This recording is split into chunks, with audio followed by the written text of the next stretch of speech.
Good morning, good morning, good morning. Sunday live stream. We are live. How's everyone doing to this afternoon or this evening? This morning. It's wherever you are, right?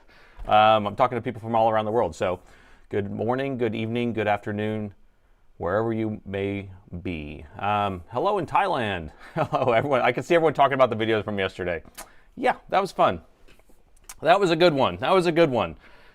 Pretty crazy. If you didn't see the video that I posted yesterday, the gist of it is I had a company that's actually they were local here. They brought in a laptop that the motherboard had blown up on, and their drive was BitLocker encrypted and could not get the key no matter what they could do, or they couldn't find it. And they needed me to fix the board, and then the board blew up in front of me even more. Fire and flames came out. But I was able to kind of figure out how to access the data. So you'll have to watch the video if you haven't watched it. But it was pretty tricky, pretty wild ride. I was on the edge of my seat the entire time too. So, and I had to actually sit through a lot of that, the CMOS resets and all the different things, and I was able to skip ahead for you. So you got to at least get the abridged version of it in order to get it through. But hello from Romania. Hello. Gosh, all over the place. The BitLocker repair was a miracle. Genius repair. Great idea. And I pulled it off. Now, I don't know if this works on other boards. I don't know, because a lot of the other Dell boards don't even use a separate TPM module. So this was an older machine that had that. A lot of them are using PTT, which is Platform Trust something. I don't know. It's Intel's version of the TPM, and it's built into the ME region, I think, but it's on that on the BIOS chip. So tracing the BIOS chip doesn't usually work. Hey, looks like we have a something going on. Yeah, some new emotes just got unlocked on Twitch. So, yeah, you saw the smoke. Yeah, it was a big pile of smoke. There was fire. I wish that the microscope was like right on where it exploded, but no big deal. No big deal. You can't make things happen twice. So hello from Indonesia, Holland, Pittsburgh, and France, Italy. And Rapper just joined our Twitch with a Prime sub. Thank you for that. Looks like we do have a hype train running on Twitch, so go ahead and do all your subbing and all that stuff. I'm happy to report that I replaced my tablet over here with a Fire tablet. I actually had one at home that was sitting around. So let me unplug this. Look, I can actually move it without it shutting off. So this is what controls all my cameras, okay? It's just a tablet that's running this program called MicroDeck. It's free, it's open source, and you have a PC interface, and then this is just a wireless. You can load it on a phone or a tablet or whatever, and it allows me to control the scenes. So say I'm just pressing here, and I can program whatever I want. Microscope, there's my thermal camera, and here's my wide shot, see? But anyway, my old tablet I was using was about 10 or 12 years old, and the charge port was all messed up on it, and the battery was dead. So if I moved it, it shut off, and it pissed me off really bad. So I found a Fire tablet sitting around the house. Doesn't need much to run this, so we won't have that issue anymore. So, hello from Brazil and Portugal and Sweden. Smoking yesterday. It was smoking. New Zealand. Hello from Uranus. I know where that is. Yeah. Hello from Scotland and Morocco. I feel like there's a lot of people here from all around the world. Did I have a bourbon and cigar the other night? I did. I literally did. So I went home. I didn't take any more pain pills. I took a couple bourbons and had myself, I didn't have a big cigar, but I had a smaller cigar and sat outside, and it was beautiful weather and just enjoyed myself. And yeah, so it worked out really nice. Hello from Tanzania. Let's see, where else? Good morning, Nate, Roman says. Okay, hi, Roman. Welcome. Welcome. That was very sick. Very cool. No more tablet dying issues. I was getting very tired of that. You need a fire extinguisher. I do have a fire extinguisher somewhere. Oh, no. If I don't even know where it is, then it's going to be kind of hard. Santa Claus. Woohoo. Hello from northern Norway. Ooh, it's cold. I think I'm Norwegian. I think I'm part Scandinavian and Norwegian. Hello from the Netherlands and New York and Las Vegas and Philippines and Canada and all sorts of places. So, hello, Doc. Are you still in the hospital? Did you get your back all fixed up? My back with my tablet. No. I fixed the battery port, and I think I can do it. Let's see what else we got here. Canada. One thing I want to talk about is I watched Soren. Soren, I guess, had electronic repair school. He had a separate live stream. He has live streams on on Sundays mornings, and he had a second one. Hey, we got a new donor board member. Thank you, Greg.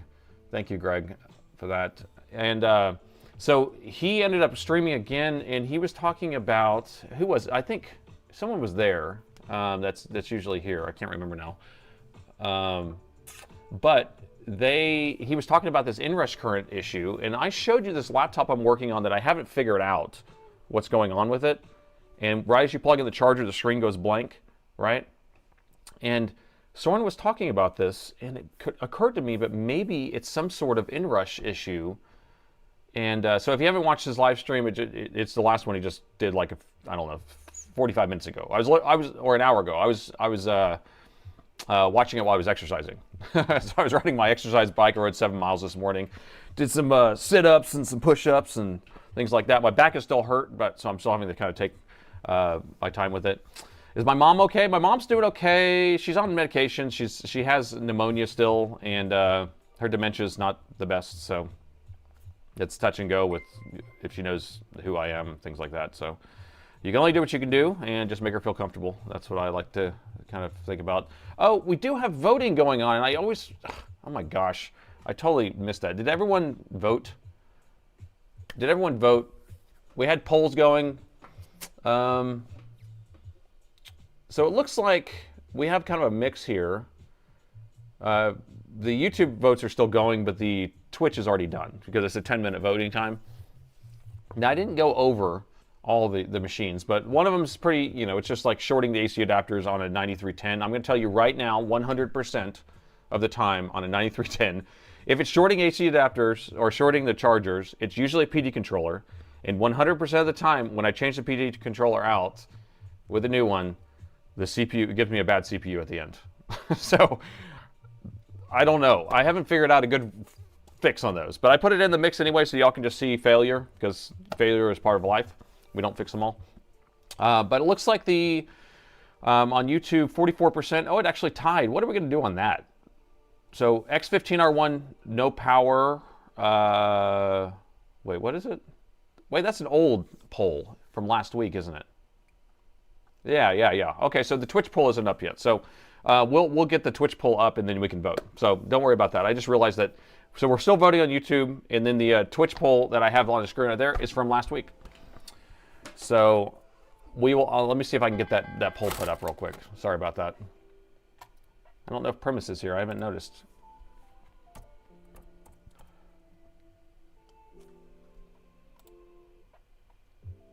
That's funny. All right. I have to copy and paste some stuff in here, but give me a moment, and then that way we can start Twitch voting. Dennis, thanks for the 15 Canadians. Sven, thanks for the coolest fans member. Welcome.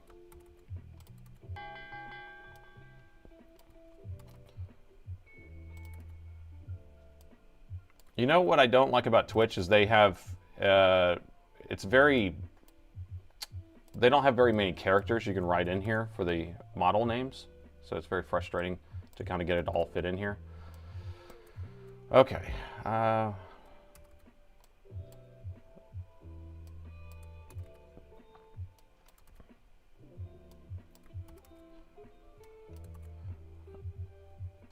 All right, Twitch poll's up.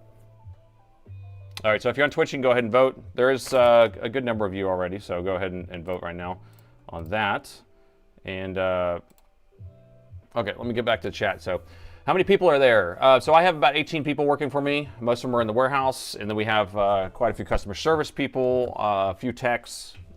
Repair is a small portion of my business. It used to be about 3%, and now we're about 7 or 8%. It's obviously growing because YouTube, everyone just starts sending me crazy stuff. So, but I used to actually have about 20 something, 24, I think I got up to 23 people, and that was like maybe before COVID actually. But I don't know. I don't need that many people. I don't need that many people, except for the crazy repair amount. I have so many repairs right now that, yeah, maybe I do need more techs or something like that. But techs are hard to come by that are like really competent or not too egotistical. This is what's crazy about techs. If you have somebody who knows a lot, then they'll be receptive to learning. But if you have someone who thinks they know a lot, they are not receptive to learning. I don't know what it is about it, but it's like you can't teach somebody who already thinks they know everything, if that makes sense. You know what I mean?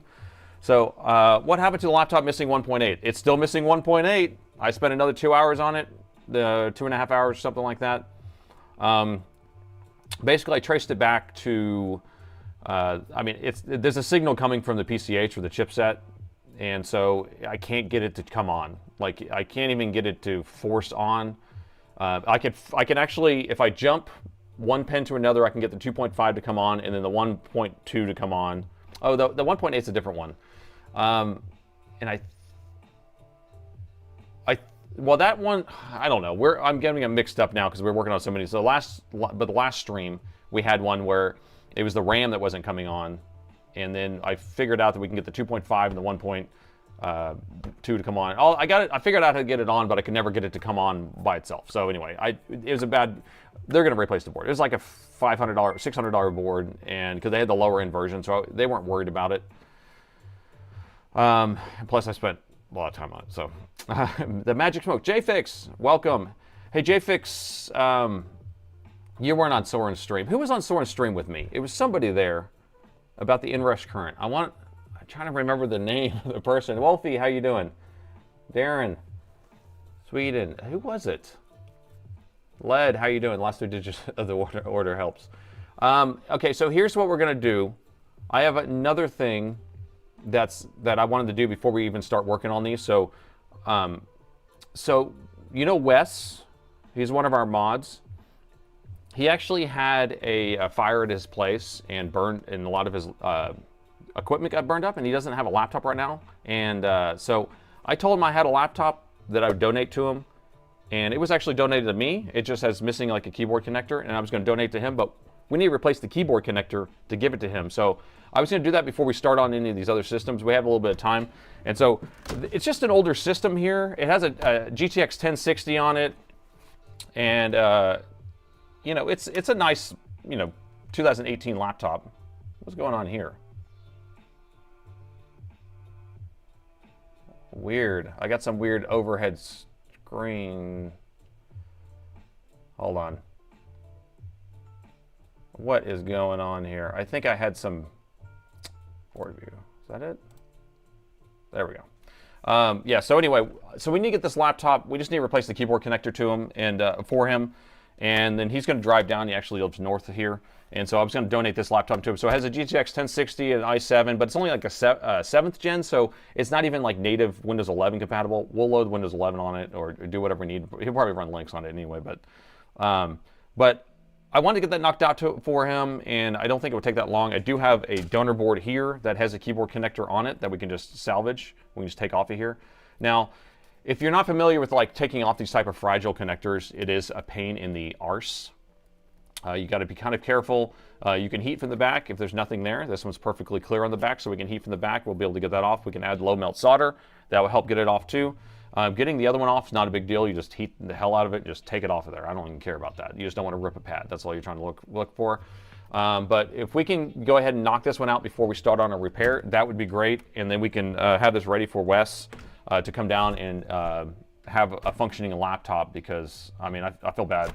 I feel sorry for him. To have a fire local in your like shop, and it just burned up a lot of the equipment that he had. I don't know the entire story, but yeah, I'm definitely feeling for him. So I figured the community would love to do him a solid and get him a new laptop. Well, functioning laptop. I wish I had something newer, but I don't have anything newer that I can give him. The battery still functions on here. I can feel a little bit of swelling going on here.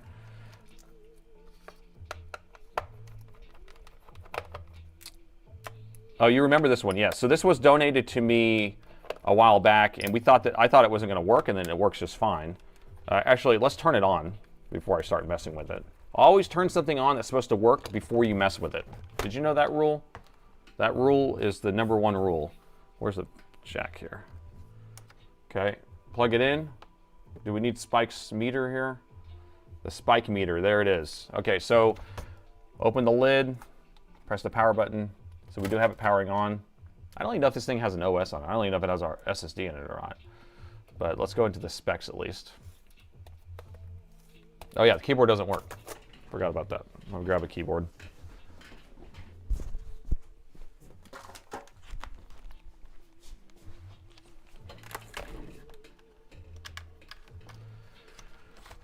Always fix it first for Wes. That's right. Wes is a good guy. All right, so let me reset this.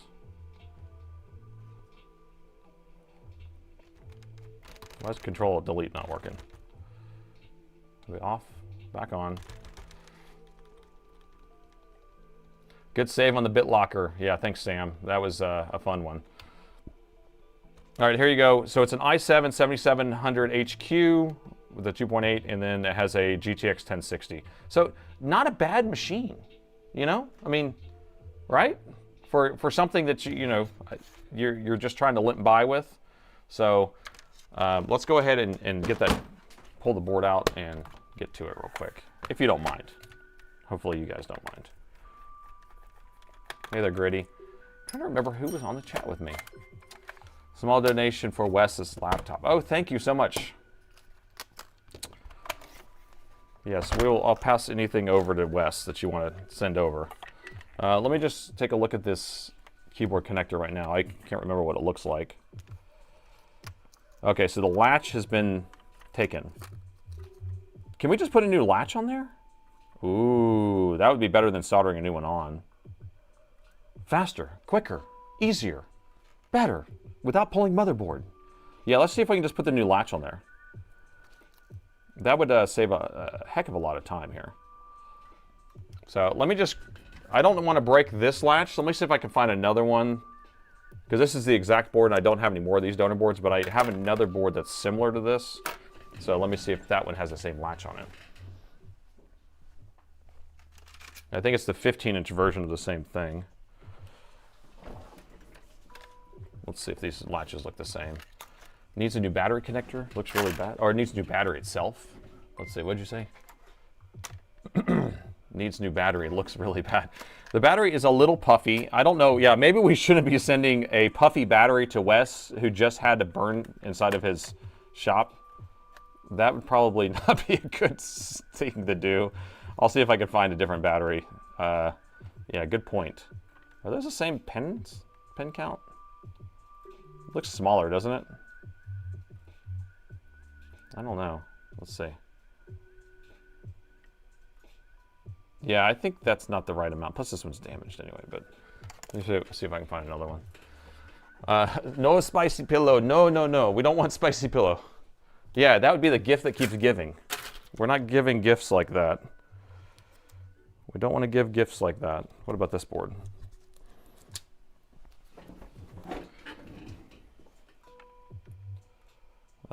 That latch looks totally different too. Or we can just take that latch off of there, wing it. We might have to just take that latch. Let me compare it to the one that's already installed.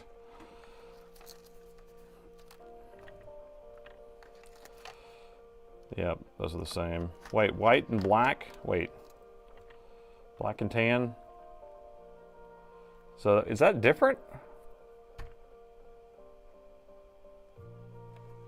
I mean, it's a different color, but does that mean something? Different manufacturer then? BitLocker video was good, sir.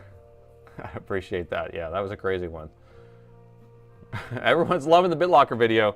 Yeah, it's gotten like almost 100,000 views overnight, so that's pretty crazy. That's like one of my top videos ever, so. All right, let's see. Replace the battery. I'll have to see if I can find a battery. Finally, the chat's working now. Was the chat not working? Huh. Check if the cable fits. I'm pretty sure the cable will fit. It's just sometimes they'll have a different manufacturer latch, same pitch and all that stuff, but what will happen is that this mechanism will not fit in the other mechanism. See how that fits in there fine? I should probably check to see if it fits in this one. That would be a smart. I see what you're saying. I see what bacon you're cooking with. Okay, that does fit in there. All right, so I'm not scared about breaking this off. So let me just steal this latch off of this one and see if it can fit in that one. But I think it's a totally different style. But let's just do it anyway. For science. For science. So how many people have just replaced latches before?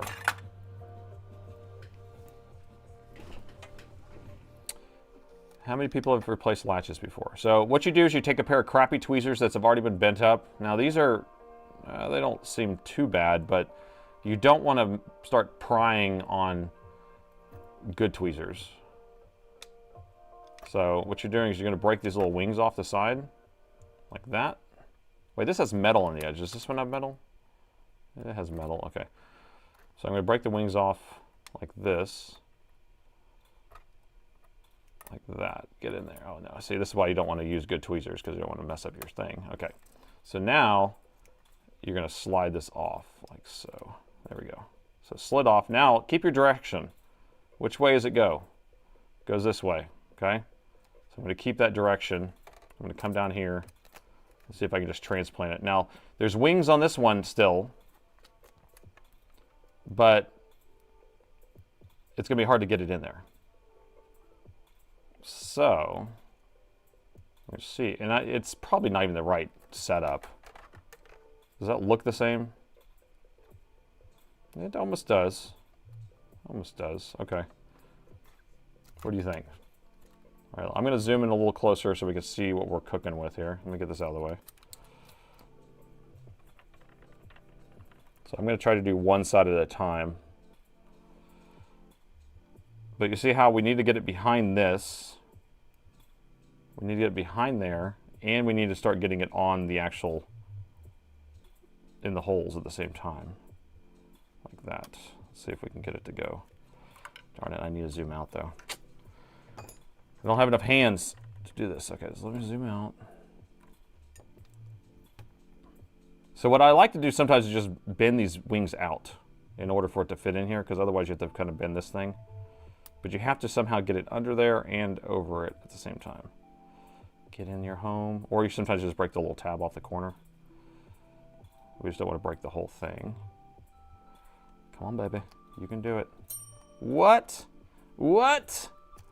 Yeah, yeah. Ooh. Ooh-wee. What we got? I didn't see it. Stand up and you flex middle out. Okay. So that's how you do it? Middle out. Look at that. That was a lot easier because this is a very long connector. A lot of times when you're doing these smaller ones, you have to kind of break the edges. So that is installed. Yeah. Let's see if it works. Cray. All right. Well, that was, what, 12 times easier than I thought it was going to be? Oh, yeah. This thing has some... The thing has a little bit of girth to it. We have a special spicy pillow storage area in our warehouse. But what's crazy is it's a pallet of spicy pillows, so once one starts going, they all start going. I don't know. That's why I got plenty of insurance, I guess. All right, let's see if this keyboard works now. That was an easy pizza. Hey, I can't believe. Okay, so to test the keyboard without booting the Windows on a Dell, here, let me get the poll off of here. We'll look at the polls in a second. Go to Asset Tag, and then there's always a text field in the Asset Tag, or there's always a, yeah, the Asset Tag is a text field. And so now, Q is working. I'm going to slide across. Let me clear all this. I'm looking at the screen, it's delayed, so let me just look down at this screen. W is not working.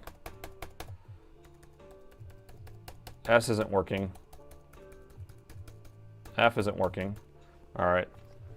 So we got some keys not working. The pizza is not as easy. But let's look at the ribbon cable and make sure the ribbon cable looks good. Because the ribbon cable looked a little funky too. And we might just need to apply some extra pressure. Under pressure. Make sure this is good.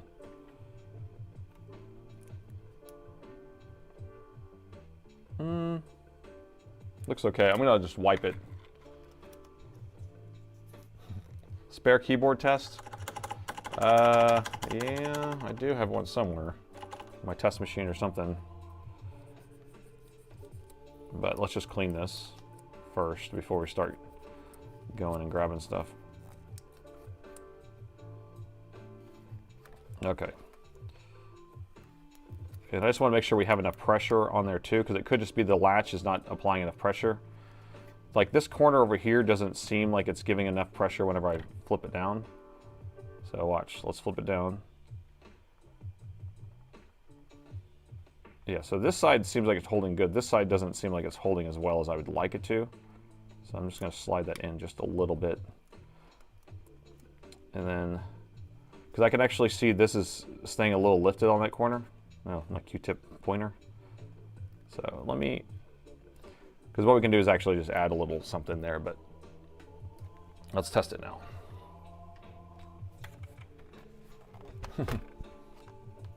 The dough is still raw for the pizza. It's a pizza, but it's undercooked. It's an undercooked pizza. We need to send it through the oven one more time. A good thing F2 works, because then I can get in here. Okay. No W still. That's a W for a win. So once we get the W, we got a win. Once we don't have the W, we don't have a win. Okay, so I'm going to hold it down.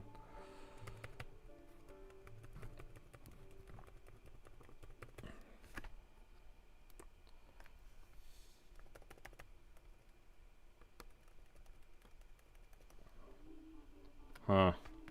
All right, yeah, maybe a keyboard then. So I have a feeling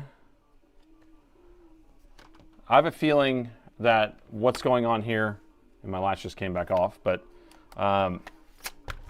the keyboard probably had some keys not working. Someone was messing with that latch, broke the latch off. So the keyboard needs to be replaced and the latch needs to be replaced. So I can do that later. Because this keyboard, you have to pull the whole motherboard out to get the keyboard replaced. And it doesn't come unscrewed. You can actually see the screws here. But so I will do that in another video. Because that's not any fixing thing. It's just changing out a keyboard. So darn keyboard. Let me make sure I have them though. Probably don't even have them. Because this thing's older. Oh, that'd be no fun. That'd be no fun. This is a 7577.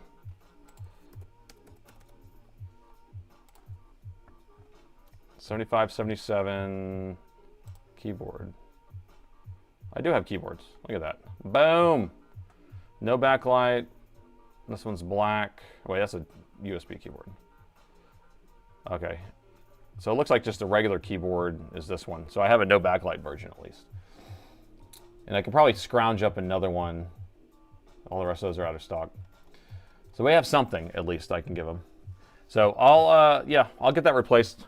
But at least we have the latch done. That's one step closer, and we didn't have to change it out. We didn't have to, we're not going to punch a keyboard.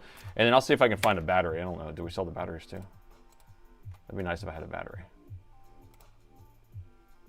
Dude, bro, look. We got batteries. It's a 33YDH. Yeah, so we have these batteries. Definitely. Yeah, I can give them a battery. Perfect. Yeah, these are brand new. But I probably have a working pole somewhere. Or that one that's has a couple of charge cycles on it. Cool. All right, well, we'll get Wes all set up.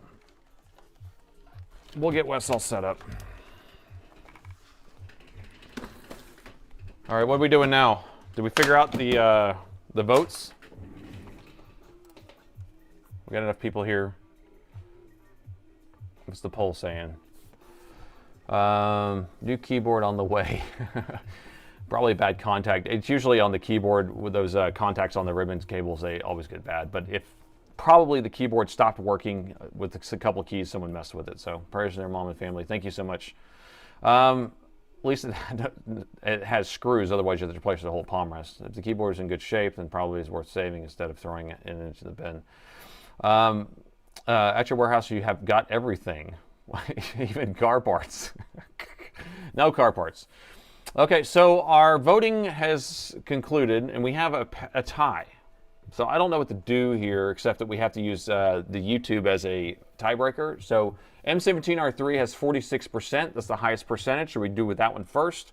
And then the next highest percentage will be one of the 40% over there on Twitch. And that would be the M18. So we're doing M17R3, M18, and then the 9310. All right? But what's funny is if you look at the voting on YouTube, the M18 has the lowest. That's crazy. The thing about the M18 and the LCD failure, it's going to be complicated. So it's going to be fun. You're going to learn something from trying to fix an LCD that's not working on a motherboard. So that would be my pick if you're running something interesting, because, you know, power rail failures, things like that, not powering on, those can go anywhere also, but screen issues are not always is like, oh, it's a fuse, just change the fuse, it's so easy. I don't know what voice that was, but that's not generally how it is. So Nate, I sent you a message with cheap laptops. You sent me a laptop? Wait, I sent you a message with worthy cheap laptops. Okay, well, perfect. I'll take a look at that. Do you want me to do it right this second or later? OLED. I fixed another laptop. Don't forget the screws. Thank you. We'll move these screws right here. Later. Okay, I'll look at it later. That's why I voted. I'm pulling my hair out. All right, which one are we doing? So we're doing the M17R3. Here it is. All right, now their note is interesting because I read their note and then I read my text notes. Okay? It's a new character voice. It's a new character voice. I don't know what the heck I'm doing. I'm crazy this morning. All right, so the customer's notes are weird. I'll let you read them, and then I'll tell you what my text note said, because these notes don't have anything to do with what I would think it would be. So, increasing severity. Okay, well then I didn't read the final line. Oh, words are hard. So, okay, so I guess this is the progression of the failure. And all right, so in order of increasing severity, an old battery needs replacement. Okay, so we'll deal with that. Left port is spotty connection, unreliable. There's no screen output, but connected to a monitor works fine. What does that mean? Connected to an LCD monitor that's on the machine itself. GPU has stuck at 300 megahertz for over a year with spotty periodic megahertz, or to normal, whatever. Tested drivers, power settings, blah, blah, blah. And then they said, notice the laptop was hitting 1890 megahertz, 1.8 gigahertz basically. Immediate shutdown in the gaming. Absolutely no signs of life after shutting down. So I guess they had some sort of, I have no idea. To me, all that stuff sounds like they're running an aftermarket charger.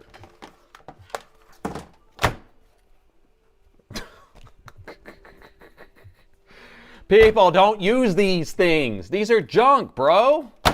God. Oh, so bad. All right. Is it real or is it fake? So today on the Is It Real or Is It Fake segment, we do have a laptop that's having crazy issues and shutting off and never coming back on. And we do have a suspicious looking charger. So is it real or is it fake? Let's see. So right now, it doesn't say Dell on it. It doesn't say anything that points to it being real in general. And it weighs about nothing. It weighs nothing, people. This thing is a joke. It's a joke. So I suspect this thing's been putting out dirty, dirty, dirty power. Like, this thing is the dirtiest. You get what you pay for. So this most likely is what caused the issue on the motherboard. And now the motherboard probably has a blown component somewhere, I'm guessing. If not, blown VRMs that blew out the CPU or something like that. All right? Yeah. 1.5 RMS ripple. You like a little ripple with your charger? Go ahead and buy one of those. Should I give you the part number so you can order it? Oh wait, there is no part number. It's called replacement AC adapter. Let's see.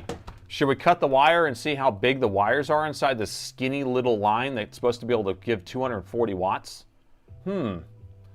Let's see. All right, now my rant's over. So in the future, check it on the oscilloscope. If we want to go down that road, we can. But in the future, if you're buying a charger and you do something like you name your laptop and then charger, and then you find a listing on Amazon for like $30 or $20, and then you find a listing on eBay for like $20 or $30, and then you find a listing on my website for like $80 or $90 or $100 or something crazy. It's because mine is a genuine OEM part that it's Dell. It has a serial number on it. It's like certified to actually run your laptop and not going to have any crazy cheap stuff.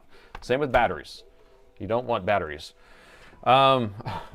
So you save about 20%, or you save about 80% buying the aftermarket, but then you have to buy a new motherboard eventually. So what's cheaper, an OEM battery or a laptop repair? I don't know. Santa Claus, new techs take a long time to get good. They are expensive, and it can be extremely frustrating to see them fail at easy, expensive, but rewarding.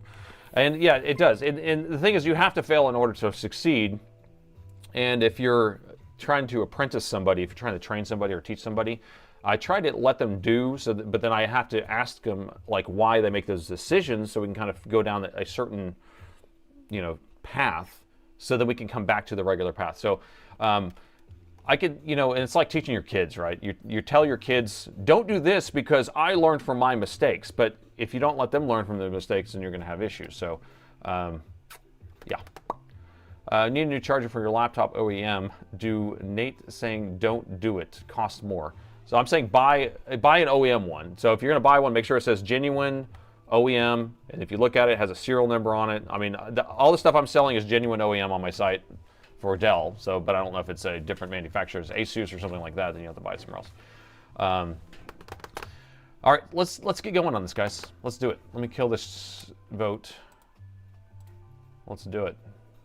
Let's do it. Got it. Did M17R3, right? All right, new date, another laptop that needs to be saved, and this time we have an Alienware M17R3. Now, this customer said that they were having issues, and it was progressing over time. They were having issues with the GPU running at full speed, having issues with the laptop running at full speed, and eventually the laptop shut off and never came back on. All signs kind of point to some sort of issue with a charger, and I did verify that they do have an aftermarket charger, so that could actually have been the cause of this, but I haven't taken a look at this yet. Let's take a look together and see if we can save this laptop. There you go. The Toy Story voice. Are you kidding me? Are you kidding me? I'm the Toy Story voice. Yeah, I guess I do too many voices. Okay. Okay, so the first thing I want to do is see if it turns on. And it probably is not going to turn on. It doesn't. Let me reset Spike. So if you're new here, here's my new power meter. I will release the code to this. My goal is this week, and I'll have all the instructions on how to build it and parts to buy and all that stuff.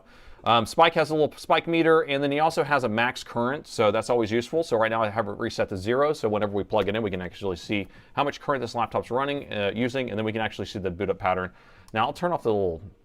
I have this also running through my other power meter, and so it kind of uses some phantom power. That's why that was spiking like that, so to actually set it flat there. All right, so we're going to plug it in and see what it does. All right. There's the plug. Okay, 3, 2, 1. All right, so it went to 0.02. So we had a little inrush for a second, came back down. Spike, spike, spike. Grady says spike. Thanks for the bits. So it inrushed up, and then it came back down. So it went to 0.07, so you can see our max, and then it's resting at 0.01. Now 0. What's up with that? What is going on here? It actually should sit at 20 milliamps, and now it's kind of moving around. We haven't done anything. Now I do want to close the lid and see if the Hall effect sensor is going to trigger something. So it did come back up and went back down. Let's open the lid back up. Nothing there. So I'm just kind of paying attention to this. Now you see the patterns kind of repeating there. That may have something to do with the lid closing or not, but we can pay attention to the patterns on spike there. Now I haven't pressed the power button yet. I'm about to do it. I know. It takes a little second here, but this is all, I'm kind of using my, investigative skill to see what it's doing. So now let's press the power button. Okay, so what was that? That went up, bump, bump, bump, went back down. What was that thing? Is that my power button press? So let's do it again.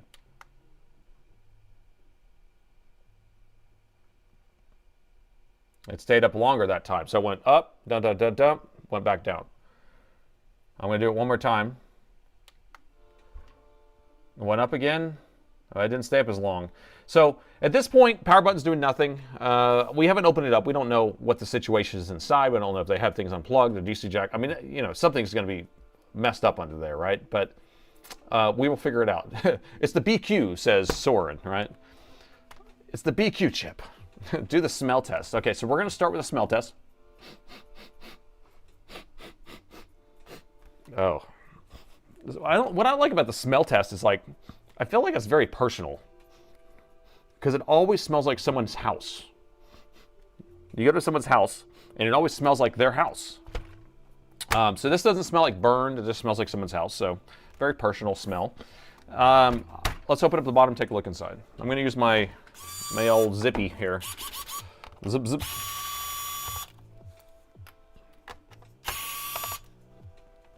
Bad power rail, 1.8. Okay, that's your prediction.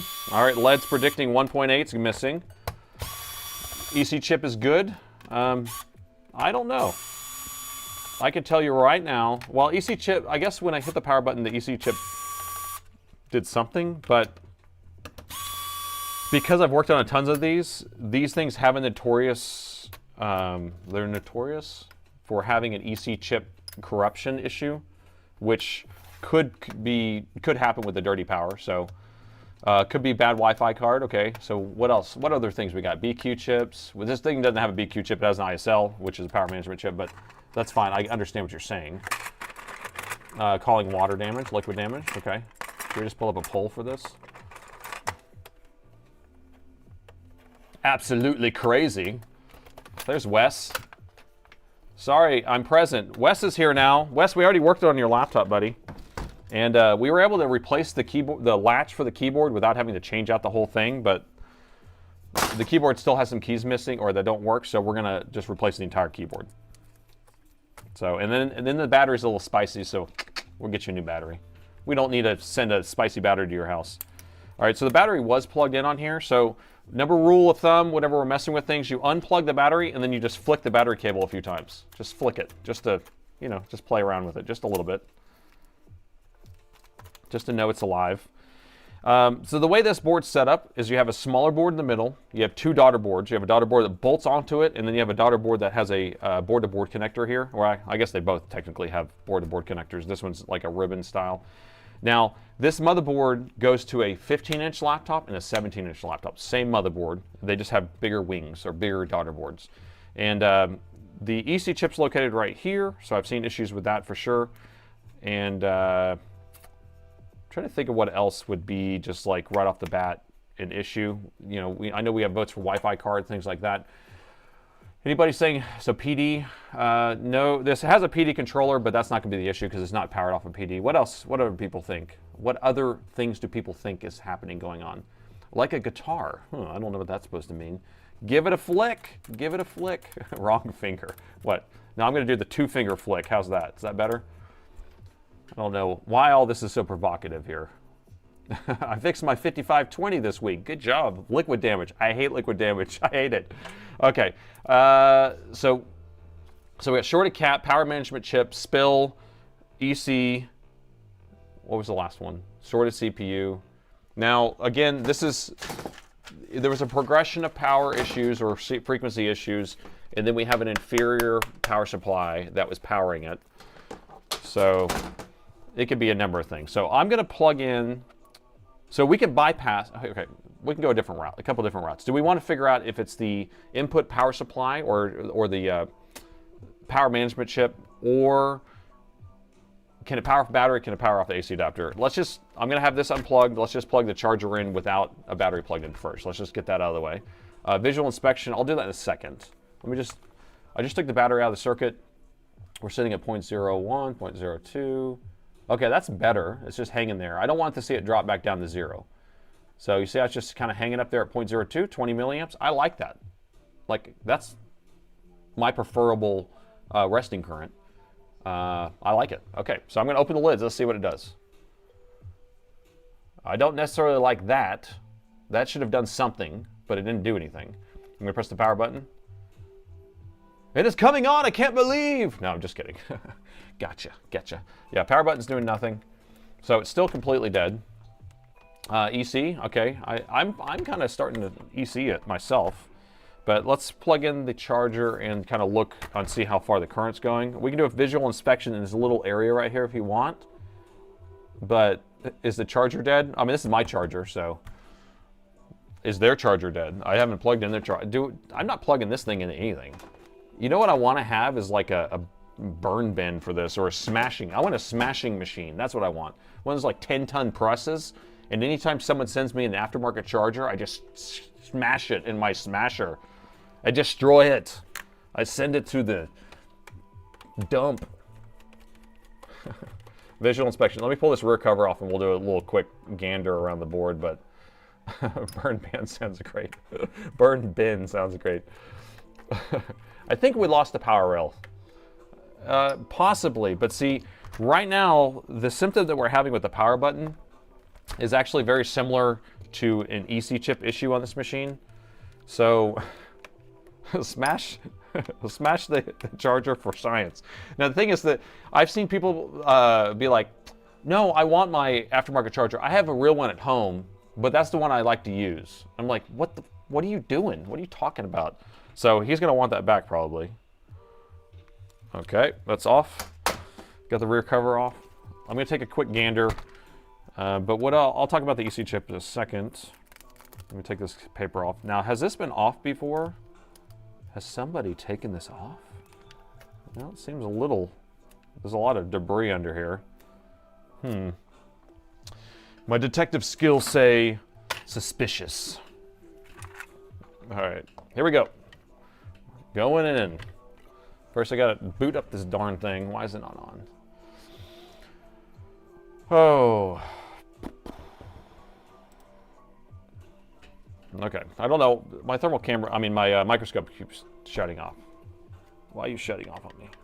Because I don't move. I thought I'm very animated. I think it's because this is in my way. There we go. I got a motion sensor on my microscope. Okay, I'm gonna start on this side of the board. So like I said, there's a daughter board on the side. This is going to be the Ethernet. That's a USB port, audio chip. Just to look for anything messed up here. Usually these don't blow up. There's where the SSD plugs in, mounts there. We can actually isolate the motherboard from the daughter board by just taking that little board-to-board connector off of there. But if we keep going over here, here's where the DC jack plugs in. We're going to have half of it's going to be the positive, half's going to be ground, and then we're going to have a PSID pin. I don't know which one's which, so we'll have to measure that in a second. That's going to come through these two MOSFETs in a pair. Then it's going to go through these two in a pair, in parallel. And then I think it goes through this one too? I can't remember at the end. But this is the current sense resistor for charging the battery, I think. And then this is, no, I might be getting this stuff mixed up. Here's the battery connector. And there's our power management chip. It's a 9241H intercell. I don't see an issue here. There's nothing burnt. So we'll have to check all those. Here's our EC chip. So what I was talking about, the EC chip having the similar issue what we're going on right now. When we plug in the power, the LDO will come on. So linear voltage regulator right here, this 3.3, power that. And then it will, all the power supplies actually come up for a second, not all of them, but the 3.3, the 5 volt, and the 1.8, those will all come up for a second, shut back off on this machine. And then this will trigger them on when it's time.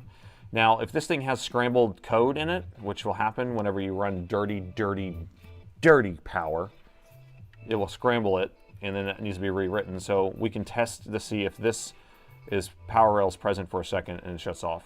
Or maybe over here, actually. I think I test there, usually. But we can always reprogram that. There's a little power switch. I love that they always put a power switch on there. All right, let's keep looking around. This is just sticky, by the way, all this junk. So I don't want you to think that's anything bad. What else are we looking at? So here's the STM32 that runs all the Tron lights on the machine, which is the Alienware prettiness. Alienware prettiness. Here's the back of the GPU. There's the LCD. That's a Tron light right there. This is the RAM that's built on the motherboard, DDR4. This is a 10th gen, I think. Oh, that looks okay. See a little fuzzies going on. So I don't see anything obvious there. Let me just go to this daughter board. Here's our Wi-Fi card. Now, who thinks it's the Wi-Fi card again? Who is it? Most people? Most people. There's so many people that think it's the Wi-Fi card. Here's another NVMe slot. It's just going to be a 2230, so you can actually run 3 drives on this machine, which is nice, very nice. And here's a couple more USB ports. So we can always isolate that. This is where the power button plugs in. If you don't think the power button's plugged in, it's plugged in. There it is. All right, so we circled around. Now what? What's the next step in this? It's always the Wi-Fi card. So when you're trying to diagnose something that has no power, you plug in the charger, nothing's happening. What do you do next? What do you do next? Well, you have to figure out where the power is going. So you start where the power comes in, you follow it and see where it stops, okay? So if we have the power coming in through our DC jack here, we need to see how far it goes past this, right? So if it's not even getting to these MOSFETs here, then we can't proceed. Right, PQB6 looks damaged. Okay, let's see PQB6. PQB6. Thank you, Santa Claus. PQB6. PQB6. Is this guy? This one? Let's go in. Dun-dun, dun-dun,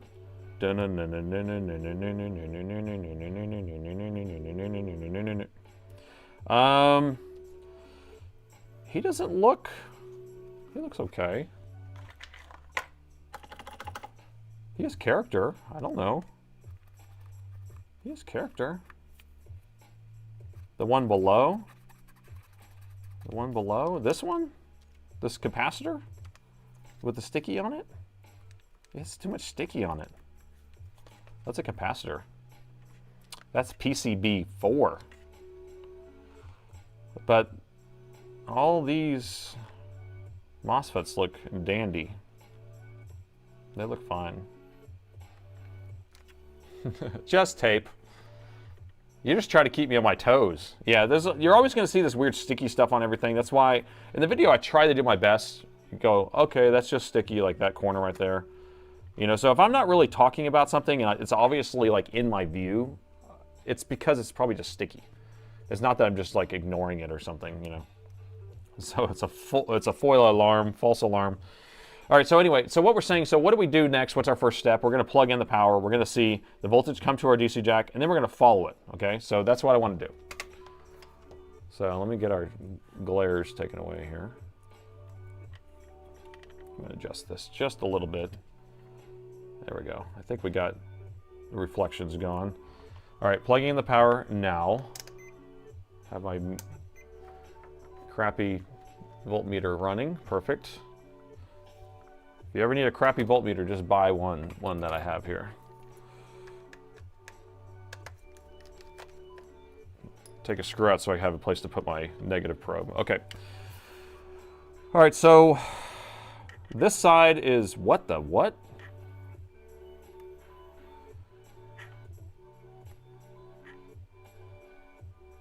Did you see that?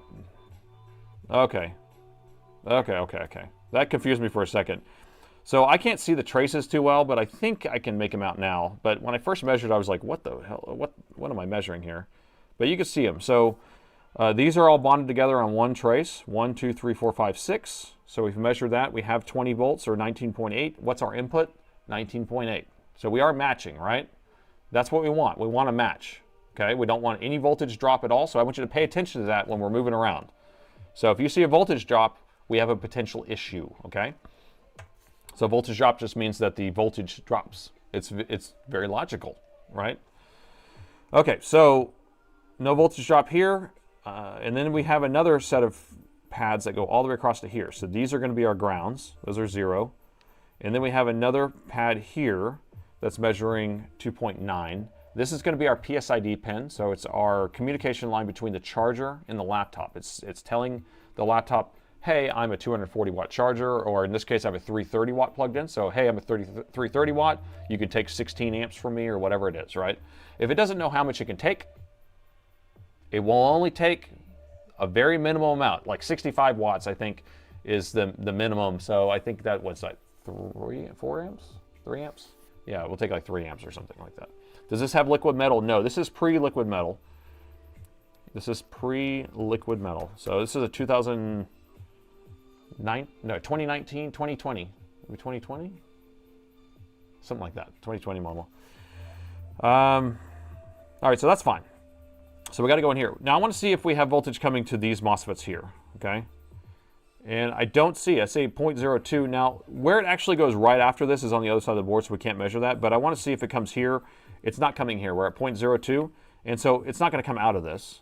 And it's not going to come out of this, right? 0.02, and it's not going to go to this main power rail right here, right?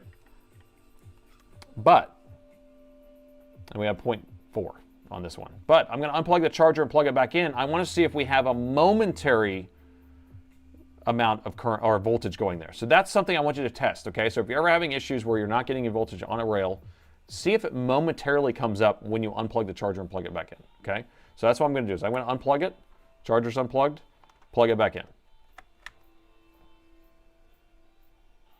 So we got 12.5 momentarily. So this, because this is the current resistor, current sense resistor for charging the battery, so which is 12.5 battery. So I'm going to come back over here to this MOSFET right here on this output, which we don't have any. We have, it's actually capacitors going back down. Now, if we had a short on this, it would be 0. It doesn't. So I'm going to unplug it again. I want to see if we get up to 20 or 19.8. Now we're only going 12.5. Maybe we should check this side then. See if we can get 20 here. There we go, 19.8, and then back off. What is that telling us? Maybe it has COVID. That's what it tells us. What's up, POTS people? Bondo, thank you. Nearly 900 people. Oh, wow, we got a pretty good turnout this morning. All right, so just to recap a little bit, just to kind of understand what's happening here. So I'm going to zoom out just a little bit. So we have our DC jack here. This actually goes to the other side of the board. Let me grab a board so you can see. I hate whenever it's hard to show you whenever the board's not out, but that's why we got props in the house. Props up. So this is the same board right here. So everything's unplugged, so I can set it on top of here without sparking anything. Actually, I'll just move it out of the way.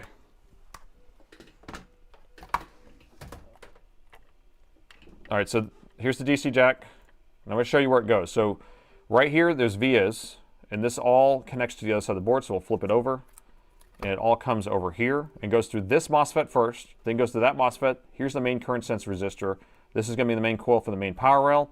And then this is actually a charge coil, and these are going to be for the battery MOSFETs. And then after that, these are the, or maybe these are the charge coil, I can't remember exactly, but then it's going to have 20 volts here on this side, then it's 12.5 on this side because it has to charge the battery. So irregardless, or regardless, is it ear or not? Whatever. It's coming up momentarily. And if we were on this side, we would be able to measure right here. This is the DC jack going in, coming out. No, this is the DC jack coming in, going out, then going into this one, then coming out of this one, coming into this one. And then this is going to be our main power rail that's going to go off to everything else. Okay? Regardless. What's the irregardless? Why would I say ear? Why? That's like the of it. It was the not. I don't know, man. Words are hard. Any smoke yet? No. Thank the I don't know. Thank the board gods. Okay, so here's what I want to do. These are the other two power rails that I want to check on. We have the 3 volt and the 5 volt, or the 5 volt and the 3 volt, whatever. And they only can really be measured on the other side of the board, but we could check over here, I think, on these MOSFETs to see if the 3 volt and 5 volt are coming up momentarily also. Now, if they are, then it's just an EC issue, and we're done. We just flash the EC chip, and this thing will turn back on. And we tell him to never, never, never, never, never use a cheap AC adapter again. But the reason why this could probably be it is that we have, I was like, this board's all messed up. That's because this is a donor board. The EC chip's right here, and it has a loop of code that's running like this, you know, just like a Arduino basically. And it has a bunch of GPIOs that it's reading from, and if the code gets corrupted, it starts crashing and it's not able to finish its loop of code, or it has a bit flip or whatever it is going on, and we just reflash that and it fixes the issue. Usually the chip's not bad at all. But this is how I test it on these machines. There's certain machines that have this exact same issue. The power supplies come up momentarily, shuts off, and that means that it tested the power supplies, then it's the EC's fault, or it's the EC's responsibility to have them come on. So let's just figure out if we're getting a 3 and 5, and then we'll just flash the EC. And it's so much fun, because everyone's seen me do it a million times. But it's all about the diagnosing. That's what we're talking about here. Because you have to kind of figure this stuff out as you go. Cheers, cheers, cheers. Hey, thank you. Thanks for those cheers, those bits. Those bits. All right, so we're going to see if we can get a 3 volt or a 5 volt off of there. So I'm going to unplug, plug it back in. We've got a 3.4, and then I'm going to unplug, plug back in, and we got a 3.4. Well, I don't know if I can measure the 5 on this side then, but we at least know that the 3.4 is coming up. So I'm going to say, I'm going to jump straight to bad EC chip. Does anyone want me to, or does anyone go against what I'm saying? Let's do it like that. Does anyone say I'm a fool?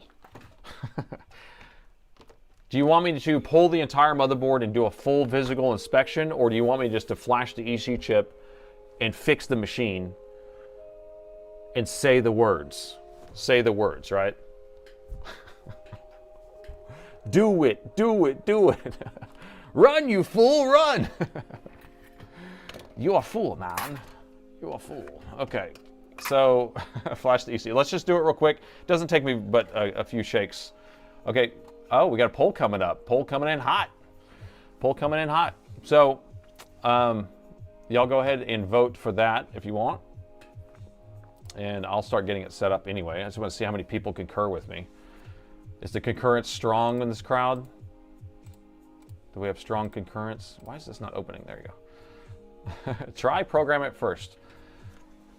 Full physical inspection. For the hidden stuff. Okay, so we have to pull the entire motherboard out, take the heatsink off, rethermal paste, do all that stuff. No light codes for EC corruption, correct, because the EC is what's responsible for running light codes. You see how this works? Without the EC chip, this entire machine's dead. Now, if you're flashing a BIOS on one of these machines, you'll see it go through like flashing BIOS region, flashing ME region, flashing all this stuff. And whenever it goes to flashing the EC region, the fans go on absolute full blast because it's like, do not shut off. Whatever you do, do not shut off. It's like praying, don't shut myself off.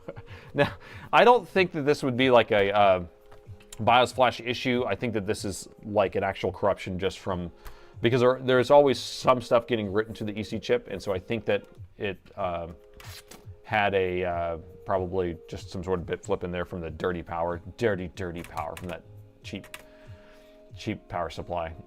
I trust Nate's judgment. Thank you there, Omega. I would start with at least destructive repair, which is good, yes. Because if we can just flash the EC chip in a couple shakes of the lamb's tail, it'd be quick, right? It's so quick. But you notice how many repairs end up being like firmware related? A lot of these live streams, and that's why I try not to post too many videos that are all like that. I gotta find my cheat sheet for this machine. Where's it at? Where is it at? Is it this one? I think it is this one. Let's see. All right. So this is gonna be hard for you guys to make out. So I had somebody send me a new cheat sheet for this area right here for my EC programming, but this area right here, I need to print a new one of these. And I'll show you what I mean, because this one's complicated. So if you've seen me flash in the past, I just use the debug header. This machine does not have a debug header, and you can't program through the keyboard header. Hooray! Right? It's just it's not there. It's not. You're like, why? Why put one on there? Why make it easy for anybody to reprogram the EC? I don't know how they're supposed to program these darn things otherwise. But what we got? Crazy Nates. I think that kind of speaks to the good design of most problems can be fixed with software now. That's right. That's right. Or the hardware manufacturers giveth and the software manufacturers taketh. All right, so here's our EC chip. So I want to show you where the pinouts are. Where's something to point with? Where's something to point with? There we go. It looks really complicated. It is. It's very, very complicated on this machine. All right, so our debug headers, they don't exist, right? So there's no place to actually just hook to anywhere. Like, and here's our keyboard runs through this MCU plug here, so there's no tied keyboard connector straight to this. So here's what we have to connect to. We have a pad here, this little guy. We have a pad here. We have, I think it's this one here, and then we have this one here, I believe. Why? Because I know this. Microsoft has announced weekly BIOS updates just for fun. Freaking kidding me. I had someone reach out to me to tell me that I shouldn't blame Microsoft for the BIOS corruptions and that it's all Dell's issue. And okay, we'll pass blame. Sure, we'll pass blame because Dell is allowing machines to be updated using their firmware that they produced without even having it plugged in the wall, for God's sake. It was like it would start flashing and when someone just shoves their laptop in the bag, right? But for the fact of the matter is that I posted a video last week, I don't know if you saw it, but there was a laptop that came in, it was bricked BIOS, right? And then I got it unbricked, I reflashed the BIOS, got it all up and running, everything was good, works good with my test machine, my test OS and all that stuff. The moment I put their OS in it and it boots up for the first time, the laptop starts trying to flash the BIOS all over again, and it starts trying to brick itself again and starts erroring out when it's flashing. Because of their OS install, still had it queued up. So who you want to blame? I don't know. It was his Windows install that did it. So I've had laptops get re-bricked 3 or 4 times in a row. So David, thanks for the resub, 3 months in a row. Okay, so anyway, we'll go back to this guy. So this one's a lot more complicated. So we have a pad here, pad here, pad here, and then I believe it's this one, I think. So let me go ahead and tin these up real quick so I have something to solder to a little bit better. But, oh, not solder to, but we're going to use our PC bytes. But I want to make sure I have something to connect to good. So I think it's, what's up with this flux? Come on. I need to get some more Black Horse. I need some more Black Horse flux. I'm getting low. If y'all haven't tried his flux, it is marvelous. And it has a really good aroma. I'm telling you, he needs to make some candles. He needs some candles. It has nothing to do with Dell. I mean, Dell made the BIOS, so it has to do with a little. I mean, you gotta put a little bit there, but it's just like the way that they're doing it. I think it's like a liability issue. That's what I'm kind of saying it is. Like they have to push it out. Like they'd rather. It's almost like triage, right? So you're trying to think. It's brick a few machines, but then save like face if there's like a cyber attack or something, right? Because maybe there's some sort of software vulnerability or something. I don't know. Don't know. All right, let me clean this back off here. Dump micro slop. You know, I mean, but we have to use Microsoft. That's the problem. I mean, there's so many pieces of software. I mean, that's why I still haven't switched them off this Windows 11 machine on the one I'm using right now. because I have to, there's like a couple of them, even using Winboat, which is a Linux kind of, it's not Wine because it's running like Windows in the background through a Docker container, and then you're doing an RDP or some sort of VNC of the app to show in Linux. So you're still running that stuff Windows native, but you're still using it. I don't know. It's hard. Wait, did we have 100% of the people said that the EC Flash is going to work and 90%? So who's that 10% sourpusses over there on YouTube that said that EC chip is no go? Who are you? Let yourself be known. Let yourself be known. Oh my gosh, you guys are crazy. Okay, let me pull this out of the way. I got to get this set up. All right, so the gist of it is we got to use our PC bytes in order to flash this EC chip. So we have an EC programmer here. Links in the video description if you're interested. I don't get commission or anything on it. It's just a link to the guy's website that I bought it from. And it's a good programmer. It's expensive. I don't know. Unless you have a business, don't buy it. Because I think you can program some of these with the T48, I believe. BIOS programmer. It's Frank. Frank did it. Windows in a virtual machine is the best. Run Windows through RDP. It's so flaky, though. I mean, I use, like, I have at home, the computer I use is a Linux computer, but I remote into my work computer here, and that's a Windows computer. And it works fine. I don't have an issue with that. Normally I would mount the motherboard here, but I don't even need to take the motherboard out, so I'm going to move these little mounts out of the way. And I'm just going to set this here. Now, this is going to be PC bytes. Again, link to all that stuff on here. I do actually have Amazon links to this, so I get like $1 or something if you buy it. But so these are like little needle points. You press them in. They're weighted, which are cool, so you can set them wherever you want, like this, and they kind of stay. And then you can hook wires to them, so then you can have probes kind of point in different areas. I used to solder onto the board to do this type of fix, and it was a nightmare. So don't do that, because you have to have really tiny wires. And so here is my cheat sheet, and let's see if you can see it. Can you make it out? Yeah, so I have KSI 5 is this top dot here. KSI 6 is here. KSI 4 is there. And then 7 is right here. Somewhere around here. I know it's one of these around here. I always forget where it is. All right? So with that said, and we don't need to do KSO 3. With that said, we're going to use these coloring. So we're going to, 4 is going to be purple. 6 is going to be yellow. And that's just for my setup. This is just so my brain can process this, okay?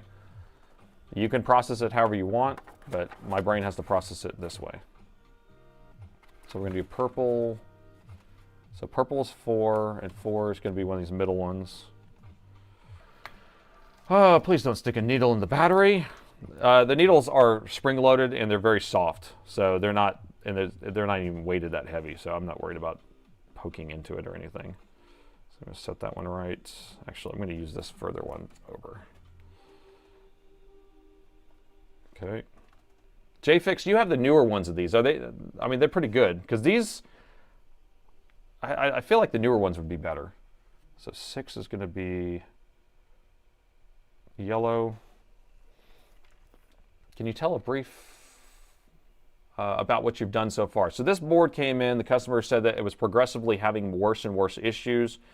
It would not run at full speed. It was like the GPU would run at like 300 megahertz, and then the CPU would kind of max out and shut off, and all this weird stuff going on. And then I guess they had some ports on the side that were messed up too, but then the machine just shut off and never came back on. And then I was like, that sounds like it could be an aftermarket charger issue. And I grabbed the charger, and sure enough, it was a cheap Amazon knockoff charger. And so at this point, the machine's completely dead. Power button does nothing, but it looks like, but all the power rails are coming up momentarily when you plug in the charger. So that is what is happening. It looks like it's a EC chip issue to me. So we're going to go ahead and program the EC chip and just kind of go from there. We always have to start at some of the easiest things so we don't waste our time. Is that a good enough explanation? Blue is 7. Okay, so 7 is down there. Okay, so I think I got them all here in general. They're not in the right spot, but we're going to do it now together. Let's see if we can do that.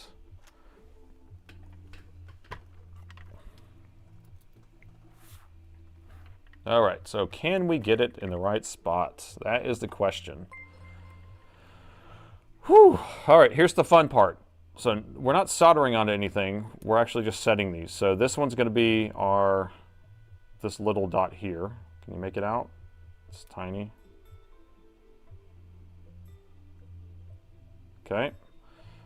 This one goes way up here, I believe, on this dot.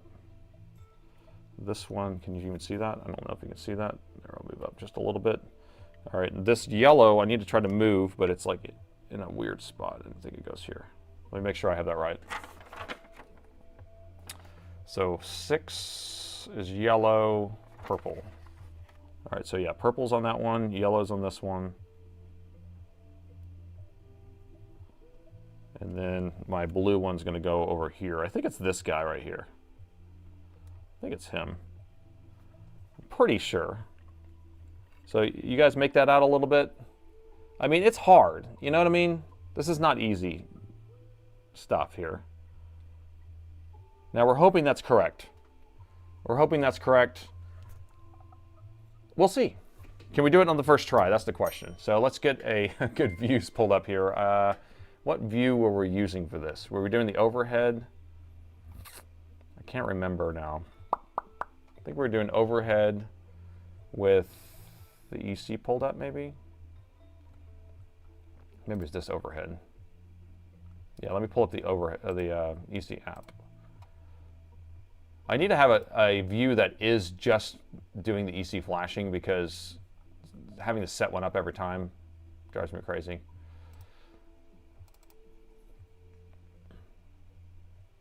So this one? Okay, yeah, so there we go. We got that. So I'm going to move this out of the way. Move this. We actually don't need that camera. So I'll slide this over. Oh, why did I slide that? Now I messed up all my points. Darn it. Okay, give me a second. I'll be right back. What was I thinking, people? What was I thinking? I was trying to get it in a better view for you instead of functional. It's going to be viewable. Okay, so that's fine still. All right, so we'll go back here. Overhead. Okay, you can see it. Okay. Whew, that was a lot of work. Okay, first I want to plug in my charger. I mean, not my charger, my EC meter. Actually, I need to ground the thing to the thing. Ground the thing to the thing. Those are the technical terms. Let's see if it's connected. Good. Okay, now we got to select the motherboard, but I'm actually just going to select the chip. It's a 9542 GF, which is the most common chip that has this issue. It doesn't matter what motherboard I'm choosing, because I'm actually connecting right to the chip itself. So I don't care about any of that stuff. I'm going to send that to the charger. I mean, to the... Why do I keep calling it a charger? I'm going to send it to the EC reader. Plugging in the power of the motherboard. And look at that. The first try. Boom! Nailed it on the first try. So I'm able to read the chip. So I did connect to the chip successfully. You guys got to give me some freaking props on that first try, because that's complicated. It's not easy, people. Except I make it look easy, I guess. So I got to save it off. Give me a second here. M17R3. Save that. Okay, so it's writing. I mean, no, it's reading right now. Make a copy. So we're backing up their original EC, which is always the best. Always the best thing to do. Woohoo! Latte flux. Okay, so now we're going to write a new one to it. And I already have a new one because, hey, I've been doing this a long time. So, you know, it's not that crazy that I wouldn't have one already in my arsenal. But let me grab it. So we'll use a newer one here. Okay, let me make sure this is the right size. 160. Okay, perfect. All right, so I just selected the file. It's writing it to the chip. It's going to verify the chip, and then it's going to save it, and then we're going to say it's good. It's magic. So we'll see. I don't know if you think it's going to work or not, but I don't know. We don't know. Well, we get picture. Well, we get power. We got some new follows. Thank you. Working with bacon grease flux. Oh, that's boom. Black Horse needs to make a bacon grease edition so it smells like you're cooking bacon whenever you're fluxing. What do you think about that? Right now it sounds like pine. It's really nice. It's very relaxing. So much you can get in your chi, right? You relax. But imagine if you were soldering and it smelled like you're making some bacon. Bacon grease, I can't believe. I'd buy bacon flux. All right, so if it don't work, reprobe the rails. Oh, I love the reprobe rails. And then reflash the BIOS again. The BIOS chip doesn't come on yet, so I don't know. We'll see. We'll figure it out. All right, so we got that good. I'm going to unplug this stuff in a good order. So right now I have the motherboard still plugged in. I'm going to unplug that now.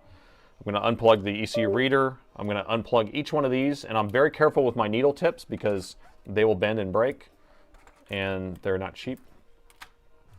They are not cheap at all. So all that's out of the way. Let's move that. Move this. Set this down nice and gentle, like. But usually I only have to do this one time, and it works. And it's either going to work or it's not going to work. How about that?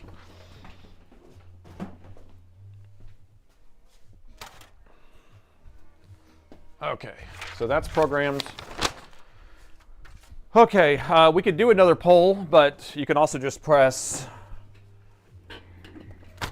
1 in chat if it's going to work, if it's going to power on, if we're going to get power. Press 2 if it's not going to work, and press 3 that I was crazy to even try it. And then press 6, 7 if you know what that means. So 1 if it works, 2 if it's not, 3 I'm crazy that I even did that and I should have just done physical inspection. I see some 3s. I see some 6, 7s. They know what that means. So who's that? We got a 5. We got 3. Dreams thinks I'm crazy. All right. 6, 7. 6, 7. All right, your votes are in. Got 420. We always have a 420. I don't see any 69s yet. Any 69s? We got a 404. No 503s. Access denied. 404 is just page not found, but there's the 69. We have a picture I can't believe. Okay, here we go. I'm plugging it in. 3, 2, 1. All right, we went to 0.04, then came back down, but that's normal because we had to fill up the capacitor. So there's our inrush spike for a second on spike. And then we have it just resting at 0.02, 0.03-ish. Now, I'm going to open the lid. Should do something different. It didn't do anything different. 200 okay. I like a 200 okay. That's a good one. All right, now I'm going to press the power button. We have a spike. We have a spike. What does that mean? So it did spike up for a second, came back down. Now it came back on again. We are pulling 3 amps, 3.85, 6 amps. We don't even have the battery plugged in. That's a lot of amps. Interesting. Depends on what's failing. EC chip is like things are registering presses and power buttons and keyboards and all sorts of stuff. Did we get a flash over here? Got something. Back off. Come on. I see activity. I got keyboard backlight. I got 7 amps. I can't believe. I got fan spin. Full blast. Come on, baby. I got a keyboard activity.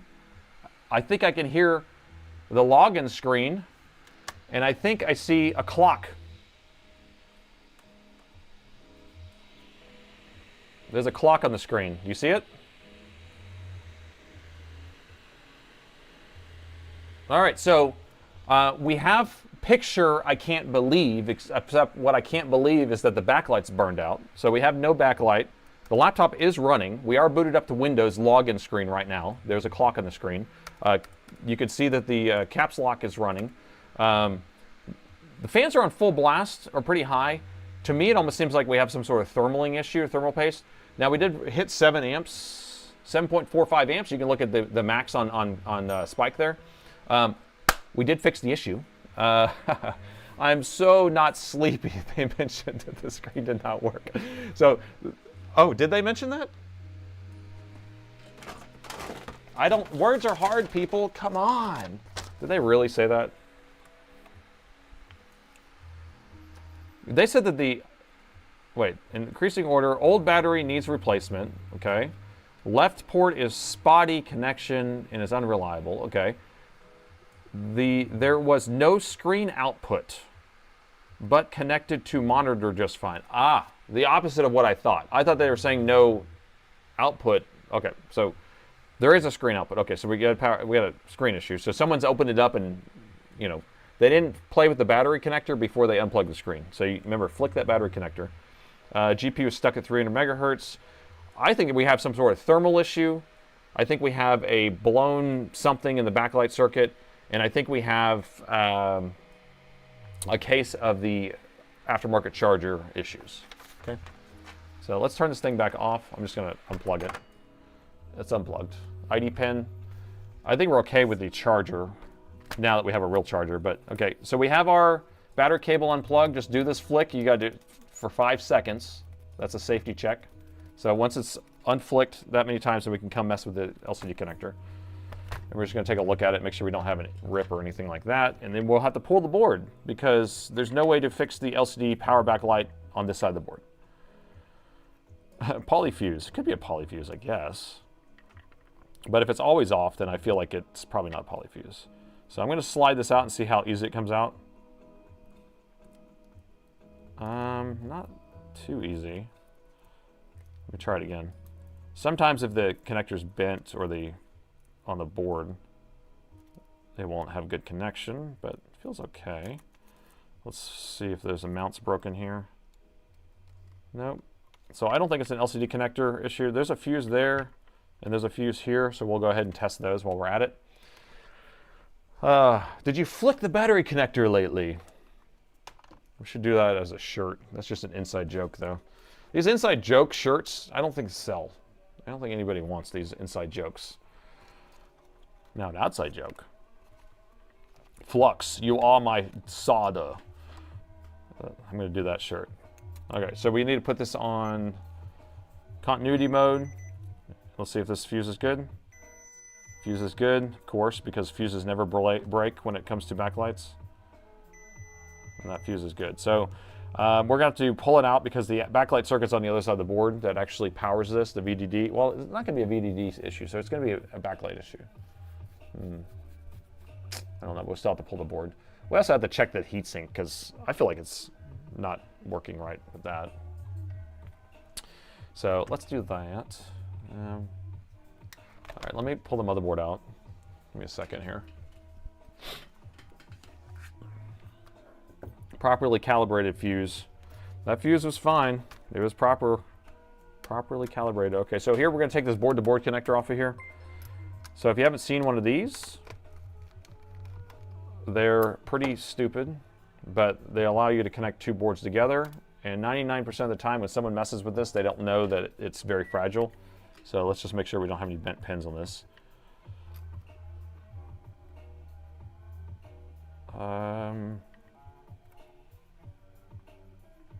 It looks okay. So a lot of times you'll see bent pins in here. And these things are like $50 because you can't get them. I have a hard time ordering them from Dell, so I can only get a few at a time. And they're proud of them. So that connector's fine. We're going to keep that separate. We always keep it separately bagged if we're going to put it away. We separately bag it and keep it safe because it will get damaged very easily. We've learned. We have learned. All right, so what are we saying? Try the screen first, test screen first? Okay, let's do that, actually. You're smart. Who is that again? Who is the smart person? Matt. Shout out to Matt. Let me grab a test screen real quick. So Matt wants me to plug another screen into it before we start tearing things apart. Now, I feel like we're going to have to pull it apart anyway, but, you know. Matt is the person of the hour, so let me grab a test screen.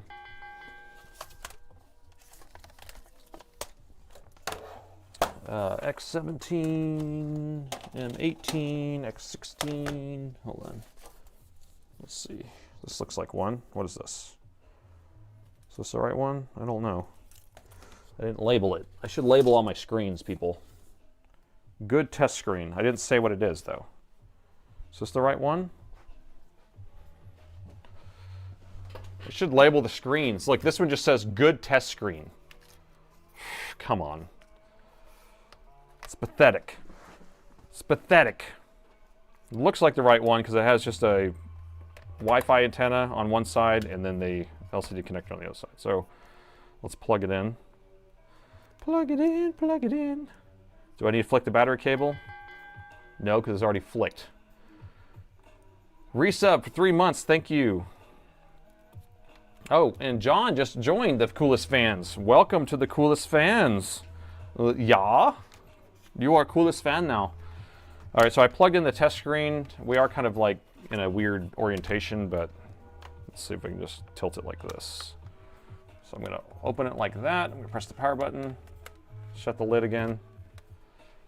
And we are turning on, right? We're turning on? No? Yes? No?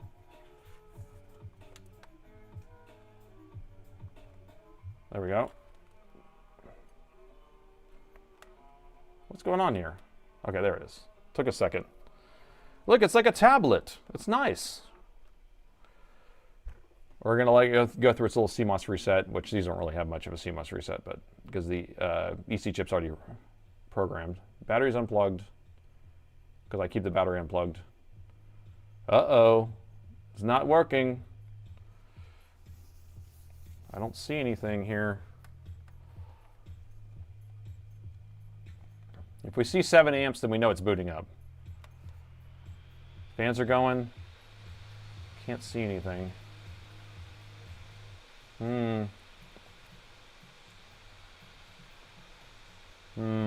Every manufacturer and model could have different blink codes, so you should check. And even like the model of Dell will have it. So I was just typing the model and then light codes. If it's a blink code, you do light codes, or you can do post codes is the other term. And don't listen to AI. So if AI gives you an answer, don't listen to it, okay? Promise me that. I don't see anything yet. Maybe it's because the laptop's lid's closed, so Hall effect sensor says turn screen off. You're smart like that. Let me turn this light off here. See if that's better.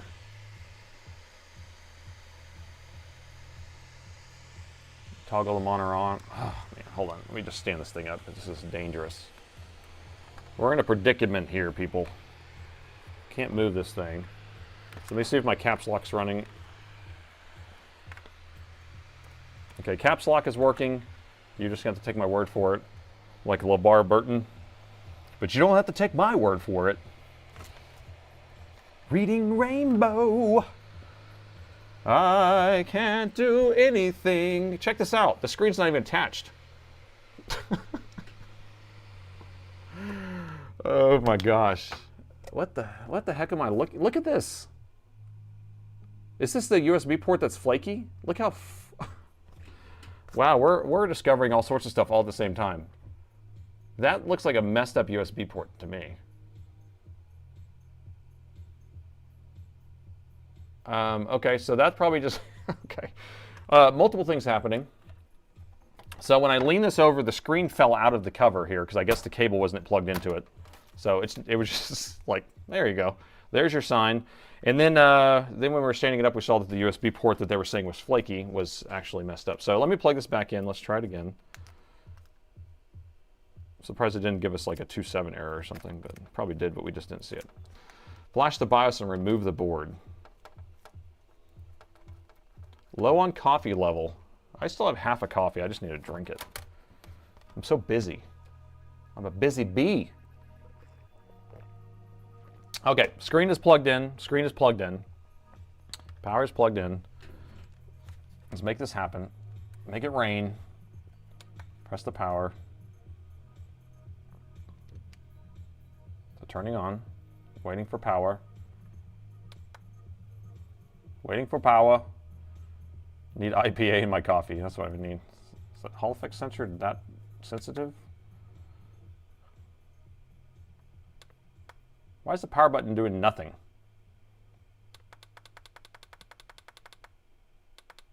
No likey. No likey. Okay, hold on. Hold on. We might have some sort of something going on. This chicken dinner is no good. This chicken dinner is hard to deal with here. Let me flip this over. I'm going to do this in a more smart way. I'm going to use my smarts to do that. Ooh, that's smart. Look how smart that is. Okay, this is the customer's screen. My screen's plugged in. Plug the power in. We'll open the lid. Now we're cooking with bacon grease. Okay, here we go.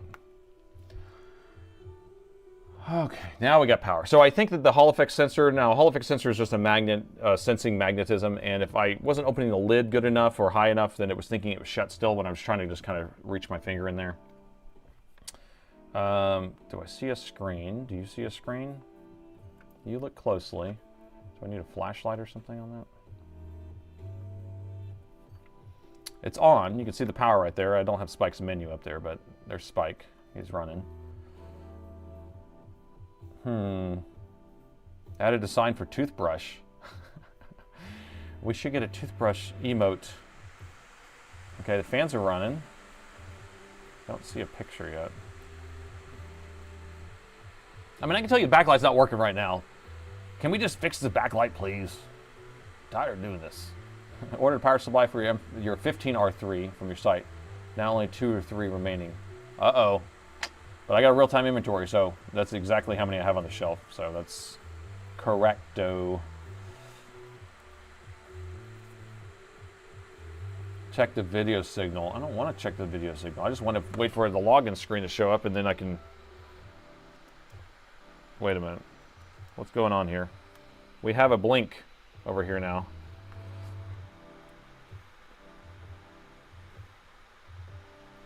Okay, start with the red.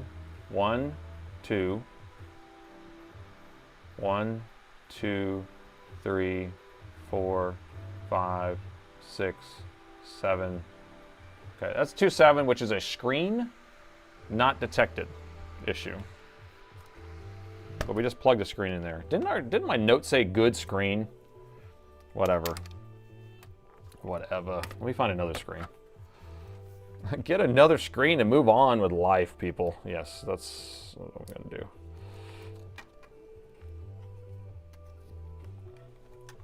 All right, let me grab a different screen. Backlight is likely not good. I think I concur. Concurrence, yes, I concur with that. Let's see. I should have another one here. I got stacks of screens here that I keep off to the side just for this particular situation. This one's not correct either. M17R5. Is that my only test screen I have? No. Here we go. Here we go. Gosh, it's stuck. There we go. I got double-sided sticky tapes. Okay, so this is an M17R3 R4 good, is what it says. And it's a bare panel, just the way I like it. All right, so this says M17R3 R4 good. And then here's our cable. And that's not the right size cable. What are we doing? What are we doing? You're messing with my emotions. You're lucky you're my boy. All right, here we go. This cable fits. This is taking too much. This is taking too long, Matt. This detour was supposed to take 2 seconds, and now it's taking like 15 minutes or something. Why are you making me detour all the way down here? I could have just pulled the board out and we could have fixed this already. This is Matt's fault, by the way. If you don't know who Matt is, he's the one who suggested us to test the screen before we move on. All right, let's plug it in now. Look, again, pay attention. Flick, flick, flick, battery cable. There you go. It's just safety first, people. Safety first. Dang it, Matt. Way to go, Matt. So I'm actually on a bowling team. I don't know if y'all know I'm a bowler, but I'm on a bowling team, and our bowling team's name is Matt's Fault, which I think is funny. Because one of the team members is Matt. And so I guess we like to blame Matt for everything. So it's Matt's fault. And yeah. Okay, that is plugged in. We need more likes, people. Yeah, if you press the like button, then we'll end up having like 2,000 people on the stream. Let's do that. Make it so. Make it rain. Okay, so I'm going to plug in the power now. I'm going to slide this guy back gently. Bellissimo. Put it right there. Open the lid, gentle-like, and press the power button. Here we go. Matt's Fault Bowling Team is a funny name. It sure is. What do you call a singing computer? Adele. That's pretty funny. It's raining. It's DIY. Dave is here. The Daves. We have lots of Daves here. Dave's here, man. All right, we got 7 amps, and we have picture. I can't believe. What? Matt, you're a genius. Matt's a genius all of a sudden. Oh my gosh, Matt. We take it all back. We take it all back, Matt. We take it all back. You're kidding me. You're kidding me. Here, I'll turn that light off for you. That's funny. That's funny. Well, Matt is an evil genius. All right, so we have picture on my test screen, which means that does he have a bad panel or does he have a bad cable? And do I care about that right now? Not really, because I'm not a screen changer outer person. I can tell you that right now. My rule is I don't open screens up because they're all glued and I don't want to deal with it. I have my other techs do that, so I just hand that off to them. So I'm a motherboard fixer. So at this point, we know the motherboard's working properly with my cable, my screen. Cheers, 100. Thank you so much there, David. Well, so let's see.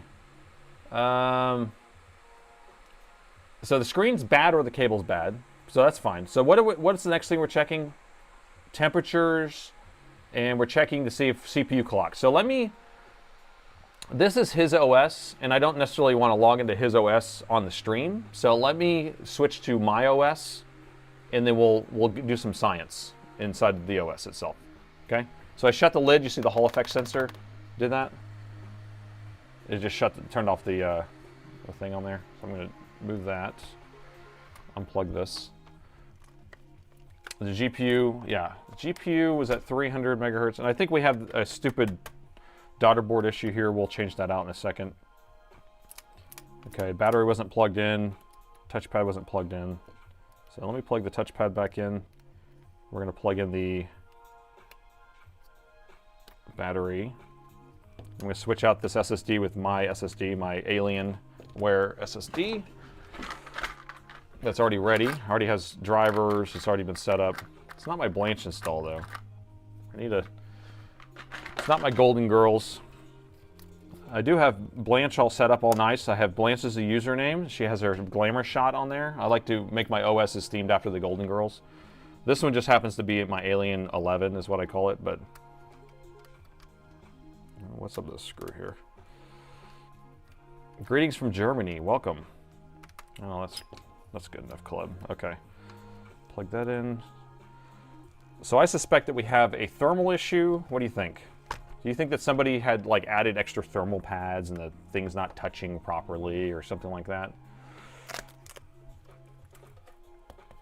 So I'm going to move this so y'all can see it really well. I'm going to zoom in just a little bit.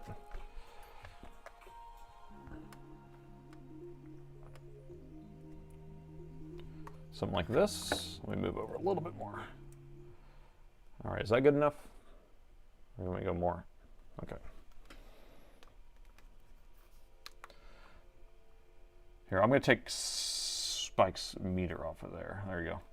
All right, so we're going to boot up into my test operating system, and then we can play around with just some thermal stuff and make sure that it's running at full GPU, or I guess full GPU speed, which was 300 megahertz is what he said it was running at. And the CPU, he said it hit like 1.8 or whatever. I mean, he was running an aftermarket charger. I mean, we can also, for science, I can show you the voltage sag on his charger. If you look at my charger, I'm at 19.8. And we're running 5 amps. So look at that 19.8. I want to see how low that gets on my charger. That should stay rock solid above 19.5 for sure.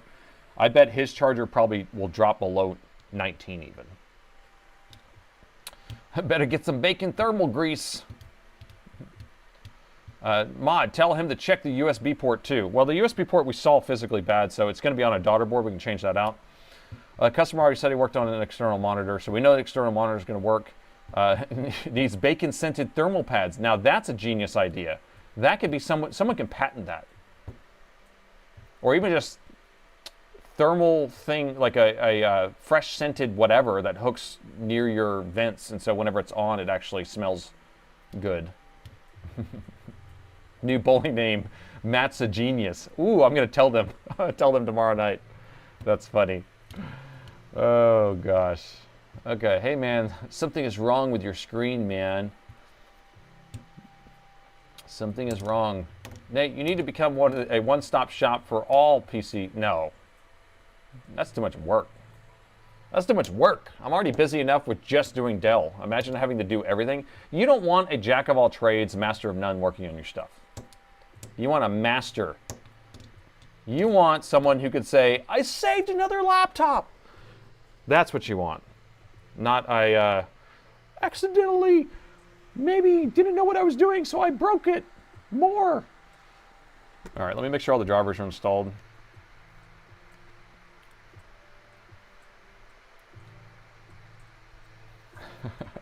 Food smells bad. All right, so we have some sort of PCI mini driver ISS issue. I think I have that issue in this OS install, so don't worry about that because I've seen that on other using this drive on other ones because I've used this on so many installs, so don't worry about that. But we do have our, because that's going to be something else related. And it looks like it's on 2070 mode, so it doesn't have the Intel integrated turned on at all. It's only using a 2070 Super, and that's it. So we're just going to hit that up, and then let's open up our thermal temperature gauge. The fans are just running. Yeah, that's too hot already, I can tell. Let me zoom in on this for you. Can you see that? So thermal paste needs to be repasted. You see all these cores just hitting 100, 100, 100, 100, and then now they drop back down. But GPU clock 1200. So Ryzen gets to 2200, 2700. It just shuts off. Let me close this out. The Wi-Fi card, bacon-flavored Wi-Fi card. Nice one, Santa Claus. Throttle it a lot. Okay, I'm going to put this... get that thing out of here. Okay. So let's start with the GPU, just to see what this does. So it's going to be 1080p test, 1080p benchmark on the 2070 Super. I suspect we should get somewhere around 100, maybe? We're getting 114 frames per second. It's hard to make out, but 115 says right here, frames per second. And what I'm looking at here is our temperatures though. So 73, I don't know if this is, I don't want to move this too much to try to get it in your view for you. Let me see if I can move this over just a little bit. Okay, can you see it better?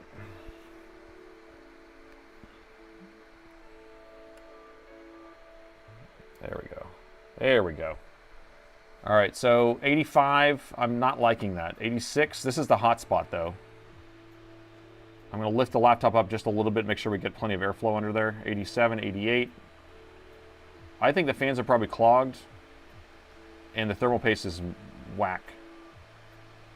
So 88, it's resting at 88. I smoked another laptop. We're not going to run it like this too long, but I just want to see where it kind of caps out at. So 73, 89, so now it's up to 89. Temperature's still rising. I'm not super happy with this, but it is running at 106 still. 110, 107, whatever it takes. I overheated another laptop. Okay, that's where we're stopping. So 73, it was 89 hotspot, 73 was our max of the resting temperature.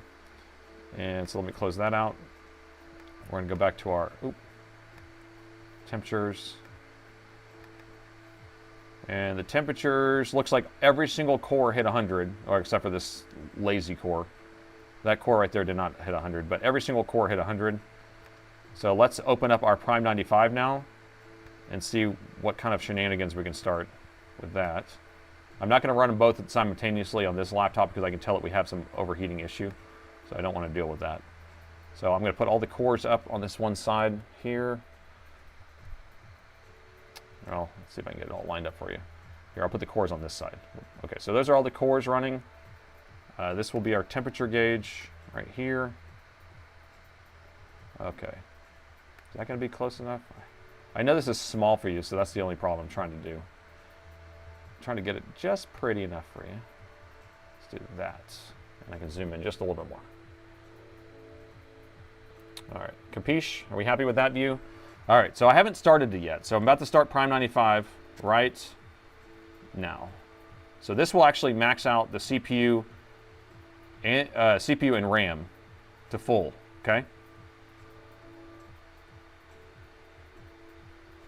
There we go. So you see every single CPU core is maxing out. You can see the RAM's maxing out to full, so it's using every single bit of the RAM. So the DDR4 is being tested and the CPU is being tested. It's running prime numbers until infinity, which is a complicated process apparently. Oh, the exhaust is going to heat up the screen. Yeah, it sure is. I have it kind of lifted up here. So where are we at? We're at 3.2 gigahertz. I'll also look at my voltage here on our spike meter here. I can't see it. On the power meter, 19.77. All right, and then if you want to see the graph there, we're only using 120 watts, so not too bad. Because we're only using about 6 amps in order to run the CPU at full blast. 7 amps, looks like. But if we use their charger, you'll see that voltage sag down. So it's right now it's like 19.7, but if you had their charger, it probably, when it starts pulling that current, it will drop down and get a little crazy. Crazy low. Okay, so we're still at 3,300 on the CPU. So it seems to be running solid to me. I think they probably have a really, really bad charger, which we're going to replace. They said the battery needs to be replaced, but maybe their charger is bad. Oh no, is this battery puffy or not? No, that was the other machine. So we're going to swap the fake charger. We're going to put PTM 7950 on the CPU and GPU. We're going to clean the fans out, and then we'll put it back together and we'll run this test again. Let's do it. Make it so. All right, let me stop this. And that's for science, right? So everyone document that, those temperatures and all that stuff. Here, let's see if we can get a screenshot of it for you. I'm going to take a screenshot of that. Well, I mean, there's not really much to take a screenshot of. Every single core is at 100%. So there you go. That's our screenshot, right? Because every single core is at 100%. We're all about fixing that USB port. We'll just replace the USB port. You can tell it's actually mangled when we looked. What about the new display? I mean, I can go grab a new display from stock.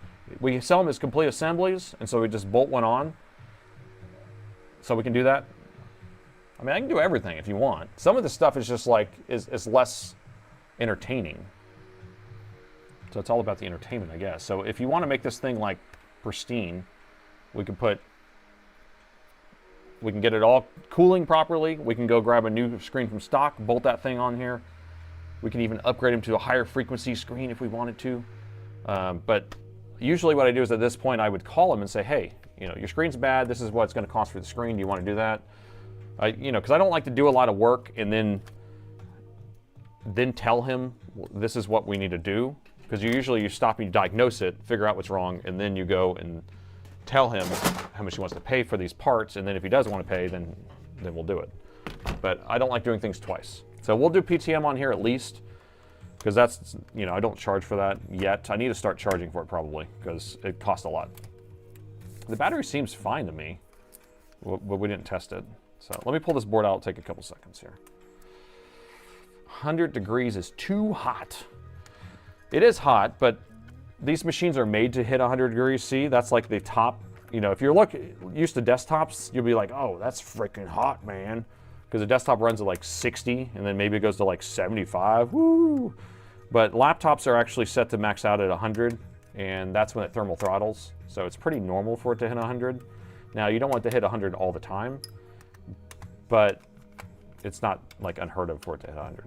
So, yep, the customer first. So I need to, now they're gonna need a new screen, so maybe they'll wanna buy the screen, but maybe they'll be like, oh, I have a new screen at home. I didn't know that was it. You know, sometimes that's the case too. So I hate to just like do things twice.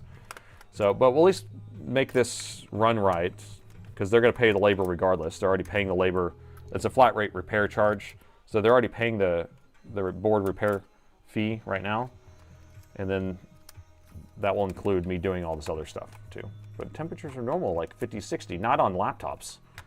Temperatures are normal on laptops right around 70 to 80, I would say.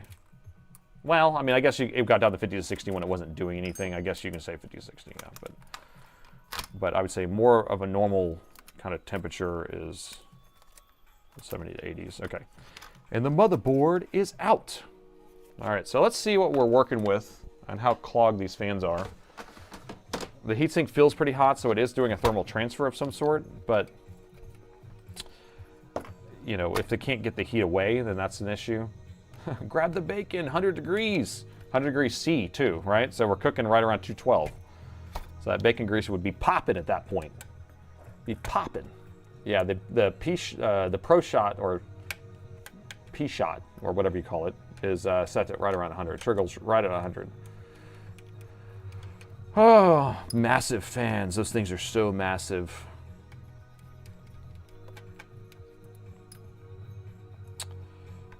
Let's see. 80 is normal on your 7490, which is a very, very low-end CPU in general. I mean, you could get the i7, I guess, but the i5s. Now, if you start running an AI, local AI model, what does it go up to? Nate, stop wasting your time. Let's try to fix all the laptops. Yeah, we could do that. Give me a second. Let's just do this part real quick. I know you, some people are all over the place. Here, how about this? We'll do a vote because right now we've already fixed this laptop and now I just got to do the kind of final stuff, you know, right? We're going to clean out the fans. We're going to try to make it run cooler. Oh my gosh. This thing just came right off. So usually you should have some stiction here where I have to kind of rub it back and forth. This has been taken off, put back on in the past, and the heatsink compound is a joke. But anyway, can we put up a vote that says move on to next laptop or finish this one, right? So move on to the next laptop, yes or no. So all I'm gonna do is clean this off, put PTM 7950 on it, clean the fans out, put it back together, and then that's really the end of this one anyway. And then we can look at that USB port if we want, but that's just a daughter board replacement. I'm not gonna try to solder a new one of those on, but look at that, that's a joke. That's just a suggestion. That's a suggestion to keep the laptop cool. So we'll take a plastic scribe, take this clay, and we'll put it into a ball and make a nice little doodle out of it.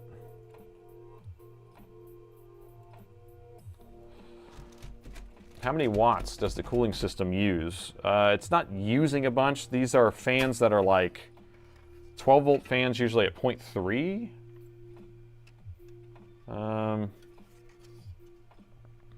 But yeah, I'm not sure. It doesn't have the voltage on the fan. These are 12-volt fans though. No liquid metal on these. This is older machine, so not doing liquid metal.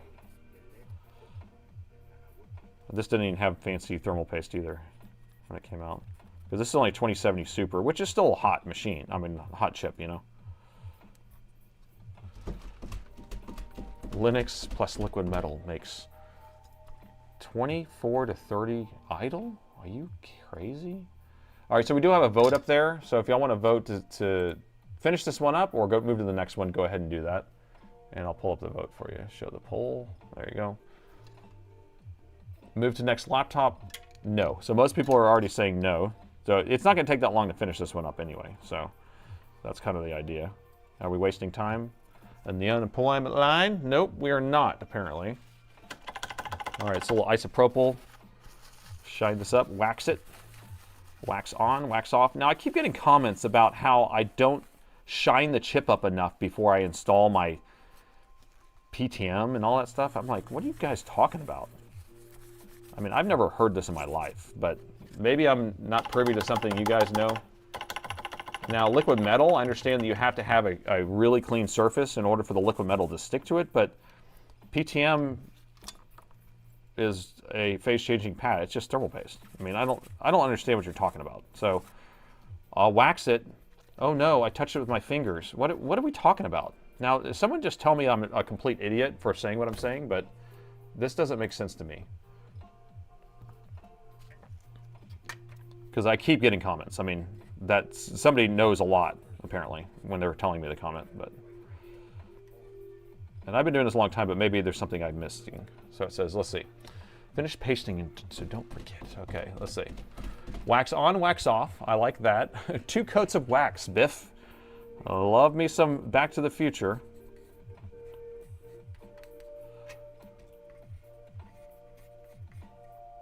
I might be an old man at this point. I don't know what the young kids are doing. No, you need to leave the paste on before going on. Only an idiot will leave the film on. Yes, which that happens all the time. Get all this junk off of here. Shoot.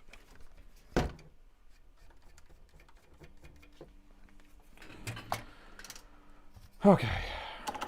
Yeah, because like in my videos, I don't even show putting thermal paste on for the most part, because it's like, why? I'm going to sit here and do this over and over again in every video? It doesn't make sense to me, but unless I'm having a conversation. Sometimes I'll just have a conversation and do that. Uh-oh. Darn it. Get this out of here. This pad is annoying me. I'll move this back. It doesn't even use this portion, it's using the portion over here, so it's not even, that's not a big deal, but I just don't want all that paste there. How am I gonna get this out of here? How am I gonna get it out of there, man?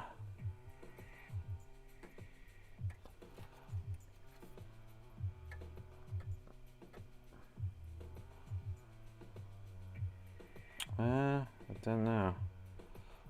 Okay. Let's see, what are people saying?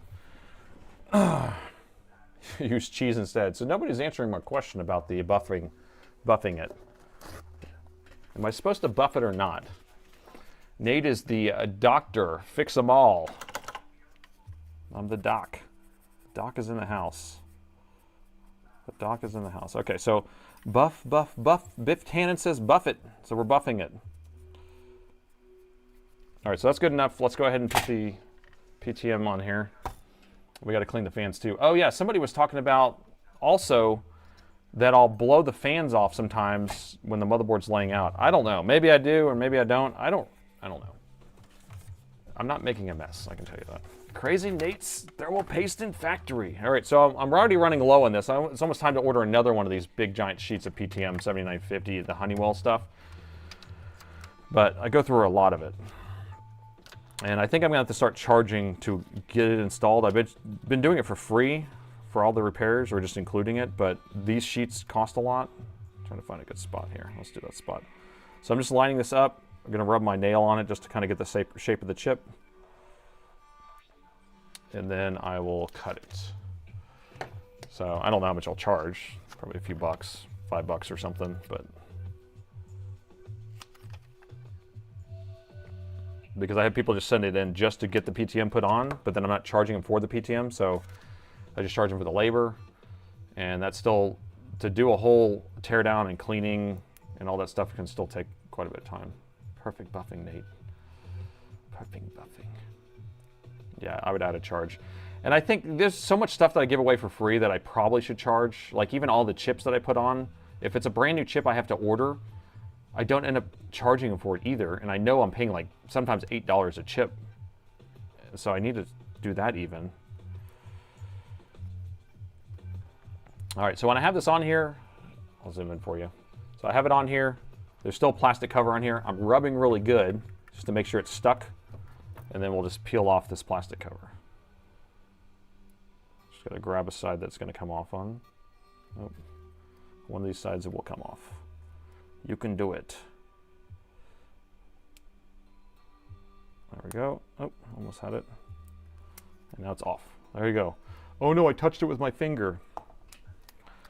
It's ruined. The oil's on my skin. It's like touching a halogen light bulb. Okay, here we go. And then now I'm going to use this one. Am I being too sarcastic today? I feel like I might be a little condescending, but I just can't get it. I just don't get it.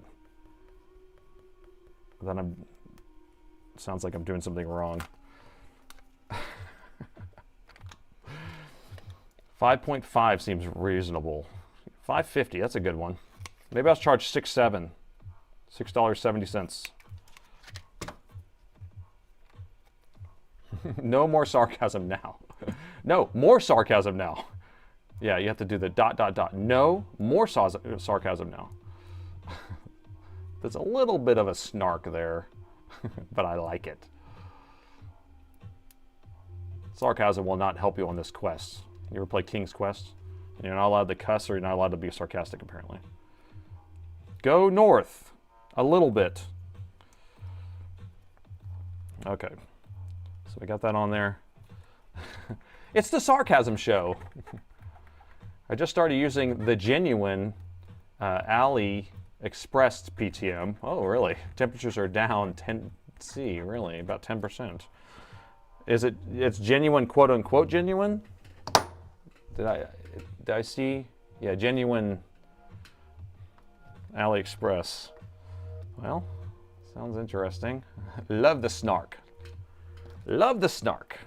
All right, so we're rubbing this really good, really thoroughly, so that way when we pull it, it doesn't peel off the other side. That's where people miss. And also you can even scratch the edge of the chip here, and that will make it actually cut off the stuff to the right size of the chip. I do that sometimes too.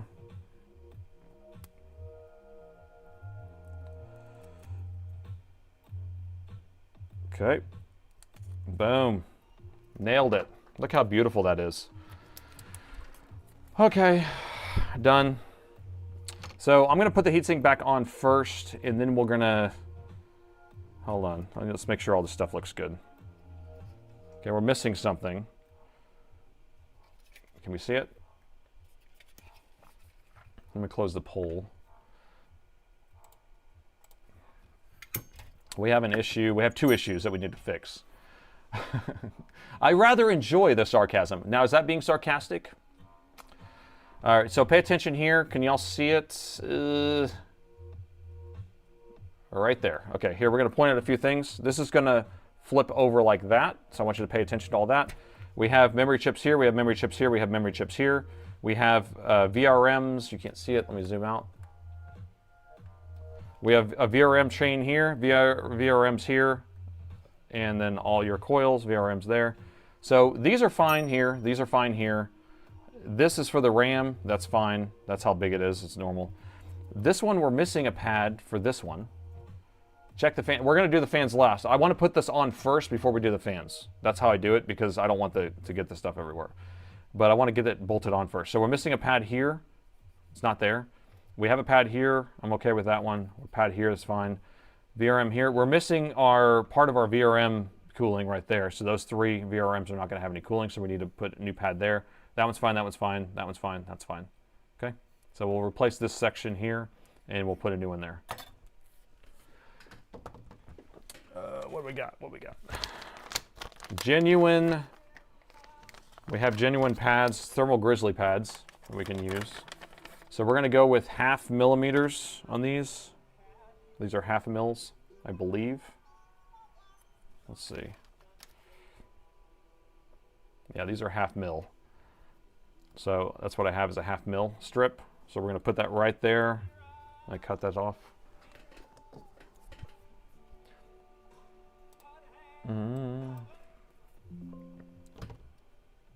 Put it right there.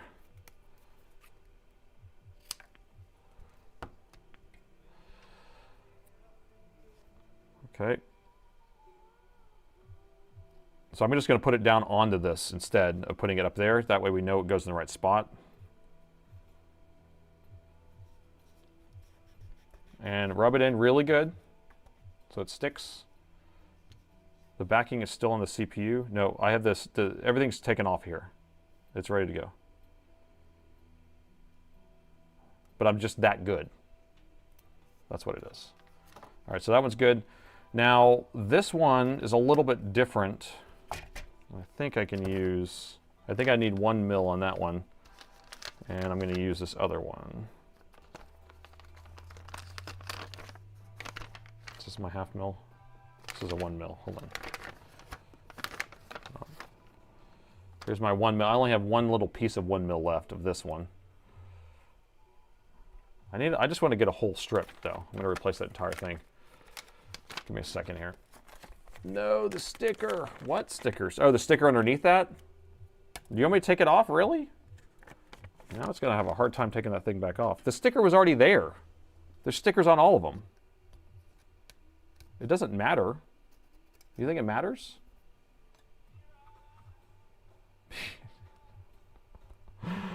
Oh, man. Okay. So there's a sticker underneath. It's just like a sticker here is a sticker here. There's a piece of metal. The chips are underneath all this stuff, by the way. So, I don't know. Let me grab a piece. Here, I gotta get... Let me get some more of these pads.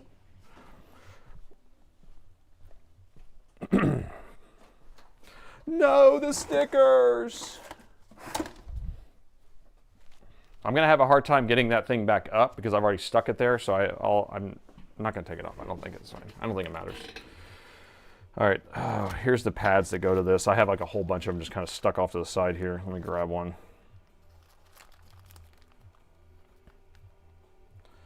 I'm going to use this one.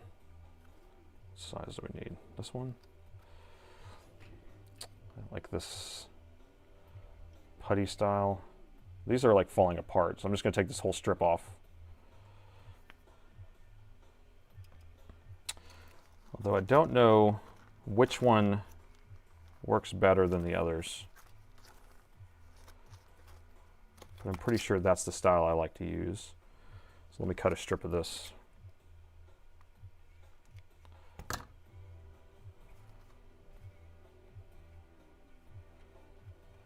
There we go. Nate needs more coffee. Am I already slowing down? You guys can tell if I slow down. Let me have some more coffee. Whew. I also tend to slow down whenever I'm bored because doing thermal paste is not fun to me. Okay, we're good. Okay, so we have our strips on there. We have all that, but I was just like, you have to pay attention to certain things, and so that's what we want. Are we good? Everyone capiche? Everyone's going to say something, right? Sometimes I write too fast. Fun background noise. Most left RAM. So this is how it is. There's no, it's like there's no surface area to actually put something there. And yeah, it's kind of weird. But there's no cooling on the other side either. The RAM doesn't have cooling on, I don't know. This is like a suggestion to keep the RAM cool. So I don't know if it even matters. Okay. USB port. Everyone wants this USB port, man. Yeah, we're going to clean the fans right now. I'm just going to bolt this on first. The USB port is the least of my worries, I can tell you that right now. Board warranty if removed in the United States. We have a law that says that you can't have one of those actually in the United States. So it doesn't work here. Now they can, I guess, argue with you and say that it's been modified or something like that, but supposedly you're able to open up your stuff and they can't really do anything about it. Supposedly. Place strawberry here. What is that? Oh. I am slowing down. I can tell. I need some more music. That's what it is. Okay, how many people we got here? 1,000 people. Now, how many likes do we have on the stream so far? We got 169 on Twitch. And are all you Twitchers, are you guys following already and already subbed and all that stuff? Or just following at least? Or is this your first time here? How about let's just do that. If this is the first time here, so I do streams twice a week, Wednesday at 6 p.m. Central and Sunday morning at 9 a.m. Central, usually around 4 hours long. Now what I'm doing is I'm going to be fixing motherboards live, and I don't look at them ahead of time, so I don't know what's wrong with them. I usually let the people vote in chat, vote on which laptop to work on, and kind of figure out as we go along what's going on. This board was a dead laptop. This laptop was a dead laptop, and we were able to fix it, but it is definitely overheating. So we're re-thermal pasting and cleaning the fans and all that stuff. We're going to get it back together. We'll see what the temps go down, because that's actually for science, right? Because a lot of the stuff we're doing is a kind of experiment type of thing, figuring out if we do one thing, what does it do as a result. So this laptop or this system was booting up to Windows, and the temps were maxing out at 100 the entire time. And we had about 110 frames per second on the GPU, but the hotspot got up to 90 degrees C, which is a little hot for the GPU. So we're going to see what has changed once we put the PTM 7950 on here. Now, looking at the fans, they don't actually look that bad. I do see some fur here, some debris, so we're going to clean that out. But we're going to brush all this. We're going to try to see if we can get it where all the air that blows out is going to be blown out as efficient as possible. Billy, thanks for that donation. Love it. Thank you. Thanks for the donation there, Billy. Super sticker. All right, so I'm just going to get all this junk out of here. We're going to blow it, and then we'll put this back together and boot up, and then we'll be done with this and move on to the next machine, which the next machine is going to be the M18R1 with... Do we have a screen issue on that one, too? Yeah. Yeah. Now, luckily, this one didn't end up being a screen issue. It ended up being just a bad screen, not an actual issue with the motherboard. Let me blow this real quick. Close your ears. It's going to get loud.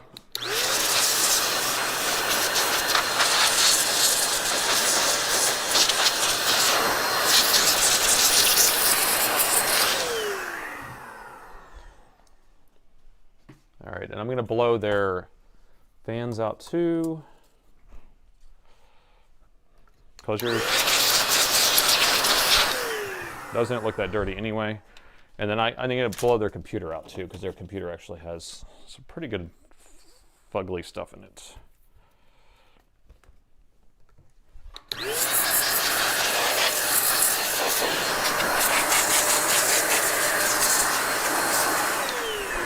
All right, now I'm using the MetroVac, which is a plug-in blower device. I have a link in the video description if you want to see what it looks like, but the thing works very efficiently. So, pet hair dryer. Now let me put these in the right spot, and then we'll screw them back in, and we'll be done. No, stop this torture! Nate blew up my ears. Well, I tried to warn you. I don't know. Do I have a compressor on here? I don't even know if I have a compressor. I think I have a little bit of a compressor. Vacuum cleaner Inspiron 2.0. Nate needs more toothbrushes. I need more toothbrushes. Now this toothbrush is designated the gooch cleaner. So I only use one toothbrush for scrubbing all the dust out, because I don't want to be mixing and matching and getting sticky flux into all the fans and ducts and all that stuff. So I have one that I only use for that. How many toothbrushes does Andy supply? Actually, you know, I haven't talked to him recently, and I need to figure out. We're trying to get something together. We're going to do a collab, and I need to get that planned out when we're going to start doing that. But he's so busy, I'm so busy, and so we're always just kind of like, we'll just put it off later, you know. Okay, that's together. All right, so this thing's going to be, what, 20 degrees cooler? You want me to look at the USB port? Because I know someone's going to say, look at that USB port. Let's look down into it. My music stopped. I don't know what's going on there. Okay, so this USB port, I thought it looked broken to me, but maybe it doesn't.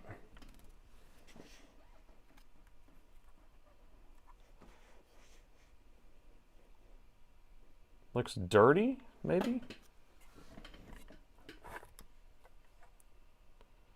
Well, looks okay. So I don't know. Did they say left or right, actually? Who remembers? Who remembers which way it was supposed to be?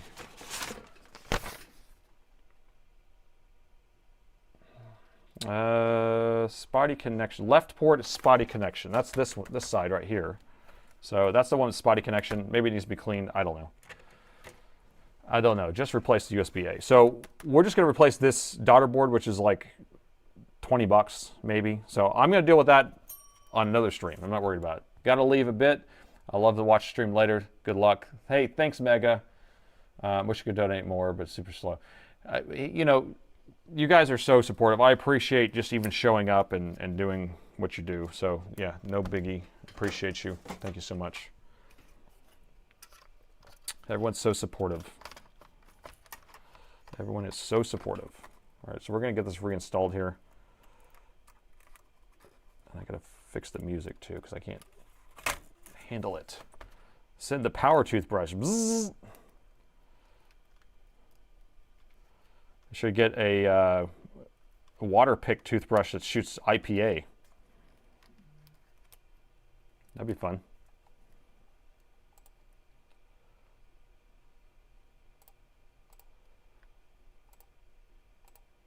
What's going on here with my music? The left port. Are you kidding me? SoundCloud just kicked me out. That's why I've been playing music on is SoundCloud, and it says that I've been limited. I've been limited on how much I can listen on SoundCloud. You freaking kidding me? Okay, well I don't have any other music to put on then. Sonic toothbrush. Yeah, put a Sonic toothbrush. I have a Sonic toothbrush that has a water pick built in the middle of it. And then, yeah, just have IPA jump through that and we'll be really cleaning some stuff.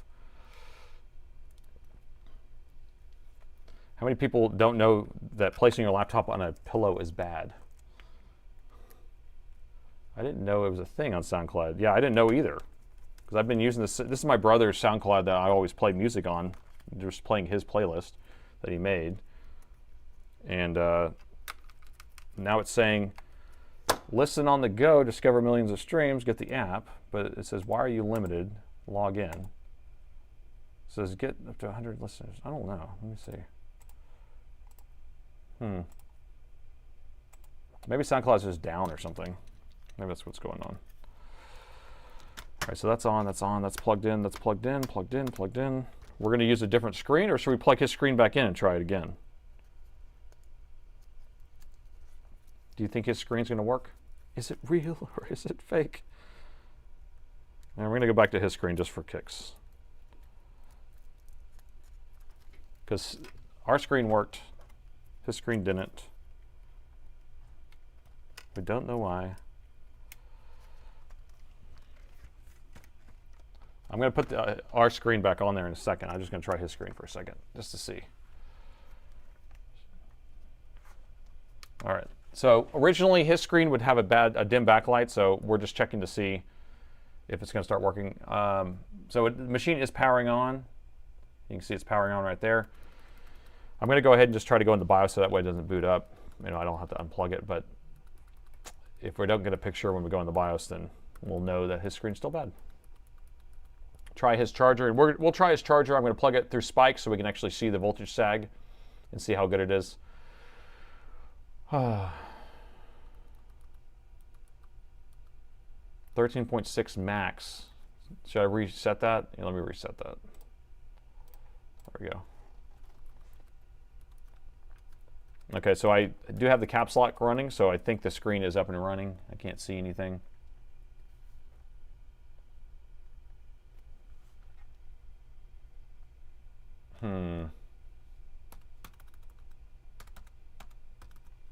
Yeah, I can't see anything. Okay, so let's hook our screen back up.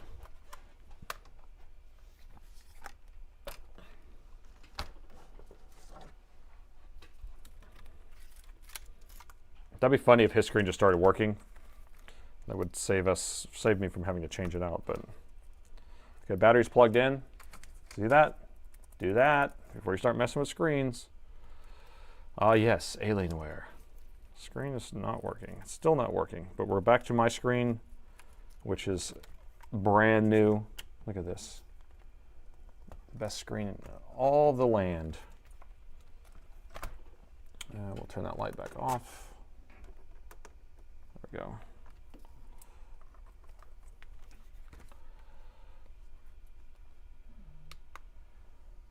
Okay.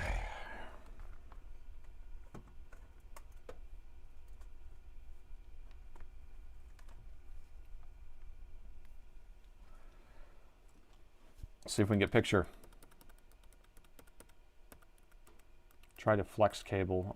I'm not taking apart his screen. I can have my other tech do it. I'm not doing it. It's all glued together. You have to put it on a heating pad and do all that stuff. It's just not something I don't have the patience for it. I have the patience for fixing a motherboard, but not for changing a screen out. This is live. This is live. What are you talking about? Give a shout out. Come on. What is going on here? Hey, I don't have picture. What? I don't have picture. I can't believe. Battery's unplugged. Is my cable coming done? My cable came unplugged halfway. Great. My favorite. Let's do this. Blink codes. Blink codes. Blink codes. Yeah, I think it would probably give me a 2.7. Yeah, my the cable, there's like a little latch or something. I think when I was moving it, try to readjust this, it kind of was a little bit jank.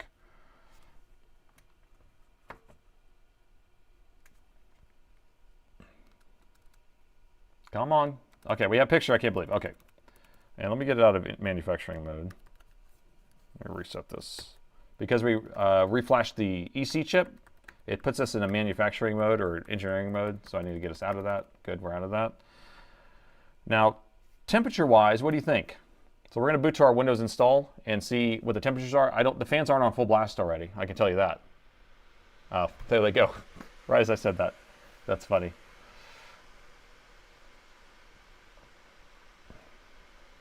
Okay, I don't have the battery plugged in, which would be nice because we could actually see a little bit more. Oh no, I moved it. Here, let me slide this. I'm trying to get the screen closer, but I could tell that this good screen is not that good. Okay. I can hear the fans, you can hear it, but let's open up our temperature gauges. Should have had this set up better. Slide this down a little bit more.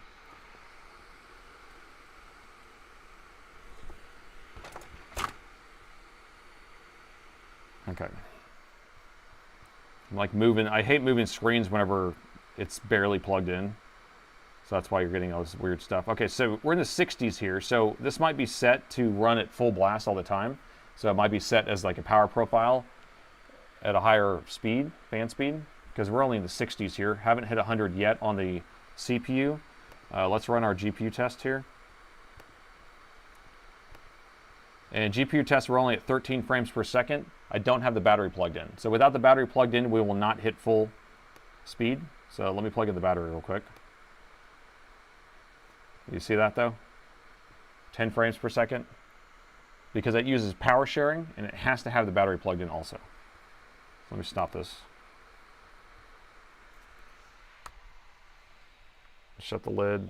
Let's see if I can do this very carefully. There we go. Battery's plugged in. Open the lid back up.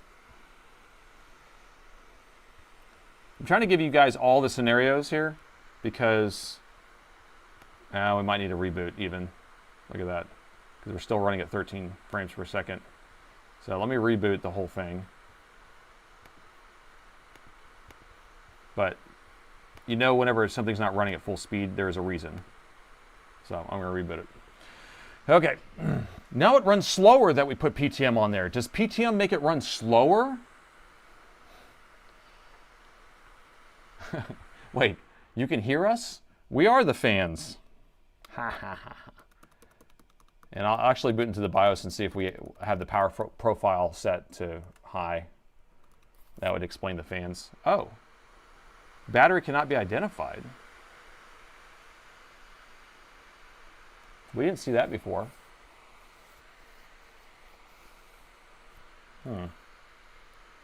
Interesting. We didn't see that before. Can the charger be identified? Set it to balanced. That's what we're going to do. Okay, so I just want to make sure our charger's here. Charger's here at 330 watt. The battery is not going to show us here. Okay, and let's just check to see what power profile we have it set here. Power mode. Wait, advanced battery charge, adaptive charging, performance options. It's on regular, so it's not even on fan below on full blast mode. Weird. I don't know. It's a weird one. So I'm going to reseat the battery connector one more time. Make sure I have it plugged in all the way. Because I did it while we were kind of sitting here. It's running off the battery. All right, let's do this.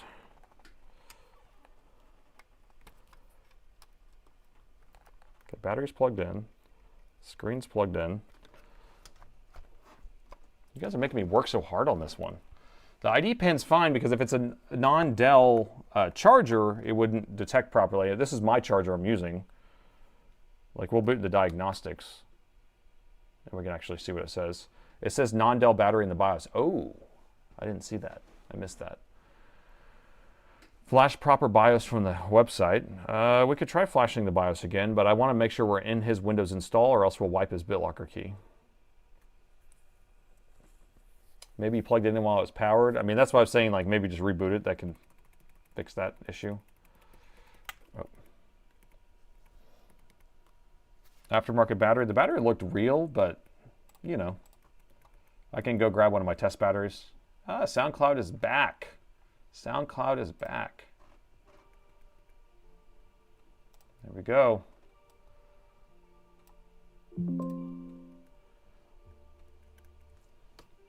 What's going on? We don't have a picture again.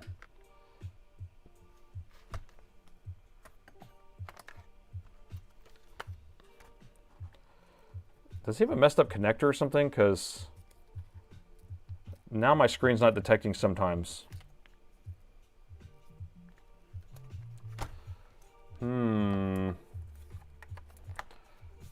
I would say we might need to just go to the next system because this seems like something I'm just going to have to keep messing with while we're like tomorrow or something.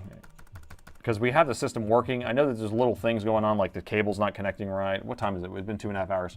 If we want to get to something more entertaining, because like right now, yeah, the screen's not coming up again. 3:30 in the AM here. Oh my gosh, where are you at? Could be an authentic video bias issue. I don't know. I don't know about that. What I do know is it's frustrating. Okay, hold on. I got the battery unplugged.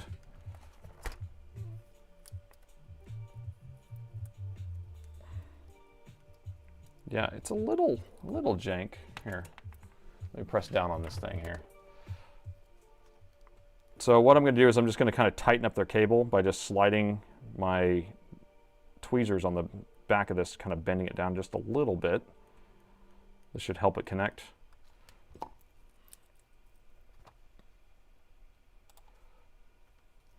All right, here we go. We'll try it again.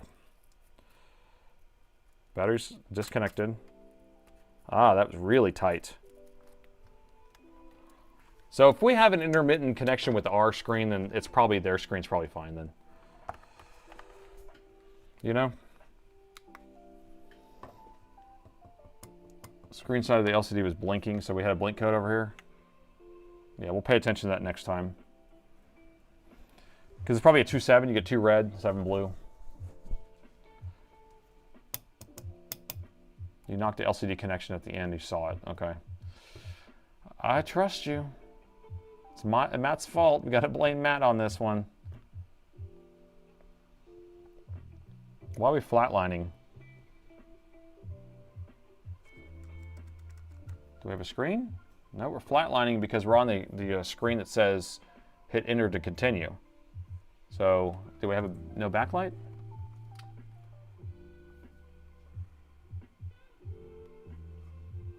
I don't know. Can be shimmed. Piece of Kapton tape on the ribbon cable side. These are all great ideas. First I want to figure out which side it's having an issue with. But I have to say that I'm irritated now. I should have just taken the advice and moved on to the next computer. Because we did fix this computer already. Kevin Bacon's flatlining. 7 degrees to Kevin Bacon. Okay, hope the screen wasn't shorted. I've never seen really a shorted screen though.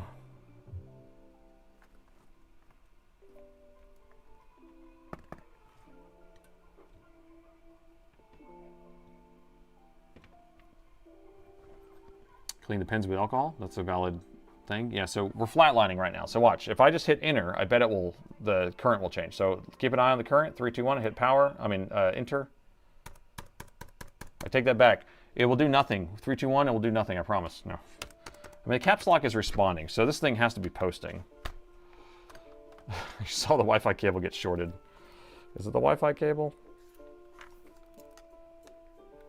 What the what? Greatest technician that's ever lived. Yeah, this is a total greatest technician that's ever lived move. What's going on here?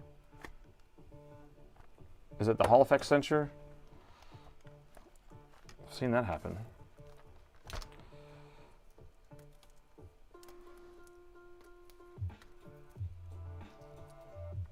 I'm going to plug their screen back in because I'm crazy. But I'm ready to move on because I know that this thing works. Or I can just go grab a new screen from stock. Is that what you're liking more? Because then I can just like stop using these janky screens that I have. Oh wait, do I have? Wait, I have one right here actually. No, I have a machine. 15-inch screen. Let me go grab it. 3, 2, 1, crazy.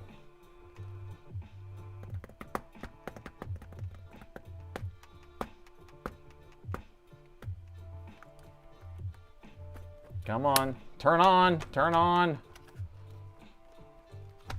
I'm irritated. All right, let me grab this test machine. I actually have a machine somewhere around here. What did I do with it? Here we go.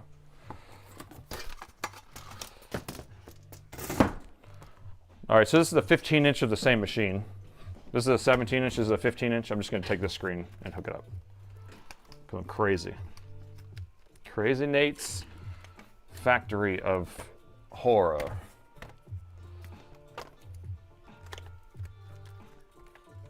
How am I going to do this without taking it apart, you ask?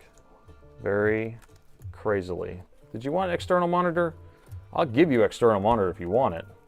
But we had it working, and all we're trying to do is just boot up and see that we fixed our issue with the temperatures.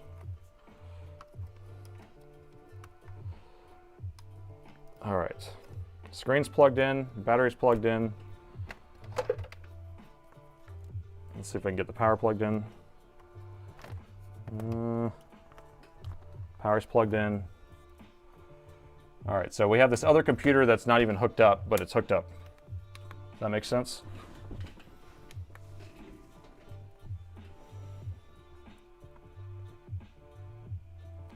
I'm crazy. This is 2 computers hooked in one. We married them together. Do you think we burned out one of the fuses just because we were messing around, janking stuff around a little bit? Yeah, it's posting again. Keyboard backlight, or the caps lock is working. Come on, you're killing me. Throw the damn thing away. It has too many issues. That's it. That's the winner. Yeah, that's the winner. Throw it away. I think I just blew out this fuse or something. This is nuts. This is crazy, dude. Okay. What's going on here? What's going on here? Get out of my life. Get out of my life, computer. I'm just gonna check these fuses. So how do y'all want to proceed? This was supposed to be really fast, and then it got slow.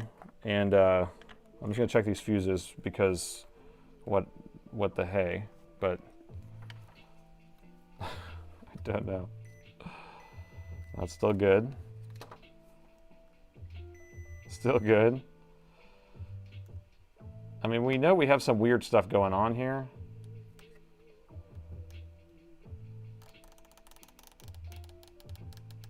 And all those are fine. All the other circuitry is on the other side of the board, so.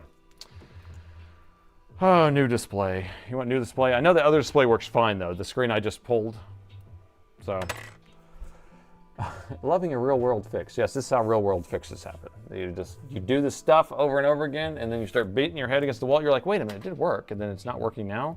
What? That doesn't make sense. Let me just unbolt this one off of here. That way it's easier to use. But this screen is this is a working computer. So I know that the screen's fine. And the reason why it's 15 inches is because it's the same, takes the same motherboard. Move on. I got one move on. If I get 10 move ons, I'm moving on. Moving on up to another machine that has an LCD issue. Because the next machine also doesn't detect the LCD properly. So we'll have to do the same thing on the next computer. Does that sound like a blast? Are you so excited already thinking about the next computer? Move off. Move on to a computer that's not this issue. I have tons of other computers back there, so we can... You want a power rail failure? I'll give you a power rail failure.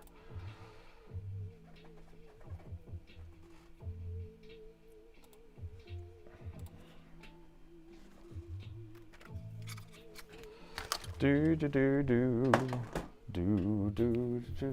are having fun. Move on, yes. Move on, yes. Oh, everyone wants to move on. Good. You guys are my friends. Y'all are making me feel good about what I've done, because I did fix it, technically. Technically, it has been fixed until it hasn't been fixed, until I broke it. Oh, they break it, I break it more, right? They break it, I fix it, then I break it more. Is that how it works?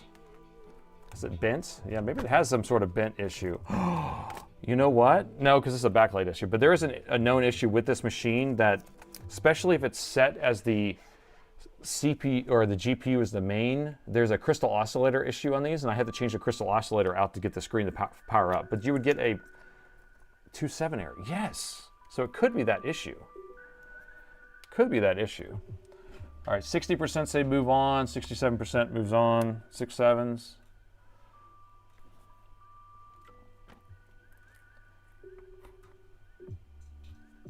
All right, I'm gonna leave it on for a second to see what it does. Why are we flatlining? It's Matt's fault. Isn't that fixed motherboard? I fix motherboard? I fix it. Break plus break equals fix. Quick math. Yeah, it's still... I bricked another laptop! All right, I want to check something real quick. Just the quickest check while y'all are voting, because y'all have like a few minutes left of voting. So I want to see if our GPU VRMs are coming up. Okay? Because like I said, on this machine, there was a crystal oscillator issue. And so if the crystal oscillator doesn't come on the GPU, since this thing is set, because you know we went in the Windows and it, under the display adapters, it only showed the 2070 Super, which means the Intel integrator is turned off. So they have it where it's not on Optimus, where it's not being able to switch. If it was on Optimus, then the Intel graphics would actually turn the machine on. Right now they have it as the GPU's turning it on. And if the crystal oscillator is messed up, then we won't have our 0.7 come up. So we're going to check to see if our 0.7 comes up. And then I have this really funny trick. You would have to have the board out. But if the act of me measuring the crystal oscillator will actually turn it on and actually make it start working. But we're not going to do all that. Dang it. Dang it. Doing wife taxes. Forget to join. Oh, Atari. You are a good man doing your wife's taxes. That is a good man. All right, so I'm going to try to power this thing on in a really weird way. Is it powering on? Okay, it's powering on. Is it still on? Stay on. Okay, it's on. Let's measure to see if we have voltage on our GPU VRMs, which is right here. Ooh. We got our 0.8. So the GPU is on. But see how we're flatlining? It's getting stuck somewhere. And it's probably because the screen doesn't like the screen. I'm going to take the screen out of the picture. And then I'm going to turn it back on. We are moving on, though, because I can see 60% democracy says move on. Do mine. Can you do mine? Which one's yours? Omega has one here. Let me see if I can find yours. What model is yours? Or do you have your repair ID number?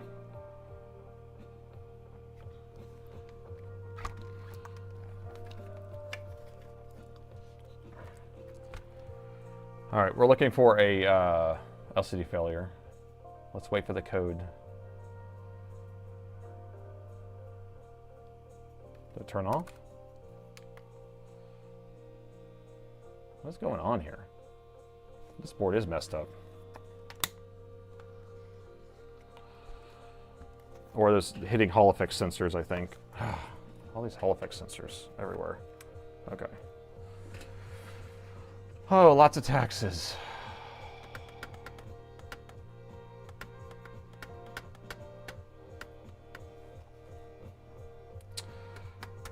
Oh, do your taxes next, not your laptop repair. That's funny. Oh my gosh. Okay. All right, I'm gonna throw this across the room. Just let me throw this, and then because it didn't even give us our error. I'm done. I'm done with this right now. It was posting. We had it working.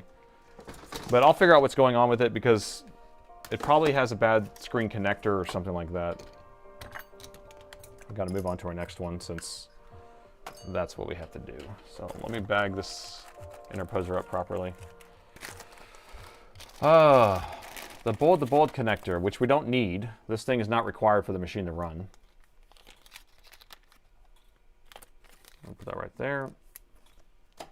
And these are the screws that go to my other machine.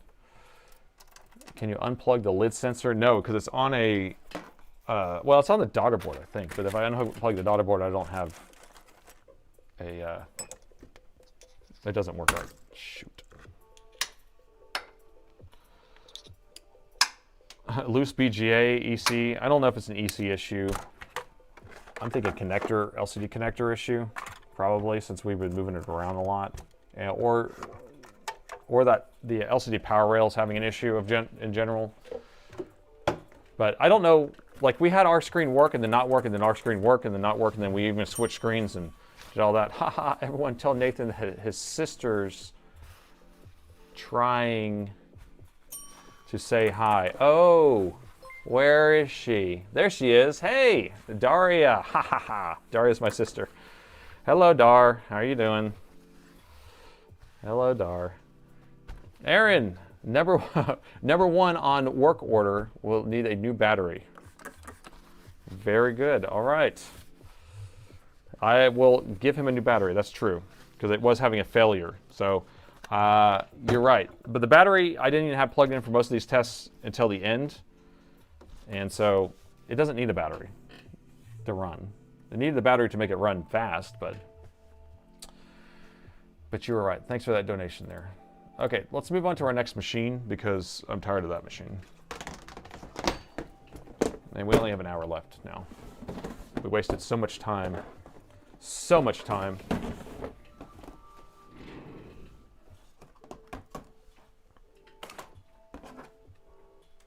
All right, so let's see. What do we have? What do we have on the docket? A big, giant beast in an 18-inch laptop. Oh, gosh. Please do not move on. What? Warrior? Why not properly? Okay, so here we have a few different things going on here, right? When it was flickering, so yeah, it was flickering. I was moving it around, so it was like, might have not been giving a good connection. There was also, we'll have to pull, well, we have the board pulled out. There's only 2 screws. I guess we can get to it. My screen is jittery here. Let me fix this real quick. To turn my camera off and turn it back on. There we go. Much better. Much better. Okay, that should be smoother now. Whenever my screen gets all jittery, I have to restart the camera. Okay, so we don't want to move on? I don't know. This is so hard. You guys are so hard. We're doing democracy, and democracy says that 64% of the vote says move on to the next one. Finally, we throw it. How about we circle back if we have time? Reprogram the BIOS and the laptop. I mean, because the thing was, the laptop was completely dead when we got it, right? We reprogrammed it, turned on, didn't work with his screen. It was a dim backlight. We're not even getting the dim backlight anymore. Now we're getting no picture on the screen. For the new chair fund, thank you. I'm gathering up money for a new chair. Today's my first day without a back brace, and I threw out my back last week, so it's working pretty good. How is your bourbon level? And did I have bourbon last night? I did. Did I have any last night? I didn't have any bourbon last night, actually. Oh, I had an old fashioned, a Buffalo Trace old fashioned when I went to a restaurant. I was like, I knew I drank something. But anyway, I'm working up my way up for a nice chair because I have like really crappy chairs. No, be a Republican. Oh, please fix it. Please fix it. Let's move on. Move on. Oh my gosh, this is so hard. There's so many words. Okay, so let's just take a look at this new one. This person, oh gosh. Oh gosh, this thing's huge. Let me make sure we don't have personal information. This is an 18-inch with the same thing going on, okay? So here's the question. So we have an 18-inch laptop where the screen doesn't work also. So we're about to do the exact same thing we were dealing with in a second, right? So you want a screen issue? We got a screen issue. So this one has a lot of words too. People like reading words. 18 inches of pure enjoyment and lots of words. It was so many words, I think it probably cut off because I have a word limit. So if you want to read those words, you can. Display failed, I replaced it. Upon replacing it, display cut out because the cable was loose. Then I took it apart to reassemble it again, and that 40-pin connector was very slightly cracked. I ordered a new LCD cable, and it has a slightly different part number, and because I couldn't find the original one, it didn't work. And I began to use the laptop as a desktop for a while, and attempting to get it working again, I replaced the LCD cable from your site, and then purchased one on eBay as well. Previously, upon reassembly, had 2 red, 8 blue, which is a LCD screen not detected error. It's different than the 2.7 is like a backlight issue. 2.8 is like it can't communicate with the actual screen itself. So I was unsure if it was loose HDMI. Blah, blah, blah. Stopped working in devices being plugged in, however, not outputting video. So worked perfectly. I left on vacation, came back, done some updates in the BIOS, the drivers, caused it not to work. So at this point, I don't see. Needs a new motherboard. Sure, let's just put a new motherboard in it and be done with it. So he has another screen that he included.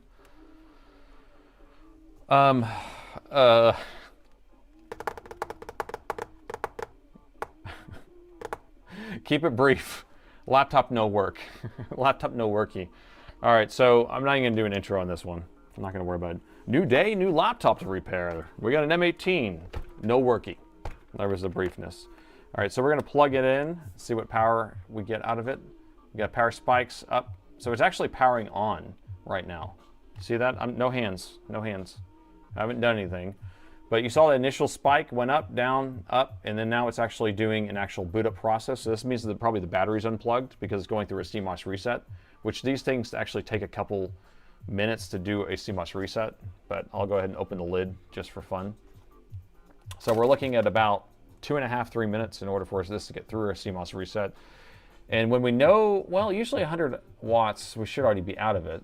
So battery might be plugged in actually. Usually it sits at 60 watts. Jack of the trades. Definitely a supporter for a new chair fund. Thank you so much. Don't want to have it make 2 trips again. I know. We have fun. Oh, Jack. Oh, Jack. Oh, thank you so much, Jack. I appreciate that. 20 bucks. That was great. Yeah, Jack came and visited twice because I was gone because my back hurt so bad, and I was out for the day, and he came by, and I wasn't prepared for that. All right, let's just let this thing go through this. 100 watts. There we go, 200 watts. So now we're almost out of our CMOS reset. We should get a screen any second here. I'll grab our test screen. I do have a good test screen that it's not janky with wires hanging everywhere. And we just got some gifted subs coming in. How many gifted subs? What? 2 gifted subs, 3 gifted subs, 4, how many? 10? 5 gifted subs, thank you. Very, very nice. So it looks like Claire and Roy and Hornet and Car and Daniel all got gifted subs. Awesome. That's awesome. Okay, so we are getting an error here. Let's count them. We only want to count the red first, but there's a blue. Let's see. 1, 2, 1, 2, 3, 4, 5, 6, 7, 7. That's a 2.7. That's a 2.7. So a 2.7 is different than a 2.8, but they're both similar because they're screen issues, right? So a 2.7 is going to be, I think if we look it up, it will tell you one's like the EC and one's the, and I just heard the Windows login screen. Did you hear that? Did everyone hear that? So it did boot the Windows just now. Do you want me to show an HDMI screen just because you guys are so persistent on that sometimes? Let's plug in HDMI. But I just heard it. So if it was me, I wouldn't even try this. If it was me just doing a repair, but a lot of people are like, I want to see what an HDMI looks like. So we got to do it. We got to do it. Here we go, and no signal. Do we have to do external monitor? Let's see.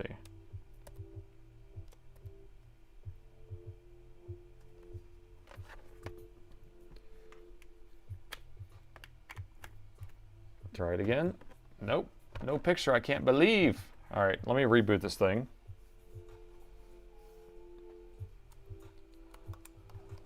Let's try it again. You're late to the stream, how's it going? Well, we've had some fun and we've had some not fun. We had to give up on something because we got annoyed because it was working and then it stopped working and then it was working and then it stopped working and then we were just like, let's just go to another one that's going to do the exact same thing where the screen doesn't work. So HDMI is not working either? Is that what his note said? His note said the HDMI was not working either. I can't believe.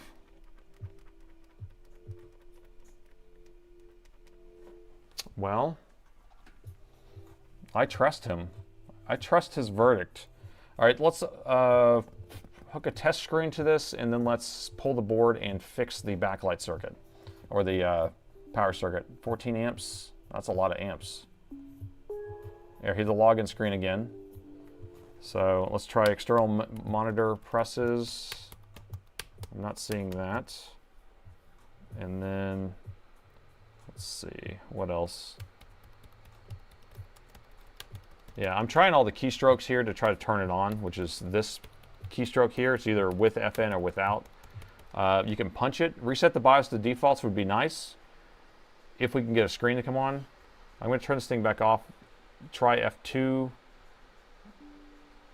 Oh, the title is going to be an M18R1 LCD not working. All right, so let's try this again. So I'm going to boot into a display test real quick. So I'm going to hold D and hit the power button. Which laptop this? An Alienware M18R1, right? R1? Yeah, R1. Yeah, LCD not working. There you go. So display test is not working. All right, let me open up the bottom.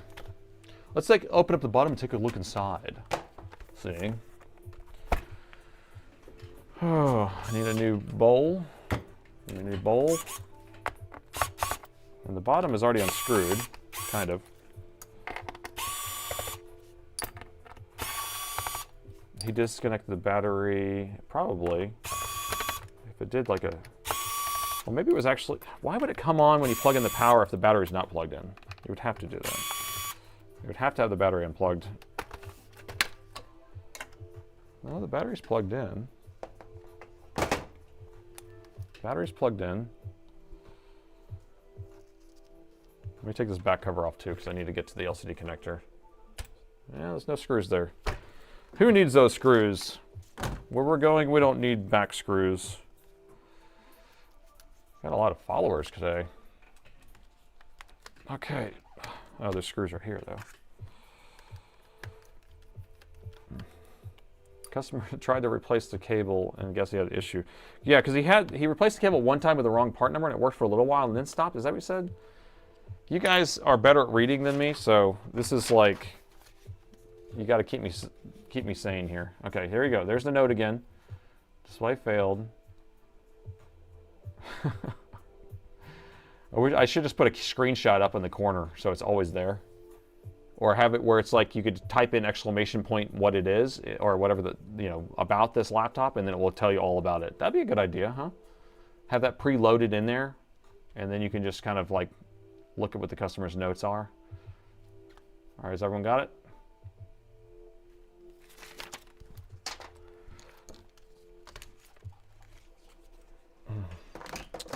All right, let me look at this LCD connector first. Now, I've dealt with this machine having a lot of issues with the LCD over the time.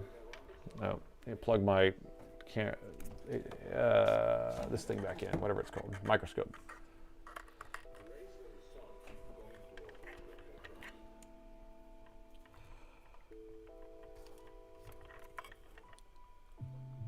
Okay. My gosh, what's going on here? All right, so battery unplugged. All right, I just unplugged it. I'm gonna have to take this VRM cooler off of here because it's in my way. Windows Update caused the laptop to crash. So why would a Windows Update do this? Windows Update would not cause a laptop to still post but have no video, unless it changed some sort of Windows settings. Put it in headless mode or something. BIOS. Again, if he's using it in with Optimus off. Let's see, let me take a look at this cable here. Just checking to see how tight it is. Same type of deal that we were messing with on the other one. It's not super tight, but it's not super loose. And what I've seen in the past too is you'll end up having ripped items around here.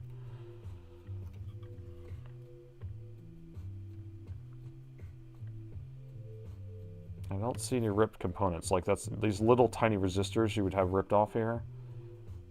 And then the connector itself. Windows crashed. Docking station before.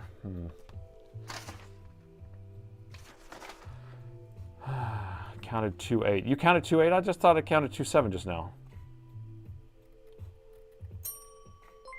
Chair fun, thank you, Jerry. I'm gonna start looking for a chair and getting it ordered. You know, one issue I'm having is like, how do you try a chair without trying the chair? Where do you go for this?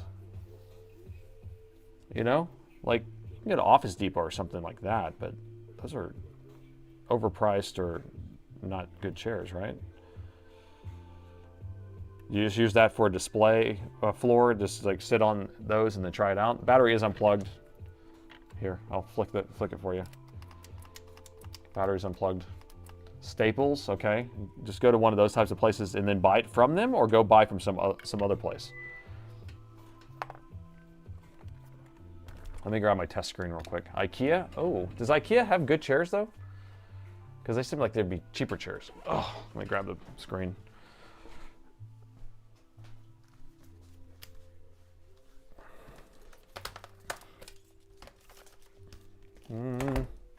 Where is my screen? M18 screen, where are you?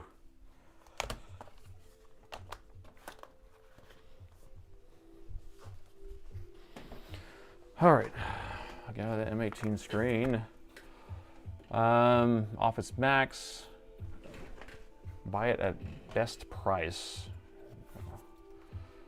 Order a brush and return it. Oh, you can order it, but then you have to build them though. And Herman Miller or Steelcase especially. But can you go to a store to sit on them? Because like, yeah, I could order a Herman Miller, but maybe it doesn't fit me the way I want. Like maybe, you know, I need it to be kind of like good lower back support, pushing me kind of forward so I could look here. Because that's what my main thing is. I'm having issues with lower back support whenever I'm working on this stuff.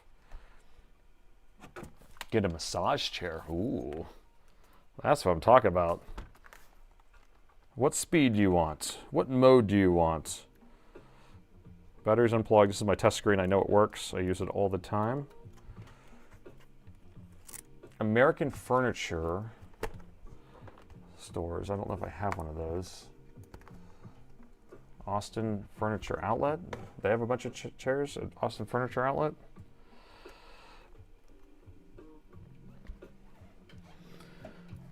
Okay.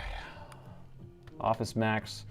Now I thought Office Max closed and they were bought by Office Depot, but I'm assuming that's what you mean, is either one of those things. Buy a chair with vibrating motors. I like that. You bought mine from Herman Miller on Facebook from a guy in Cedar Park. Really? Facebook Marketplace may be the way to go. Save some money. All right, machine's turning off, turning back on. I'm going through a CMOS reset because I had the main battery unplugged. I do have my test screen plugged in. I just want to see what it does. I probably should have just booted straight into a display test instead. Secret Labs is good. Amazon has a good return. Like, I hate if you have to assemble the chair and then you have to take it back apart and return it. That's the only thing I'm thinking of, right? End up with $300 alternative. Yeah, because I'm thinking I'm going to have to spend, what, $500 or something at least? Or $800 on a chair? I don't know. How much you spend on a chair? A good chair? $1,000? You know, if you want it to be a good chair.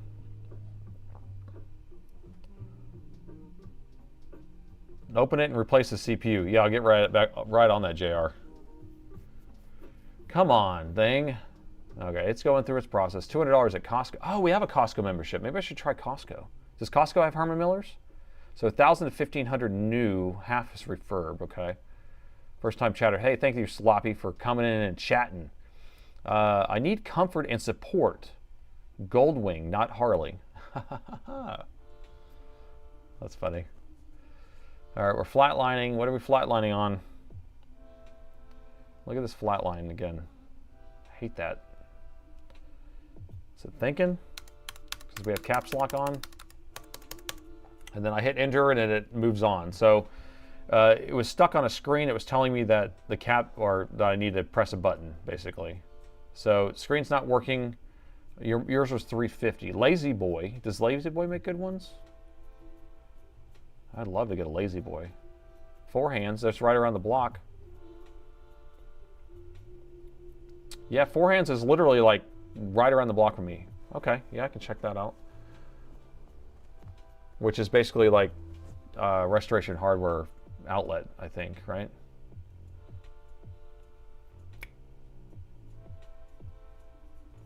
All right, this isn't working. Screen's not working. Okay, I'm so tired of screen not working right now that I'm irritated. Clinton, thank you. Thank you. Clinton's helping me with that chair. Okay, did we get a 2.8 just now? Thank you. I didn't even count. 2.8. Okay, so now we got a 2.8 with our screen plugged in. 2.8's good. I like it. All right, so I know what's wrong with the 2.8. We can fix the 2.8 in about 2 shakes. So let's do that. So let me pull this motherboard out. Try the reset power button for 25 seconds. So we did a reset already by unplugging the power button, or the battery, and it does a full CMOS reset on it. The 25-second one is whenever you have the battery still plugged in. Ian Malone, thank you so much for that. The chair fund. Ooh, my back is already feeling better thinking about the new chair. Lazy Boy has a lifetime warranty. I like the sound of a Lazy Boy because if it goes into recline mode where I can take a nap, that's what I'm talking about. All right, do you want me to pull this board out or show you what I'm about to do?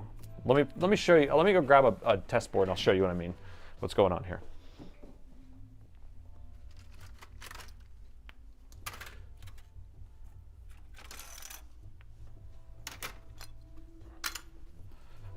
All right, so here's the same board. Okay, so we have the LCD connector here. Let's see, battery's unplugged. LCD connector here, right? And most of the stuff's going to be on the other side of the board. So I'm going to flip it over, and then we're going to be looking in this area right here. And I want to show you what we're always missing when we have certain errors, okay? And I think I've probably already stolen all this stuff off of here, but you know, this is for science. Cheers, thank you for that bits. Bo just gave some bits for my chair. Thank you. I already stole the components here, but this is what we're looking at. So if we are missing, if we have a 2.8, we have an issue with this chip not powering on. So we're going to have, this is going to be the 3.3, I believe, if I'm not mistaken, the 3.3 for the screen. So basically a 2.8 means the circuit board on the screen is not powering on, so it can't communicate with it. A 2.7 would be the backlight is not coming on, which would be the 19 volts or 20 volts or main power rail going to it. Scar, thank you. Cheers from Florida, $2. Love the streams, thank you. Man, all you guys, chair fun. John, thank you, £5. You guys are so generous. Well, that means I could get my chair sooner than later. I was going to try to wait a few streams just to build it up. I will definitely start shopping. There's a 4 hands right around the block. I may end up stopping over there after this. So this is probably the chip that's going to need to be replaced. Most likely if we're getting a 2.8 error, I believe, and we can jump it and then we can kind of force it to come on. So that's what we're going to pull the board out and take a look at that part of the thing. But we're going to have to find one of those chips, which is going to be even more fun because I don't have one. HDMI is not working too. Yeah, that's, I have to think about that. So way faster. Oh, we can. Do you guys want to check the HDMI with my install of Windows? Because the HDMI is only outputs on HDMI when it's in Windows, by the way, on this machine. And so maybe his machine is like being funny about that, or his Windows update or something. So should we switch to my install? Good Lord, what have I missed? What are we working on now? Working on more screens not working. Shenanigans. I got to number these drives real quick. So we try it to be safe, try a different install, or else we're pulling this whole machine apart. Where's my marker? My marker. You bought it on March 9th, 2024, and it's still nice to this day. John, what did you buy? Let me see, I missed part of that. John Paul Bacon. So a Dora 300 economy office chair on Amazon. Sounds fancy. So slot number 1 is this one. 1 dot. Slot number 2 is this one. It's 2 dots. Got to keep track of the SSDs. Pick a hot dog. Free refills. What, 7-Eleven or something? What are we talking about? I don't feel like pulling this motherboard right now. I feel like just talking. But I guess I can talk and screw at the same time. Oh yeah, that's right. We're going to plug in my SSD. So let's plug in my SSD. We'll boot to my Windows install. And then that way we can do that. Darn it. Is it in that other machine still? Dadgummit. I think I left that SSD in the other machine.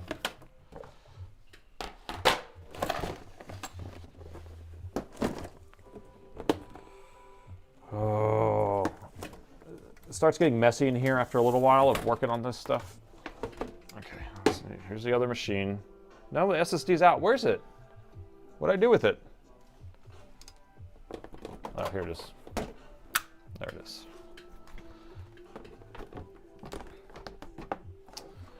This is complicated, people. Why does it have to be so complicated?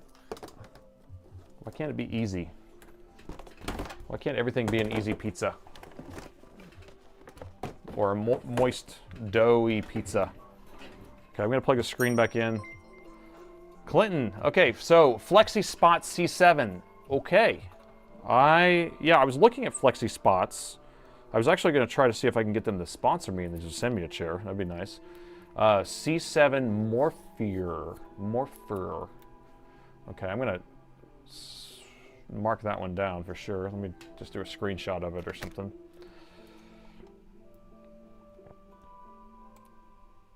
All right, I saved that for sure. Let me see what else I can save. Another chair model, because you guys know what you're talking about.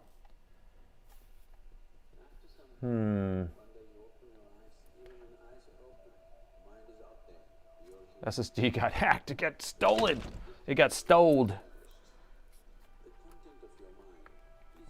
Okay. All right, so you put a screw in there. Sometimes I don't put screws in here. Display black screen results on. Oh, is that a Microsoft error? Dell support confirms a 2.7 error on an SBIOS message. Display failure. Yeah. Luxury chair, you deserve it. £5 from John. Thank you, John. You already gave money, I thought. Thank you. Okay, LCD's plugged in. The whatever this is, SSD's plugged in. The brain's not. It's starting to short circuit a little bit. Let's plug in our thingy, HDMI cable.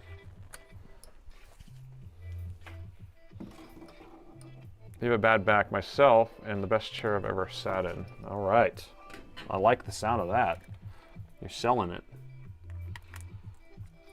Okay. So I have the screen plugged in, their screen plugged in, which I don't know if I should do my screen, but it probably doesn't matter. And then HDMI plugged in, my SSD plugged in, hopefully non-BitLocker encrypted. My drive does not have BitLocker on it.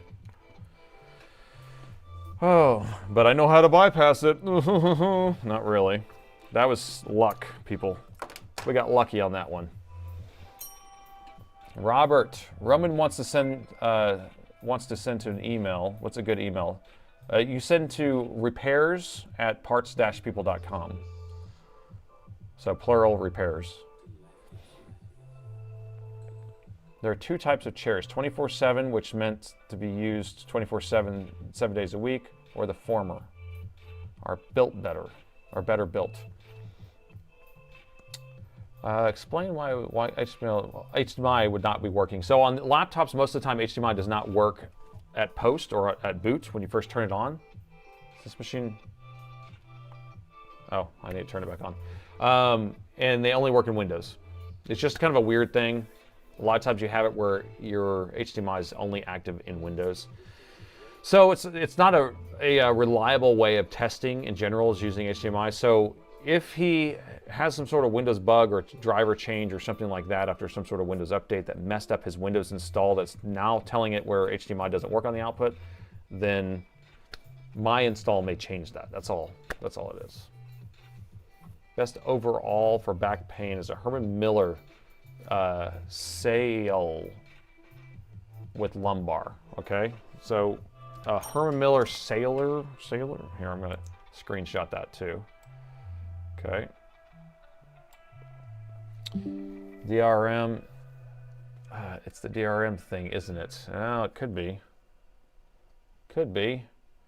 Patrick, Gooch Collector likes the Librovo chair. Okay. He might have got paid for that, though. They may have given him that chair, and so he's paid to like it. But I don't know. Okay, we got 200 watts for a second. It's going up, went back down, come back on. Let's get over to our screen here. Sponsorship, yep. Give me a sponsorship. I still have not had a single sponsorship ever, so we will see. An Alienware chair. I have an Alienware chair in my office, which is like a gaming chair. It's okay. I mean, it has like a lumbar pillow that I can put down there. It works okay. Do we have our error code kicking again?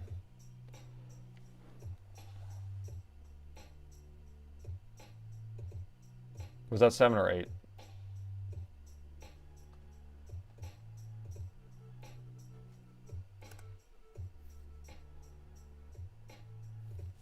Seven. That's a 7 now. That's with his screen plugged in. So his screen gives us. Wait, was that an 8? 7. Okay, so his screen says 7. Our screen says 8, which is strange. So I'm gonna let it boot the Windows, and it's probably gonna have to go through and set up devices and all that stuff. So it takes a second. We can't see what it's doing, but I know. I've done it a million times. The power draw for these devices while idle. Right now it's booting up.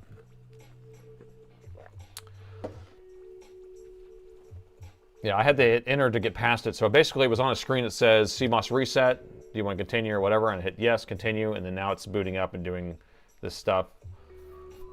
Now is it at 8? Did it switch to 8? No, it's still at 7. Our screen is 8. Yeah, the test screen is 8. Yep. Dragon, I like how you include, because you are included as our screen. Yes, that's correct. You're part of the same sports team. Okay, almost there. See how it did that? It just rebooted. I think it installed devices and went back to reboot, and then now it should boot to Windows. We should hear a screen. Let me turn down my music real quick because it's kind of loud right now anyway.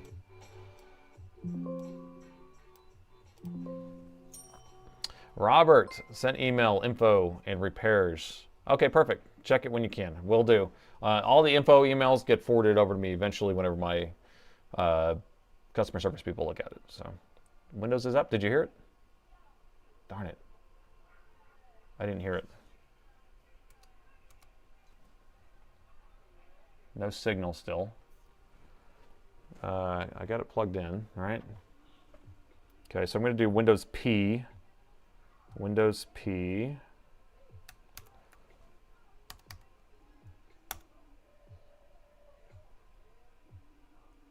That did something when I hit enter. So every time I hit enter, it does a little spike. Do you see that? So if I hit enter, spike.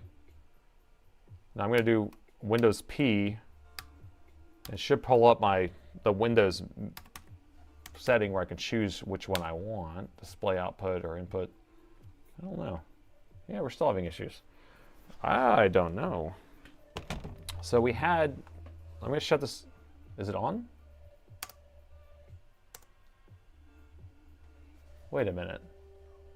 Did it go to sleep just now? FN F8, yeah, because that's the other way to toggle it on and off. Okay, we're flatlined. So now if I enter, nothing. Okay, now we'll do Windows P. Down, down, enter. Nope. Okay, now we're going to do FN8, F8. Nothing. Okay, so USB, oh yeah, we can do USB-C hub. Where is it at?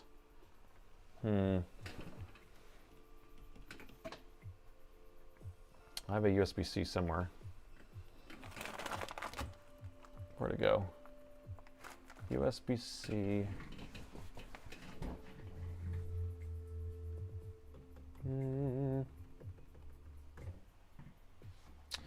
Here, let me grab the USB-C to HDMI adapter.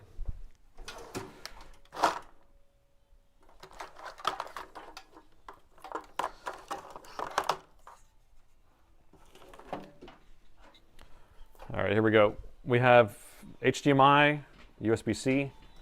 So we'll see if we can just output it this way instead.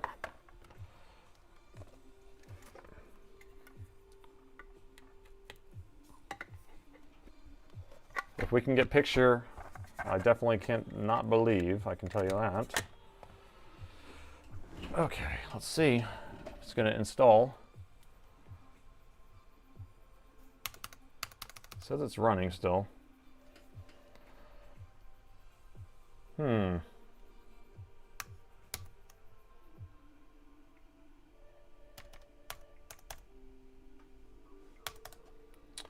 What do you think? 2.7 screen problem.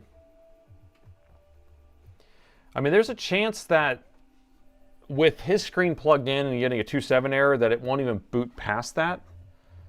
And having my screen plugged in will get the 2.8 and it will boot past it, possibly. So, or you want me to just restart the laptop? I can do that. I don't know.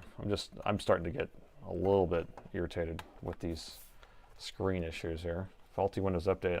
Could be. All my videos lately are just blaming Microsoft for everything. Restart the microscope, and it's not even the microscope thing. I guess I can restart the signal on it. Let's see. Yeah, let's do that. Which is microscope. Is that it? Can't remember where I have my signal here. I got so many inputs on this darn laptop. Microscope. Has his own view, I think. There we go. It's this one. Deactivate, activate. Okay, so I've restarted the Elgato camera link. How do I bump this?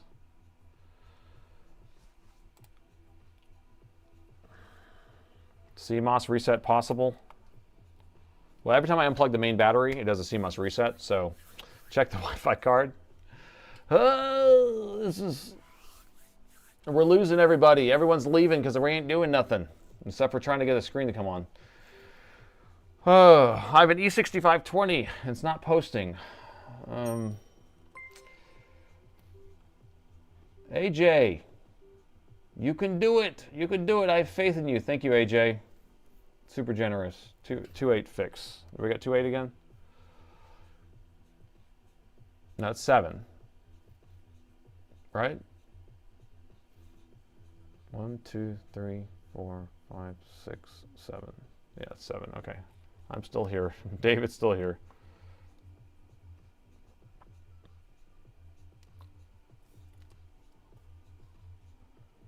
Still posting.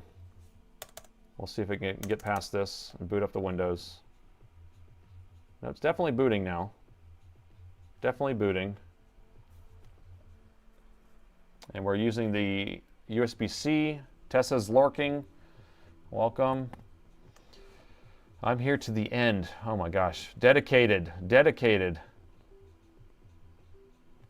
You should get a mail about chairs. All right. Sounds good. Yeah, send me whatever you think, and I'll go sit on those chairs to try it out.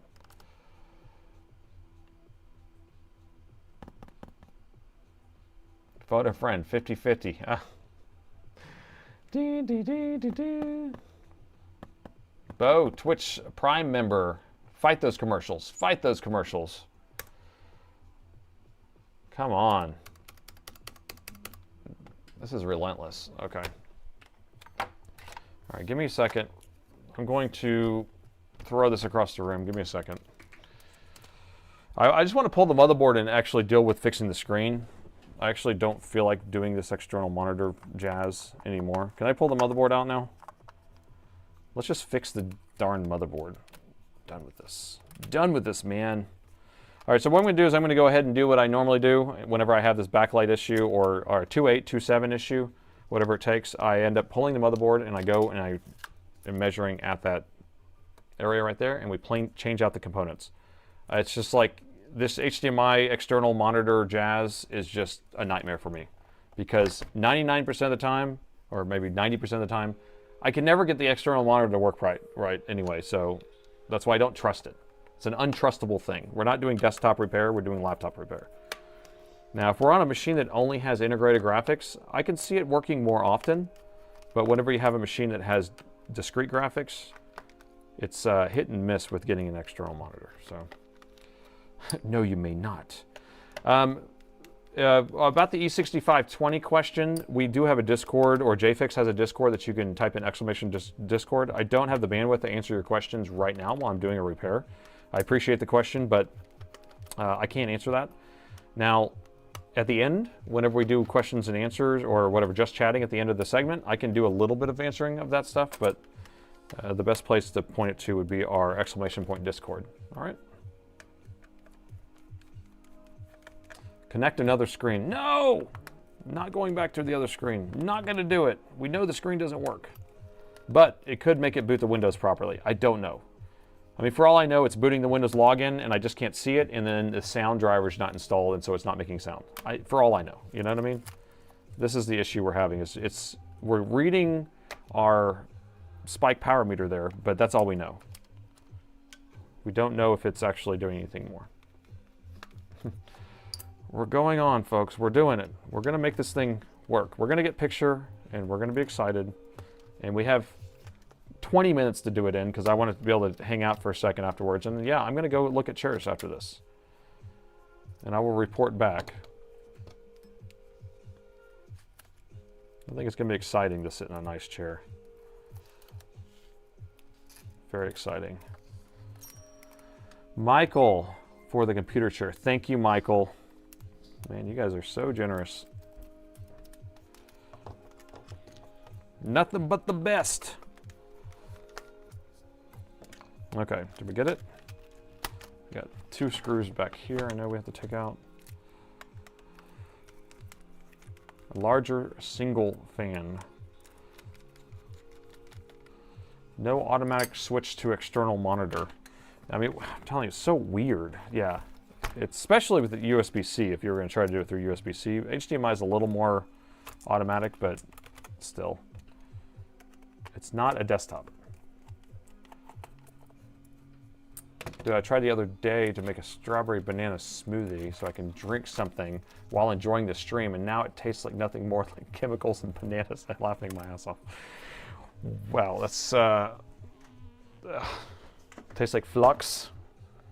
Tastes like flux. All right, so we got the board out, and so this is the area we need to get in, right? So we have our LCD connector here, and so we're going to be on this side. And let's take a close look.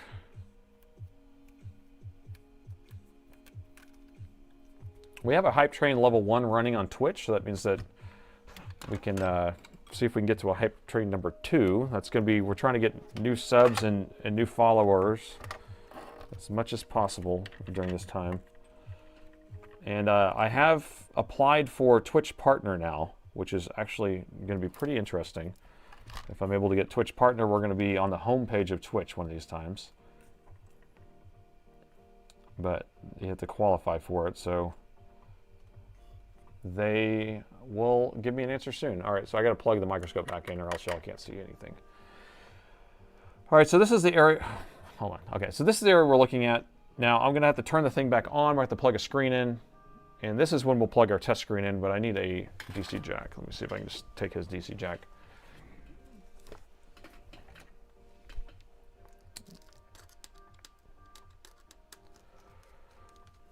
Put the motherboard. I don't see both sides. Flip the motherboard. Okay. So we're going to look closely at the circuitry too. We'll get some more cheers coming in. All right, so we have our test screen. I'm going to hook up. So in order for this to be tested properly, we need to be able to hook a test screen up while we're measuring, while we're on the bench, while we have everything plugged in, okay? Some more cheers, thank you.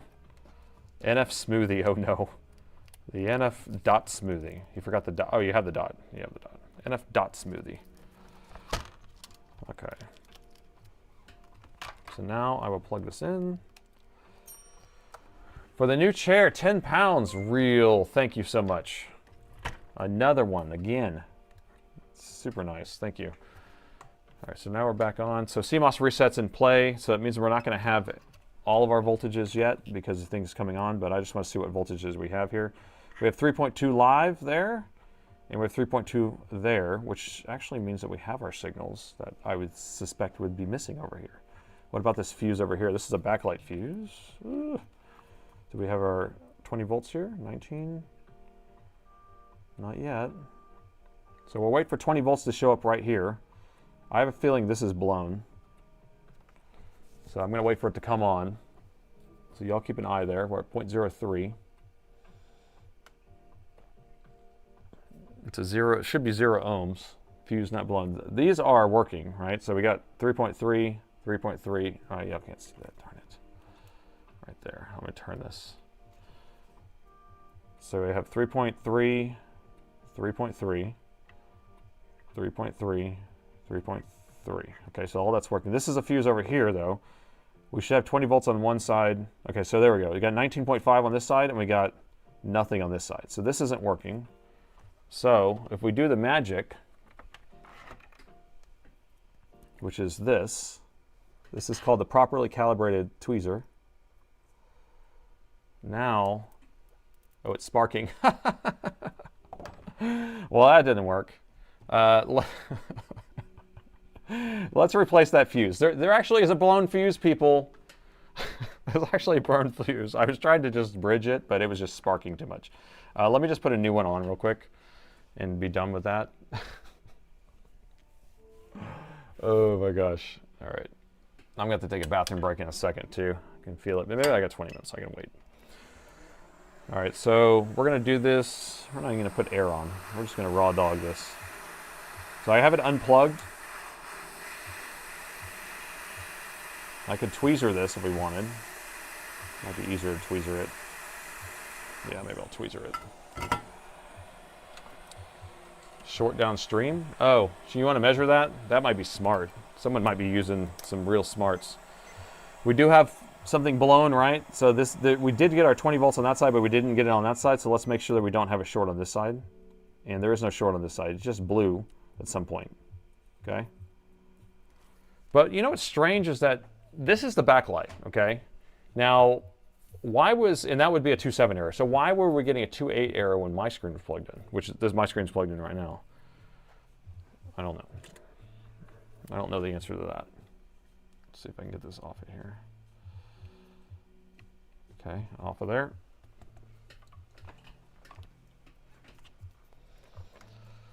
Oh, 14 amps. Bam! 330 watt charger. What do you expect? What are you doing with those tweezers? Oh, yeah. I was doing some jumping across. So basically, this is a fuse, and so it's supposed to have just to act as a wire. But because it was blown, I was just using my tweezers, not these hot tweezers. I was using my tweezers to jump the wire, but I released some magic smoke apparently. So, fuses. Fuses wear out, thou. Okay, here we go. All right, so these are 32 volt, 3 amp, quick blow fuses that we're going to use here. A little bit different form factor, but they will work. Okay, capiche? Oh, Puff the Magic Dragon. That's from Meet the Fockers, right? Puff the Magic Dragon.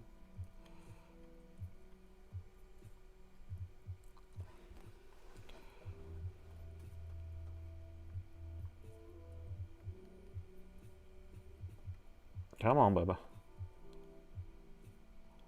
No, I don't even have my air on right now. That's how good I am. Come on, I just want this to lay flat. There we go. Okay. That's done. That'd be $1 million, please. I'm out of alcohol over here.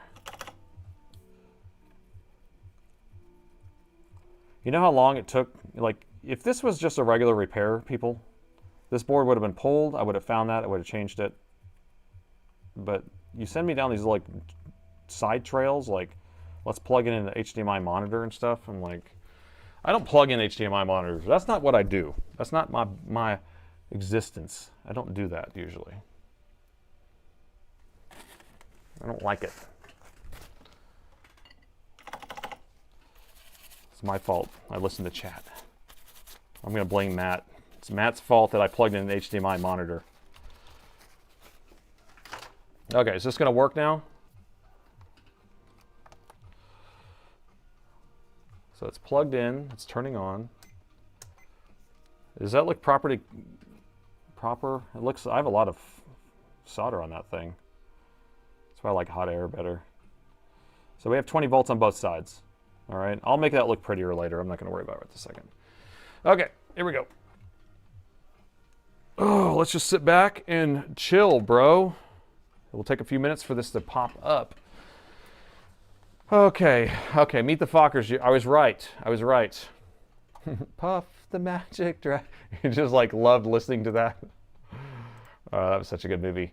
I watched that with our kids. I think they were like 12 and 15 at the time. So it was, you know, a lot of stuff was a little bit over their head. It was fine. And then we tried to watch the next one, and it was like, whoa, with the kids. And it was like, yeah, let's just stop this. We can't do that. Let's just stop it now. Blame Matt. Matt's fault. Plugged into HDMI. All right, so this should get, once you see it get past 70, so right now it's at 70 watts, it should hit over 100 watts, and then this screen should flick on for a second, shut off, and then come back on. There we go. Oh, we had 180. I saw the screen for a second.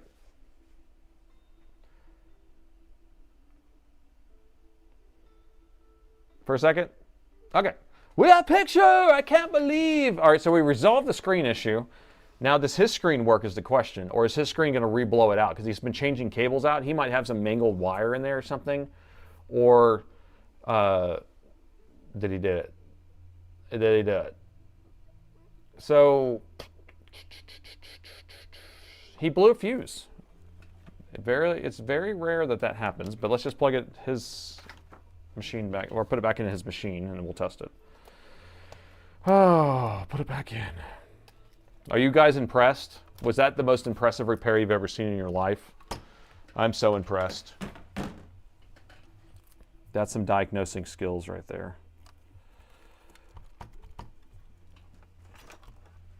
Y'all are here for the sarcasm, not for the repair at this point. Y'all don't care about the repairs. Short shops tour. Okay. Sven? Well, I've done that quite a few times. We might be able to do that at the end if you want. If there's enough people that concur.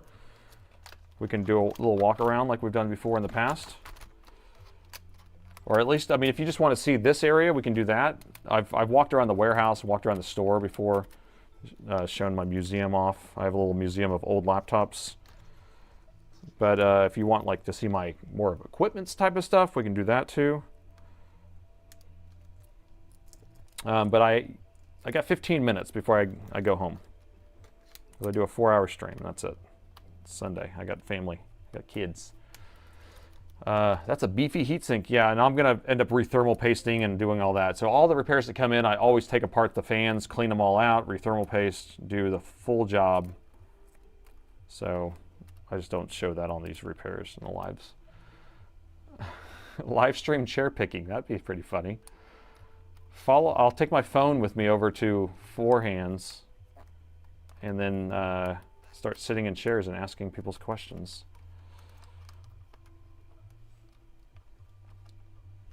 I like to see how you mount your thermal camera on your microscope. Now, I have a video that's coming out soon that's actually going to have a full design plan that allows anybody to do it, but I will show you how I have it set up right now. But I'm designing 3D printed fixtures that will fit into multiple different thermal cameras, and then you can download it on Thingiverse and do it. But I haven't released it yet, obviously, because I have too much stuff going on. How's my mom? She's doing much better. She still has her pneumonia, so she's on antibiotics. She still has dementia, because there's nothing you can do about that. But she is doing much better, being back at home with her cat. And that was her main concern, is getting back home, because she kept asking about her cat over and over again. Every 5 seconds. Check the fuse now, see if it's blown. I can't check it because it's installed. That's the problem. But it was just working. So that's a good point. Do you think it's going to re-blow? Now, hold on. If we go by his notes, he said that he changed the screen. It worked for a while and then blew. Is that right? Or he changed the cable? I can't remember exactly what he was saying it happened. Because he changed the cable like 3 times, it sounds like to me. But it only takes like 1 second of messing with this and blowing out a thing. Where we at, people? We're at screen misery land. All right, let's plug this in.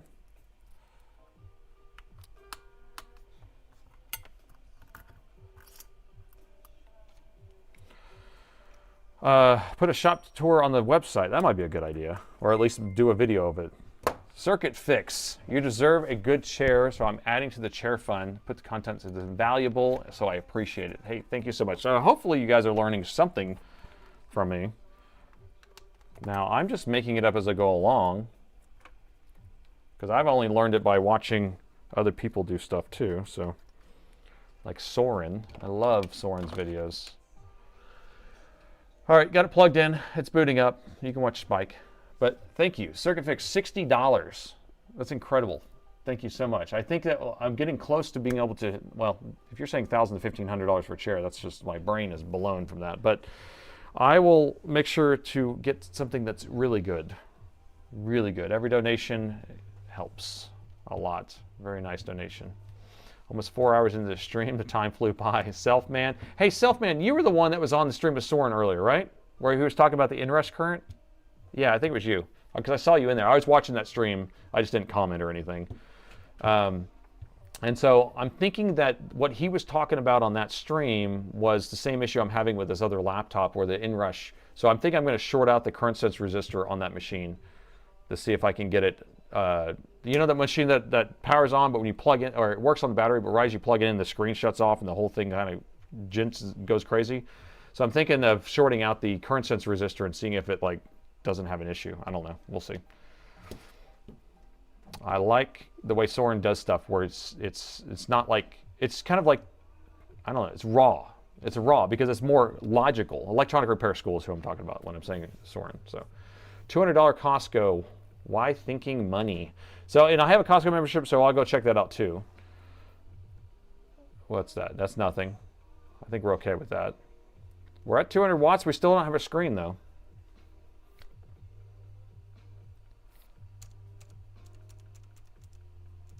So he has another screen he included, but yeah, the screen did not flash, right? He's unconventional, but it's logical conventional. That's what I think it is more than anything. Because if you're trying to understand concepts of, you know, power rail existing, not existing. Okay, well, why is it not existing? Well, can I just make it exist and then it solves the issue? Okay, if I can make it exist, then it solves it. Okay, then let's just inject voltage here, or let's emulate an enable pin here, you know, and then that fixes it. And you're like, wow, okay, well then why are we not getting that signal? And you can kind of work your way backwards that way. If you don't think that way and you're just like, well, this is getting hot, or this is, you know, just real basic stuff, it doesn't work, you know. This screen don't work. Do you think the fuse blew again? Hope not. Do we got 2.7 or 2.8? Yeah, 2.7 again. Okay.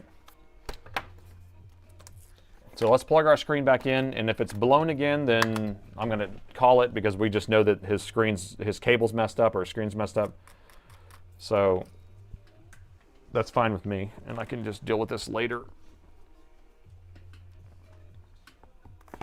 But still, I guess either way, if my screen works or it doesn't work, then we know that he's messing stuff. His stuff's messing stuff up. How's that? Does that work better for you?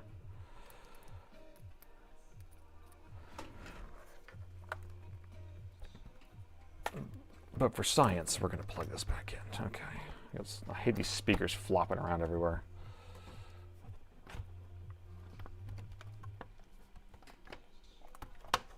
Okay. Power. Gosh, it's so frustrating sometimes trying to prop these things in the right spot. Okay, powering on. Okay. The owner installed the wrong LCD cable and messed it up. And he may have, but he said he did that one first and it worked for a little while. And then he's installed one from my website and one from eBay, which, you know, maybe it messed up for, I don't know. I mean, yeah, you never know what the chicken or the egg is on all that stuff. Reverse engineering is what I was talking about for Soren. Yeah, he reverse engineers. He's like, what? He's an engineer too, right? You know, it's better than the way that they made it. Is it better to sit or stand when you're working? Ooh, I don't know. And I think it would be kind of hard to stand and be looking through the microscope, but I know Ace, he has just a standing desk everywhere, doesn't he? Ace repairs.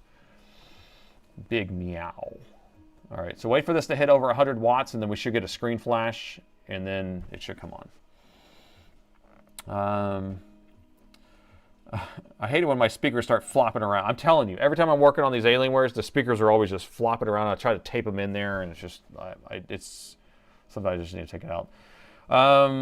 Let's see. Costco has height adjustable tables. I don't know if I can make my whole workstation. I have so much stuff on this thing, which I can show you real quick if you wanted to. That might be kind of too much to raise and lower over and over again. Okay, Alienware screen. So his screen's jank or his cable's jank. We got it right here. Is jank a word? Damn it, Jim. I'm an engineer, not a doctor. All right, so we'll continue. We'll boot up to our Ace Console Repairs. That's the name of it. We'll boot up to my Windows install. I'm interested to see if it actually was making it to my Windows install anyway, just because, you know, interest. Pick out the memory on Friday. Missed the meeting. You missed meeting me? Oh, I was out of town. Oh no, Johnny, I'm sorry. Yeah, I went to the Renaissance Fair. I didn't dress up in garb, but I went. My kids kind of dressed up a little bit. We have a Renaissance Fair right outside Austin, and so it's this time of year. And so I took the day off and took my kids, and it was fun. It was good weather. Got to see some wacky shows and magic and, you know, the old Ren Fair stuff. Ah, that's why. It's just been going to an accessible boot device the whole time, and I didn't know. I bet the HDMI's been working the whole time. I just didn't know. That's hilarious. Oh my God. You guys are so funny. Janky is a word. Is it in the, can you play it in Scrabble? Does it count as a Scrabble word? We played Scrabble yesterday, actually, with the kids, and we just used the phone Scrabble dictionary the entire time, so we just kept going, can you play that word? Can you play that word? Can you play that word? I was merry at a, oh really? You were merry at a local Ren Fair? Maid Marian. We have a picture I can't believe. It is slang. No. Okay, so you can't play it. Okay. If you close the screen, it should output the HDMI before booting. Okay. That's interesting. That's interesting. Let's get our wires crossed again. Where's our wires? HDMI. Should we do straight HDMI or should we do USB-C HDMI? It's funny, Windows doesn't come up with HDMI. I'm telling you, HDMI does not work until you're in Windows. It's just, that's the way it likes it. That's the way they've designed these things. It's a Windows thing. Okay. All right, so I got direct HDMI plugged in. Okay, use AI for Scrabble dictionary access. Okay, that's an interesting hack. Life hacks display problems are bad because you can't see what's happening. That's right. That's why we use Spike. Old spiky goo. Straight to HDMI, close the lid. I'm going to do that in a second, but I don't want to put it to sleep because closing the lid puts it to sleep too.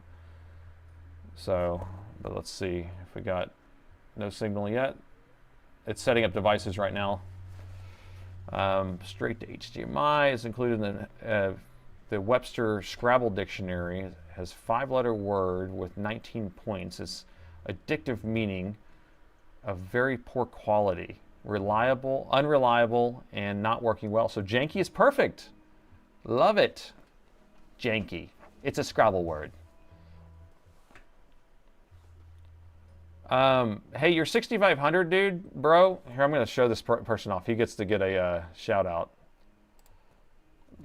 This is this person right here. See that? That person's about to go bye-bye because we've asked you to go to your Discord if you want to ask a question, but you're about to go bye-bye because that's it. I can't handle any more of that nonsense. All right, so these devices are getting installed. A new shirt. Janky? Question mark? Concur? Question mark?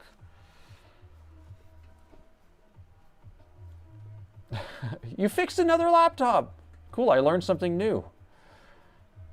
You learned that this screen was janky. Exclamation point Discord, and then you can put your question in there. Okay, so we have that. So let's check our external. And look, what external is working too. Our USB or HDMI is working fine. Our internal is working fine. So if we would have set the SATA controller properly, we would have gotten HDMI output. But because we couldn't see what we were doing, we couldn't do anything, right? But the external monitor's working, or screen's working, and the internal is working, so I saved another laptop. All right, but I'm going to close the lid. Actually, I'm going to shut it down. Well, how can I turn it on with the lid closed? Because if I close the lid right now, it's just going to go to sleep. See? Maybe the external's still working? The external's not working anymore. So now how do I turn it on? Right? So now I have to open the lid. And it comes back on. I got that screen back on. Is the external coming back on? There we go. So now let me restart this thing.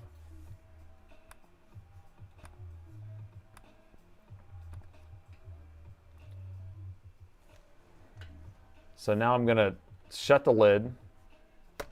The lid's shut. Right as I shut the lid, the external's still on, but the screen turned off. So the screen's off, but the external is still on. Let's see if we get a Dell or an Alienware screen with the lid shut. No, I have an external screen. I mean, I have a, like I have that screen, but I don't have this screen, and the lid's closed on the laptop. So that's really weird. Is that normal? 14.76 on an Alienware laptop? That's a lot. Okay, so just so you know, this is an 18-inch high-end machine. This is probably a $3,500 laptop. It uses a 330 watt to 360 watt charger. I think it actually is supposed to use a 360, but I have a 330 hooked to it. Okay, right as I hit Windows, the main screen turned off and the HDMI turned on, just so you know. But anyway, yes, 14 watts is normal. I forgot that I can Prime with Jeff Bezos, could send a couple bucks to you every month. Yes, you can. So if you're on Twitch, you can go over there and use an Amazon Prime membership to join the channel on Twitch, and you'll get commercial free, or it's ad free or whatever. And what it does is that I think it sends me like $2.60 a month or something like that, or $2.80 a month. So to support me, you could just subscribe over there on Twitch, and it doesn't cost you anything because you're just using your Prime from that you already have, and then it just kicks me a couple bucks. So that also can go to the chair fund too, which is nice. But anyway, we got all that working. I don't know. This guy needs a new screen, so. Okay, shenanigans, chatting shenanigans go. I'm gonna turn this thing off, it's hot. Drivers are now installed. Okay, I just turned this off, I'm done with jank. With jank machine. Oh, what time is it? Is it time to go home yet? 1 o'clock. So I've been here on 4 hours. 4 hours, man. Needs a new screen or a cable or something. He has this new screen in this bin here too, so I can hook that up, but I'm not doing that right now. I'm not in the screen business, bro. I'm in the motherboard repair business. I let all my other techs do the screen stuff. So anything that's screen related, I usually just like, okay, I fixed the board, it outputs to my test screen, but the screen doesn't work, and I just send it over there. I'm like, I don't have time for this. It's 5 a.m. on Monday in Sydney already. Oh my gosh. How old were you when you got into electronics? About 10 years old or so, or 9. I used to be the go-to person that would always be tinkering with electronics. I grew up real poor, so I was always fixing my toys and stuff, and then I always would collect wires and all sorts of stuff. So I used to walk around with a little electronic box everywhere I went. I was a little nerd. 4 hours on a Sunday. You're the best, Nate. Thank you. I just had to merge my Twitch Prime account. Okay, cool. There you go. Must stop procrastinating and get to work changing the charge port. Okay, do it.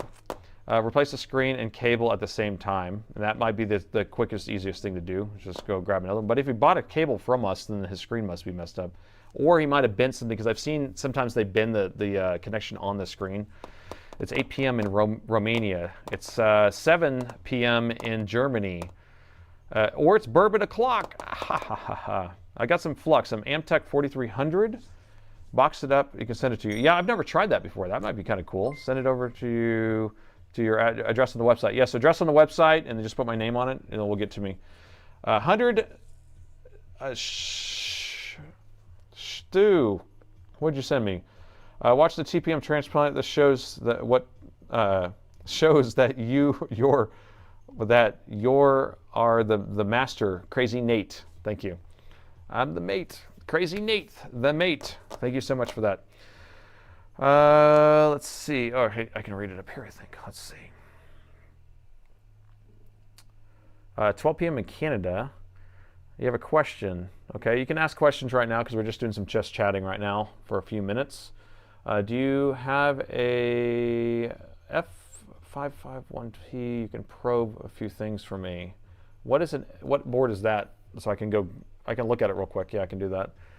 He switched some cables back and forth. Probably messed it up. Jack, thank you. We are sponsorships, so we can remember to like and subscribe. Thank you, Jack.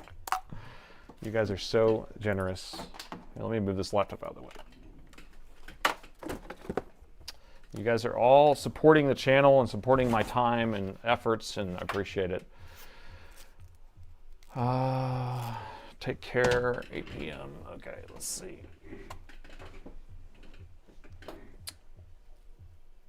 I bet you spend way more time at the bench than your office. Oh, I haven't even been in my office in a long time. Yeah, so it's sitting in my office. I probably spend 3 hours a week. And I'm at this desk for at least 50 hours, maybe 55. And then overall time, it's more than 60 something hours a week I'm working on this stuff. So it's definitely a time-consuming thing. So, sorry, these chat moves. This one doesn't move. So let me see if I can find what y'all were saying. Every time I try to read something, I try to read as much as I can at this time. How many hours you imagine you work? 60 hours, yeah, 60 something. Because I also have to do all the video editing and posting the videos, and then I do the 2 live streams, which is 8 hours a week, plus either side of that, plus the just being at work anyway, which I usually am here about 12 hours, 10 to 12 hours a day, except on Wednesdays. I'm here 15. When I was 10, my mom came on with me with an 8-track recorder, totally torn apart on the kitchen table, and repaired it and cleaned it. And she flipped out. I love it. Yes, I used to take apart things and put it back together just to figure out how it worked. Have you ever got your ham license? No, I actually talked about that with my daughter was supposed to get her ham license because she's doing some aerospace engineering stuff, and then she never ended up doing it. So I was going to do it with her, and then I never did it. So no, unfortunately, I did not get my ham license. Power Gritty saying, Power Meter, if you were looking at some beta testers, I have modded your original. Oh, that's a good idea, actually. Maybe I could send, because I need to send all my mods these things anyway. I need to send out. I keep saying I'm going to send stuff to the mods, and I haven't done that yet because I'm always so busy. Get yourself a chair. Thank you for the donation there, Jive. What's the largest wire you would ever solder? Gauge wire? Let's see, a double aught 2 or 4? Double aught 2, I think is what it was. I was building a solar panel array with battery backups, and I had to solder on the big leads that go on there. So I missed a $30 donation here. What was this? $5 for that? Oh, that was Jack's $30. Wow, Jack, I didn't realize you gave $30. Thank you so much. Let's see. I know I'm all over the place with these chats, but it's hard to keep up with it. By the way, I got RAM ordered, as well as a toothbrush. Oh, Patrick, thank you. Awesome. And I'm about to get some more RAM in, so it's going to be nice because I'm selling RAM for a little too cheap, and the RAM keeps selling out. But I do have a batch coming in, so you guys can get some if you need some. And hopefully, I'll try to put a limit on these wholesalers so they don't come and buy them all out. How do you decide to get a Dell as a vendor? So I'm from Austin, born and raised in Austin. Dell has started in Austin, and whenever I started the business, I was 21 years old. I'd working at a computer store, and they were selling a bunch of Dell stuff because they were getting these Dell loads. And so whenever he got kicked off of eBay, and I started my own eBay business, I bought his parts, and then I just started getting those Dell loads too. And that's how it is. And I became a specialist in Dell. It was like Dell everything, and then I was like, no, I'll just do Dell laptops because a little bit easier to just stick it with one type of thing and be a specialist. Plus, you could sell the parts for more, and it was like a lot harder to get the parts. So, and it's too hard to get into other vendors. That's why I don't mess with any of that stuff. Glad you can help. Let's see. You do any RC stuff, right? Too. Yeah, I used to do a bunch of RC stuff, and I used to build planes, and then for a while, and I would like build from scratch, design everything, and then I did a bunch of drone stuff from about 2019 to about 2023 or 4. I still have tons of drone stuff, but I was building the small ones mainly. So 2 inch, 2.5 inch, some 3.5 inch, nothing, no 5 inchers, and I don't do ready built ones. So I'm always designing and building them myself, kind of buying the frames, buying the cameras, buying all that, and doing FPV mainly for all that drone stuff. Have you ever live streamed to get a new chair? Show us the assembly. Oh, that's interesting. Okay, I like that. I like that. So maybe when I get the chair in, I will do a live stream. The GOAT, the BitLocker fix that was insane. Can't stop thinking about it. Believe me, I'm pretty impressed, and that video is blowing up. Yeah, so I think nobody else has ever done that before, so I think that's actually a good piece of content that I was able to at least capture. Because sometimes, I don't film everything, so it's nice that I was able to film that one and actually get it going. When do you think the RAM prices will start calming down? The cure for high prices is high prices, and at some point, the VCs that are injecting all this money into all the AI stuff is going to stop sending money or doing raising rounds of money to build out these data centers, and they're going to have to stop buying that, which means that there's going to be an oversupply, and then the prices will come down. So probably in the next 8 months or so. By the end of the year, I think it might be a lot better. So I'm upgrading my Latitude from a 5420 to 32 gigs. Well, that's probably more than enough. 16 gigs is probably good for most people. 32 is plenty enough. I've been watching for about 3 years, and I've been watching STEM for the first time, the stream for the first time. So you've been watching my videos, but you haven't watched the stream. Welcome. If this is the first time, I do this twice a week, people. So join in. It's kind of fun. A lot of people are enjoying it. Thank you for the stream. Have a good week, everyone. Thank you, Gritty. Stop spamming. Who's spamming? I don't know. TPM BGAs. Can you access the traces to get the signals because the boards have designed correctly traces obscured in inner layers? Yeah, so you can't access that stuff easily. You're an old ham, are you? An old ham. Nate had friends rated Dell warehouse trucks. Fast, deliriously rated the trucks. Can I order an IC chip from Nigeria, please? I'm sorry. Yeah, there's certain regions of the of the world that I cannot ship to, and it's just too difficult. A, costs too much. B, I have too much fraudulent orders that end up going to different regions, and so Nigeria is one of the countries that I don't ship to. Now, forwarding addresses are fine, so if you want to use a freight forwarder, usually it's in Florida, and then it will forward over. I do that all the time, so if you want to do freight forwarding, I can do that and take care of it for you. eBay was on sale back in the 90s. Now my eBay account's from 2000, I think. This is when I started my eBay account. Is it firmware on the CPU or chipset? Firmware is actually in the EC chip in the BIOS. And then that's what tells the chipset how to run. The chipset's like its own CPU, and the EC chip is its own little microcontroller. And then those things kind of tell other things how to do things. So, let's see. Am I getting caught up or am I getting behind? Which one is it here? I watch the videos, always never seen the streams before. Love the streams. Remember the DRAM shortage from the 80s. I don't remember that, but I believe it. I believe it. You need a high temp solder for high current joints. Oh, I don't know. I always just use the 183C stuff. So I'm not sure. I haven't ever had to get anything that gets that hot. Hopefully nothing gets higher than 183. Don't stop using AI because I created software.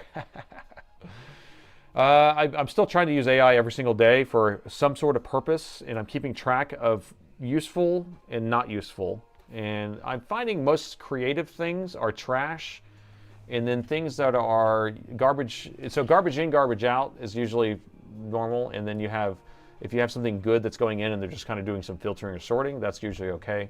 But you're still having to hold its hand a lot, and it's kind of annoying. So Rising prices starting to come down a little bit. 2 terabyte is 289. 2 terabyte for 289. Wow, that's crazy. Can I order an IC? Oh, you already said that. Price is decreasing 2028. That's what someone said. That's crazy. T76 is more advanced, but not an EC Pro or Deluxe. Yeah, so the T76 or T48, even the T48 can program a 9542 GF, because it's actually just a 9522, I think is what they say. Anyway, but I've programmed with that before. It's just a little more not easy. So it was recommended a YouTube video of yours, and now I recommend it on Twitch. Conspiracy? Oh, interesting. Did I get my? I got recommended on Twitch? That's weird. I'm still not partner, so I don't know why you get recommended on Twitch. Interesting. 3090 has artifacts. Can you send it from the UK to fix it? I wouldn't send it to me. That's a lot of shipping, and I don't warranty stuff outside the United States. So if it ever came here, I can't warranty it because the shipping costs too much. Artifacting is going to be a few different things. Northwest Repair, he's the GPU god, so I would send it to him. Shop tour of the space where Juliana works. Juliana's my one and only female that works here right now, and she has a pretty elaborate, she's very, how would you say, decorative. She really loves to make her office very, she's always coming to work with something to put on the walls. So she covers her walls with all sorts of fun stuff, and everything is decorated. And yeah, some point maybe I'll get Juliana to actually do some Instagram pics to put up, because she's the one who actually does all the Instagram pictures and things like that. And if you don't follow us on Instagram, you can do that. But it's fun. And we feature different old laptops on Instagram and things like that too. Okay, I'm gonna have to call it 1:15. Yeah, I'm trying to get caught up on some of the stuff. Can you reference the channel and live feed of Amazon products I bought in the video descriptions? I have reference to the channel. Oh, thank you. Yeah, so I did put all my links to the Amazon products in the video description, so all the videos have that in there. But I don't have like a big master list or anything. Sometimes carbon rods are soldering transformers. Oh gosh, looks like acrylic. Do you know planes don't use solder? Oh, I did not know that. Interesting. Is it all just like pressure fit or whatever? Try using something a lot more. Turning plastics. Now I'm just starting to babble because it's hard for me to read. Okay, I can't do any more. All right, so I appreciate everybody for coming out. The donations are going to go to a good cause. I'm going to be looking at a chair today. And yes, I think it would be a good idea to actually do some sort of chair assembly, at least on a video or on a live stream, and put that back together. So I'm going to take all that, pull it together, see if I can get some good lumbar support for my bad back that I have here. If this is your first stream, I do them twice a week, Sunday morning 9 a.m. and Wednesday at 6 p.m. Central, 4 hours usually. Shop tour, we'll have to, maybe we'll plan on that for next week, maybe. And I'll do it earlier in the stream instead of the end of the stream, because it's going to be a little bit harder to do that. I mean, I can point around real quick. I mean, you can see this right here. Here you go. Here's a shop tour for you. There you go. So here's my chat on a phone. Here's my camera, right? Here's my hot air station. And back there, you can kind of see it's my Metcal MX500. And hot air station here, solder tips, drawer of tools, different tools there, just a bunch of shelves of stuff, all the alcohol, stuff like that. And I got, let's see what I got. There's my panel that controls my screens. Let's see what else I got here. I got my backup microphone in case that my lapel mic stops working or a lav stops working. Here's my power box I made. Here's my new power box that's running Spike. I don't have it wired into anything, but it's basically a ESP32 running with a shunt on here, and I'm using a pass-through, so it actually is showing on both. And then here's the old little camera I was using to point at that, and y'all saw that. Here's a cheap power supply that I use sometime, my voltage injection. This is my chip reader for my BIOS chips. What else we got? What else we got? My tools. Some tools I have here. This is my IR, or whatever you call it. Damn, my brain's shutting down though. That's for UV curing light. There you go. Some other stuff, microscope, alien head. You've already seen all this stuff back there. So that's all you got. Is that good enough? I could take you around everywhere. Vertigo, was that moving around too much? I'm sorry. Okay, sorry about that. Anyway, like I said, I appreciate everyone putting all the donations in. I'm going to put it to a good cause, and everyone coming out and supporting and liking the video before you leave. Make sure that way other people watch it. Moderators, thanks for coming out and doing what you do. It was a lot of fun, and I appreciate each and every one of you. And thanks for watching.